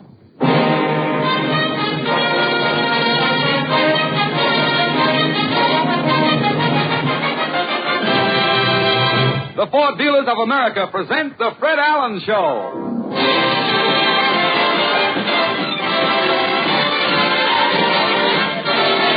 The Fred Allen Show with Fred's guest, Arthur Treacher, Portland Hoffa, Minerva Pius, Peter Donald, Parker Finley, the DeMarco sisters, and Al Goodman and his orchestra. And this is Kenny Delmar speaking for your Ford dealer. Well, they've counted the votes from every last precinct, and I can now announce the winner. It's the same the whole land over. In the new car field, Mr. and Mrs. Public overwhelmingly prefer the new Ford. And why not?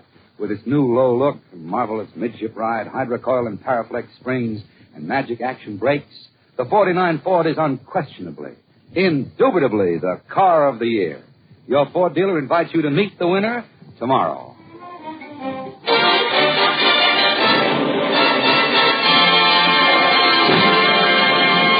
Well, it's Sunday night again, and as is his weekly custom, Fred Allen has a date at the corner of Main Street. Tonight, as Fred steps out of his new Ford, he hears a voice say, Mr. Allen! Hey, Portland, gee whiz. Say, I'm a little late, Portland. Have you been waiting long? Oh, no, I was in that French cafe across the street. French cafe? Les Naseaux d'Anguille. Les Naseaux d'Anguille? Mm-hmm. What is that in English? The nostril of the eel. The nostril. You know, all those French cafes have crazy names like that. There's one down in Greenwich Village called Coup d'eau Couchon.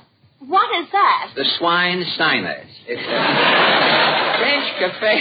The fellow who runs it doesn't know what it means. He bought it from a fellow without an interpreter, and but French cafes are always so dark, Portland. That's right. French chefs use so much garlic. In the dark? You can locate the food. Oh, I often wondered why that was.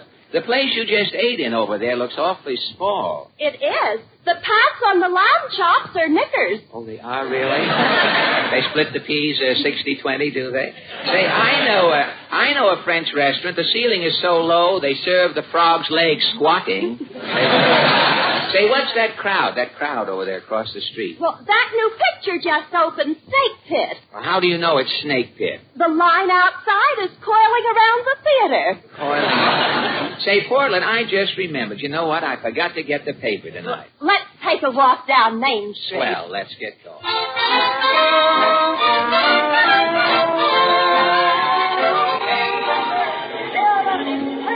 What does the paper say? Say, here's an item. Medical Economics, National Physicians Business Magazine, says that there is only one doctor for each 1,082 persons in the United States. I wonder if people are worried. Well, let's ask some people now as we walk along Main Street. Hey, this man coming with the Leghorn briefcase. Pardon me, sir. Claghorn. Say Claghorn's the name, son. Senator Claghorn, that is. Well, Senator? Well, here I go again. I've been laughing since last Tuesday.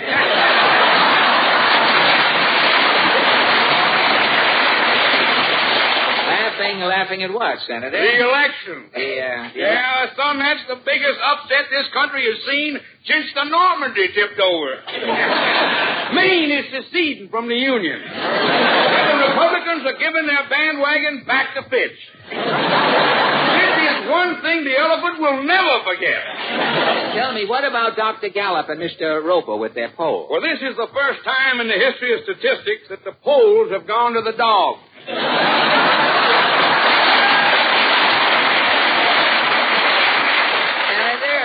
Senator, do you think that, this is off the record, do you think the president had a hunch he would be reelected? Oh, Harry wasn't worried, son. He knew he'd be living in Washington 4 more years. How do you know? 2 days before the election, I seen a piano tuner going into the White House. Well, tell me, Senator, how do you account for the president's re-election? Moving pictures done it, son. Moving pictures? People are so crazy about double features. You mean the president's first term? People want to see everything twice. I hate to change the subject, Senator, but a Physicians magazine says that in this country today, there's only one doctor for each 1,082 persons. Well, the country don't have to worry about doctors for the next 4 years, son. No? The Democrats are the best doctors. Doctors? Them Democrats made the Republicans take their medicine. So long, son. So long.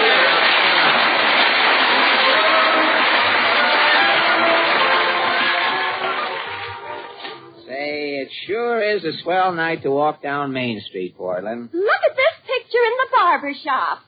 2 men wearing toupees. It says, which twin has the phony? Hey, look who just turned the corner. Titus Moody. Hi, Mr. Moody. Howdy, Bob.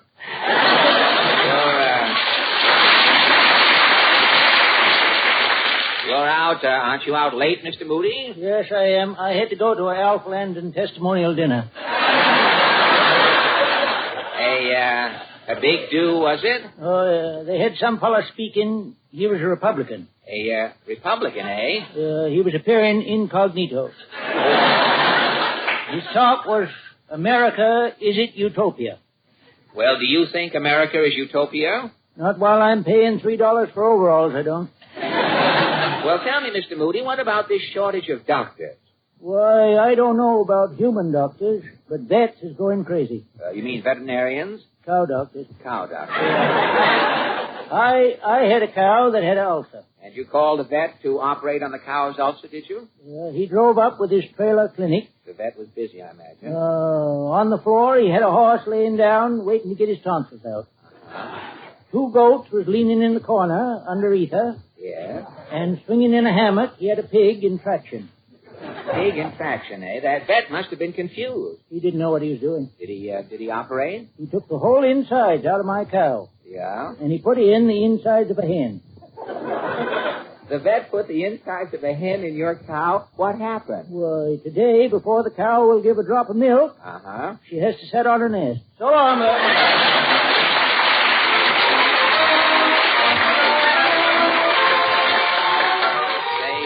That Titus Moody is a character, Portland. This little woman coming looks familiar. Well, I should say so. Mrs. Nussbaum. So who is paging me? Oh, it's you. Yes. Out walking your dog, eh? Yes, it is a Seltzer Spaniel. You mean a water spaniel, don't you? I'm buying it in the Bronx. Oh, a Seltzer.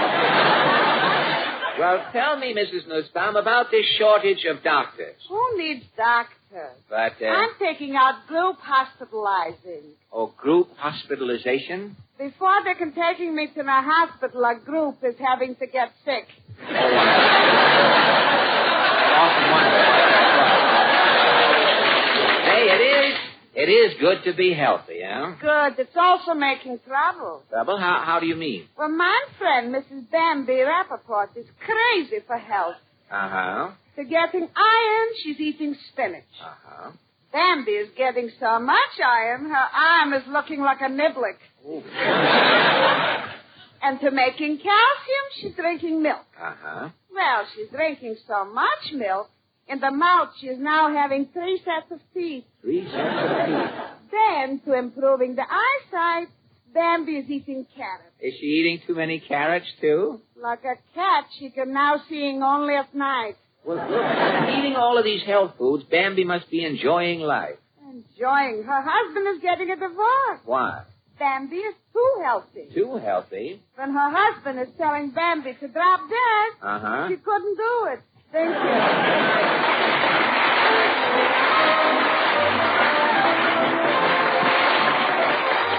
Well, you sure meet some confused people on Main Street, Portland. You haven't found out much about the shortage of doctors, have you? No, I haven't. Say, let's try this man coming along playing with the barbed wire yo-yo. Pardon me, sir. Rejoice, brother. My name is Humphrey Titter. Humphrey Titter? I'm the joy boy. Stand back, brother. I'm letting go a bluebird. I just left the Republican headquarters. I yelled, "Rejoice, brothers." What happened? They threw me out. See, I remember you, Kidder. You write unusual greeting cards and jingles. Yes, everybody waits for a special day to send out cards. And you? I send out greeting cards any day. Any day. Greetings, pal, and wishes good. I send you on this one day. I don't know when your birthday is, so I wish you a rousing Monday. Very good, very good. Rejoice, brother. Don't be like the man whose cat was run over by the steamroller, standing there with a long puss.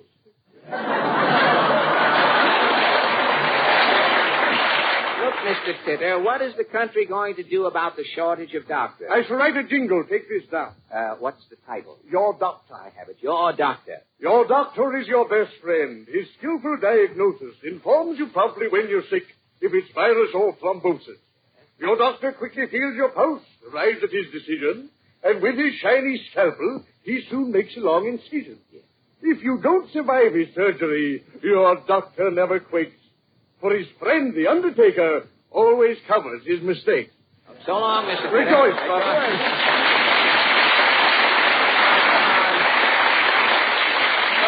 Come on, Portland, let's go. Wait till I look in the music store. Yeah, what is that bus? That fellow, the bus to that fellow in the window there? It's Jack Eigen. Oh, God. And he picks the song of the week. What is Jack's selection this week? Al Goodman and his orchestra playing, and the five DeMarco sisters singing the Money Song. Hey, I wonder how that sounds, the Money Song.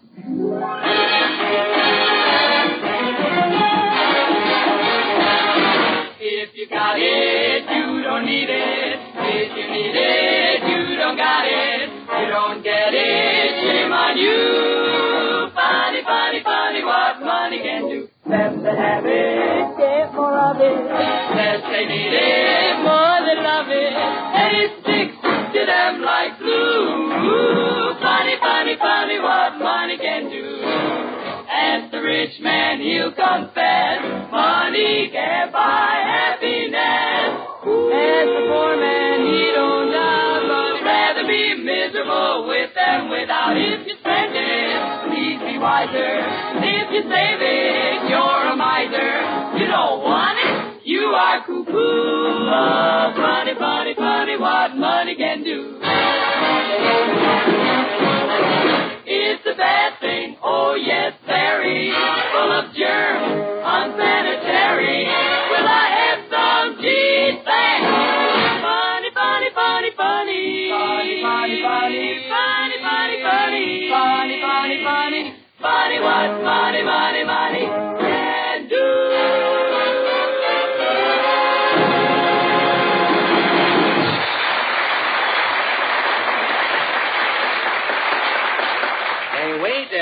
Wait a minute, Portland, will you? Here's the Ford dealer showroom. I think I'll stop in here for just a minute. Hi there, Fred. Can you give me a hand with this job? Say, what's going on, Mr. Dealer? That stepladder, that hammer, those nails? My wife just finished embroidering a motto, and I want to hang it. Let me see. Oh, it's that old motto, there's no place like home. Yes, huh? Fred, my wife modernized it. This motto says, there's no place like home for Ford service. What beautiful sentiment. Now, if you could only get another motto, you know, like, a man's best friend is his...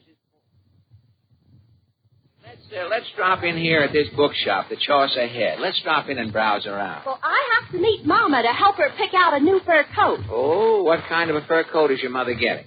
Some man with a pushcart tried to sell her a Hudson seal, but Mama was too smart. How do you mean, too smart? Mama knows there aren't any seals in the Hudson. Your mother really? Portland, don't let your mother get a squirrel coat.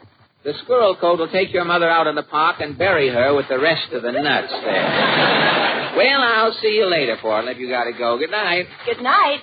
Say, this window is full of new books. Yeah, I'll go in and look around. I think I'll stop here at this mystery counter. I guess this gentleman is ahead of me. I say, miss, do you have that new mystery, the man with the neon nose? Arthur Treacher.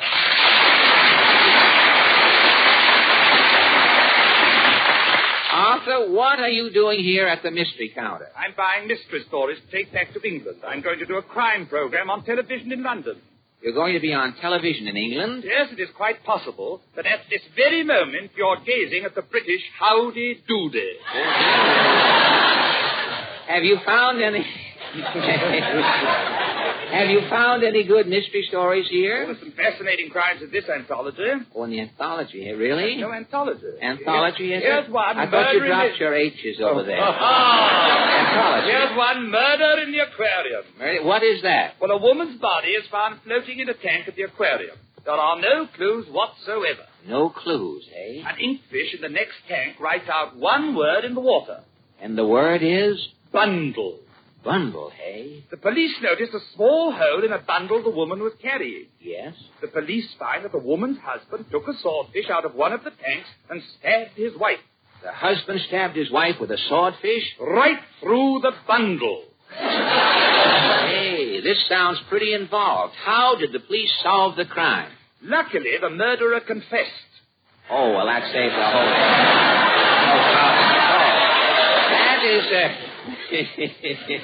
That is some mystery. This next one is fantastic. It's called The Fatal Hamburger. The Fatal Hamburger? Arthur, mysteries like these will start television doing giveaway programs. Now, if you really want a ripping mystery, I happen to have a thriller. Well, it's got to be good, Fred. I start next week. Oh, in London? Yes. My television program is called The Pips Piccadilly Mystery Playhouse. The Pips Piccadilly Mystery Playhouse? Yes. Pips Piccadilly is my sponsor. Oh. The program opens with 20 Piccadilly pickers peeking out of a brine barrel singing a rousing commercial. Well, how does it go? Piccadilly, Piccadilly, made by Pips. Smack your lips. Pips is Piccadilly, Pips is Piccadilly. Try some Pips on your fish and chips.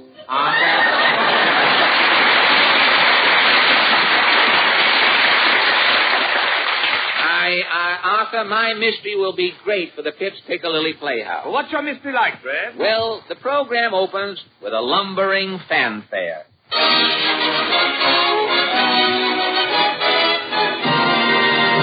The Pips Piccadilly Mystery Playhouse presents another exciting adventure in the life of Sam Shovel, Private Eye.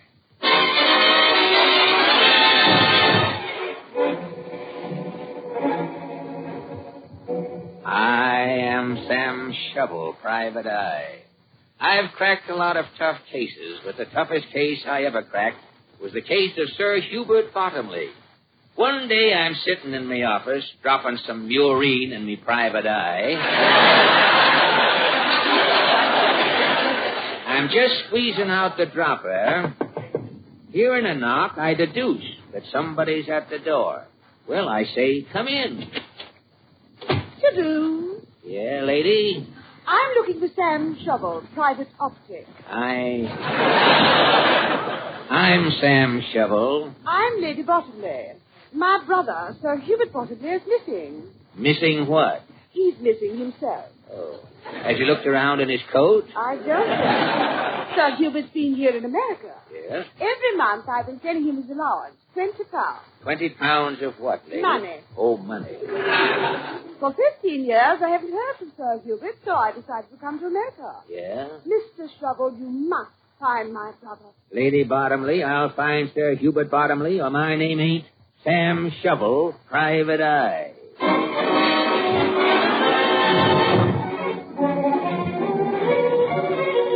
Lady Bottomley told me her brother was a big game hunter. The last address she had of Sir Hubert turned out to be an old brownstone back of a Natick stand just off Madison Avenue. Lady Bottomley was trembling as I pulled the old-fashioned bell.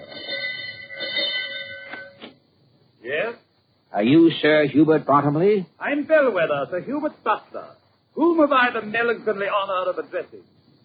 I'm Sam Shovel, Private Eye.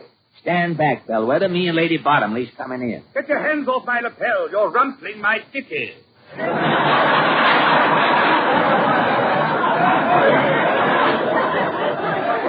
I say, Bellwether, will you announce to Sir Hubert that his sister, Lady Bottomley, is here? I didn't like the looks of Bellwether. From the way he was talking, I couldn't tell if he was English or if he just had bad bridge work. I was just putting the magnifying glass on Bellwether when he said... If you two damp intruders will excuse me, I shall tip along to the trophy room. I have to shampoo a moose head.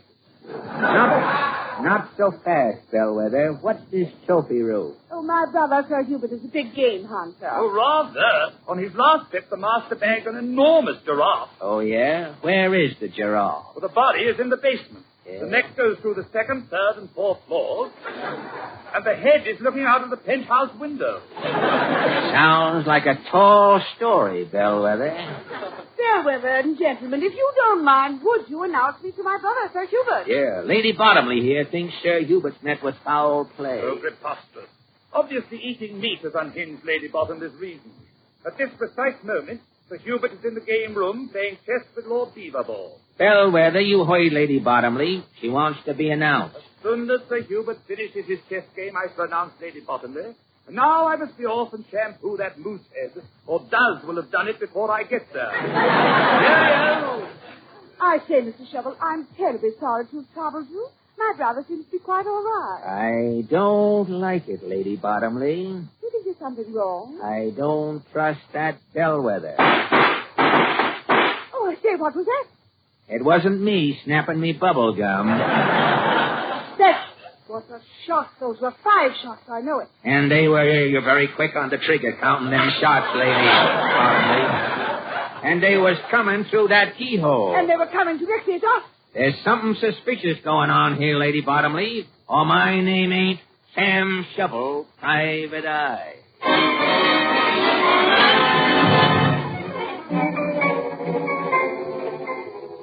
They were shots, all right. Me derby had a crease in it. Me badge had a dent in it. And me coat had 7 new buttonholes. There was only one way to find out who was shooting at us through that keyhole. I opened the game room door.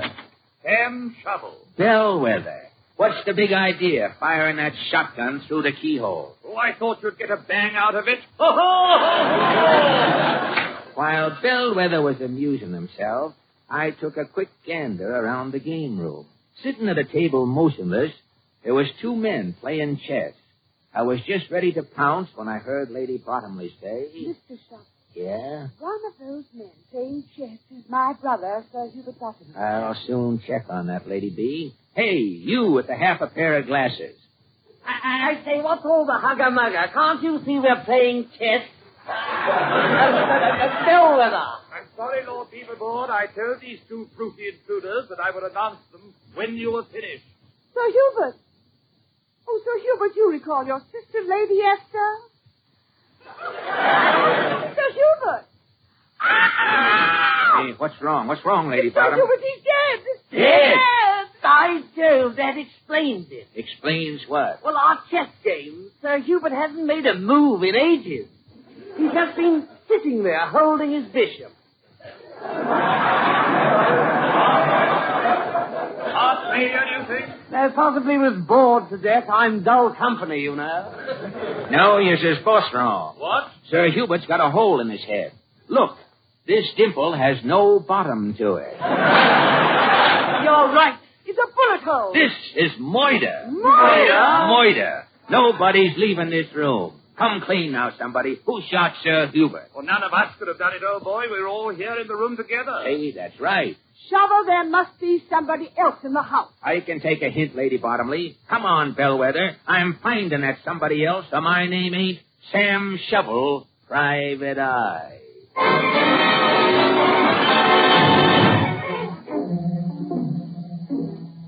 Bellwether and me started searching the room. There was 2 closets. I says to Bellwether, Bellwether, open the first door. Very well, sir. Cat. An elephant in the closet. Sir Hubert bagged it in India. Chopped the blighter right out from under Cebu. Say, there's mohair sticking out of the elephant's trunk. And what's this label on the trunk? Taxidermy by Aubrey Tuttle. Who's Aubrey Tuttle? Aubrey Tuttle was Sir Hubert's favorite taxidermist. What's in this next closet? I'll open the door. Jeepers, 4 dead bodies. There's something here that ain't kosher, Bellwether. I'm taking another gander at Sir Hubert's body. Mr. Shovel, what's this Sir Hubert is sitting on? Oh, it's a newspaper. Sir Hubert is only 4 feet 8 inches tall. He has to sit on the Sunday Times to look over the chess table. Yes, but the date on this paper. November 7th, 1933. This paper's 15 years old.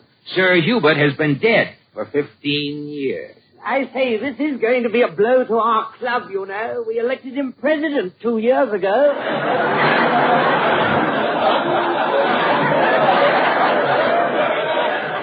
It's incredible. Sir Hubert dead 15 years? Why, he looks the same today as he did 15 years ago. Identically the same. Sir Hubert is the same as he was 15 years ago, Lady Bottomley. What? Look at this hole in his head.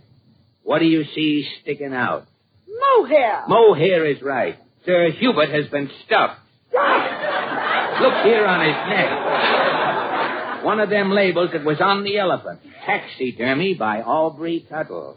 You mean the taxidermist actually murdered my brother, Sir Hubert, and then stuffed him? Yeah, Lady Bottomley. Extraordinary. Who was the taxidermist? You, Bellwether. But I'm the butler. My name is Bellwether. Hercules T. Bellwether. Oh, yeah? That signet ring on your thumb there.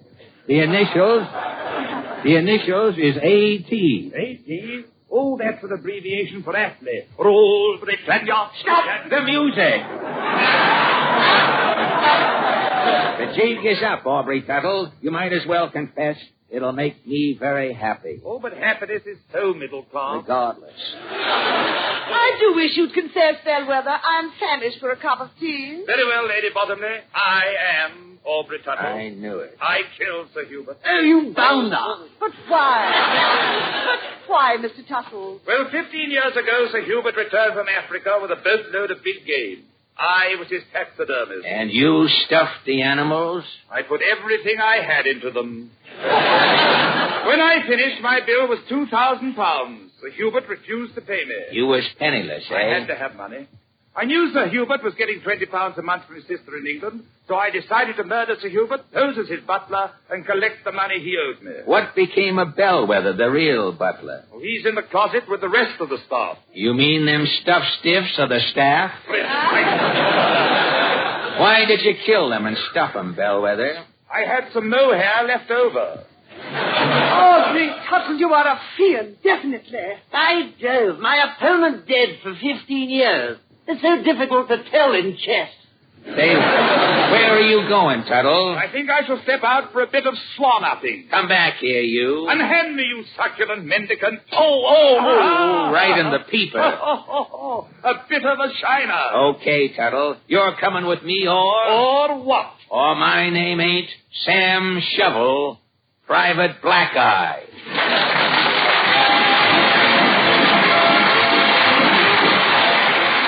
As we take a final look around the Ford dealer showroom at the shiny new Fords, here's an invitation. Your Ford dealer wants to show you the 49 Ford. You owe it to yourself to see it. So come on over. With its new low look and midship ride, magic action brakes, and new springs, the 49 Ford is the car of the year. Next week, our guest will be Miss Helen Traubel. Thank you and good night. Don't forget, next Sunday night, tune in Fred Allen and relax. The Fred Allen Guarantee and National Surety Corporation bond will be in effect for Fred Allen's program next Sunday night.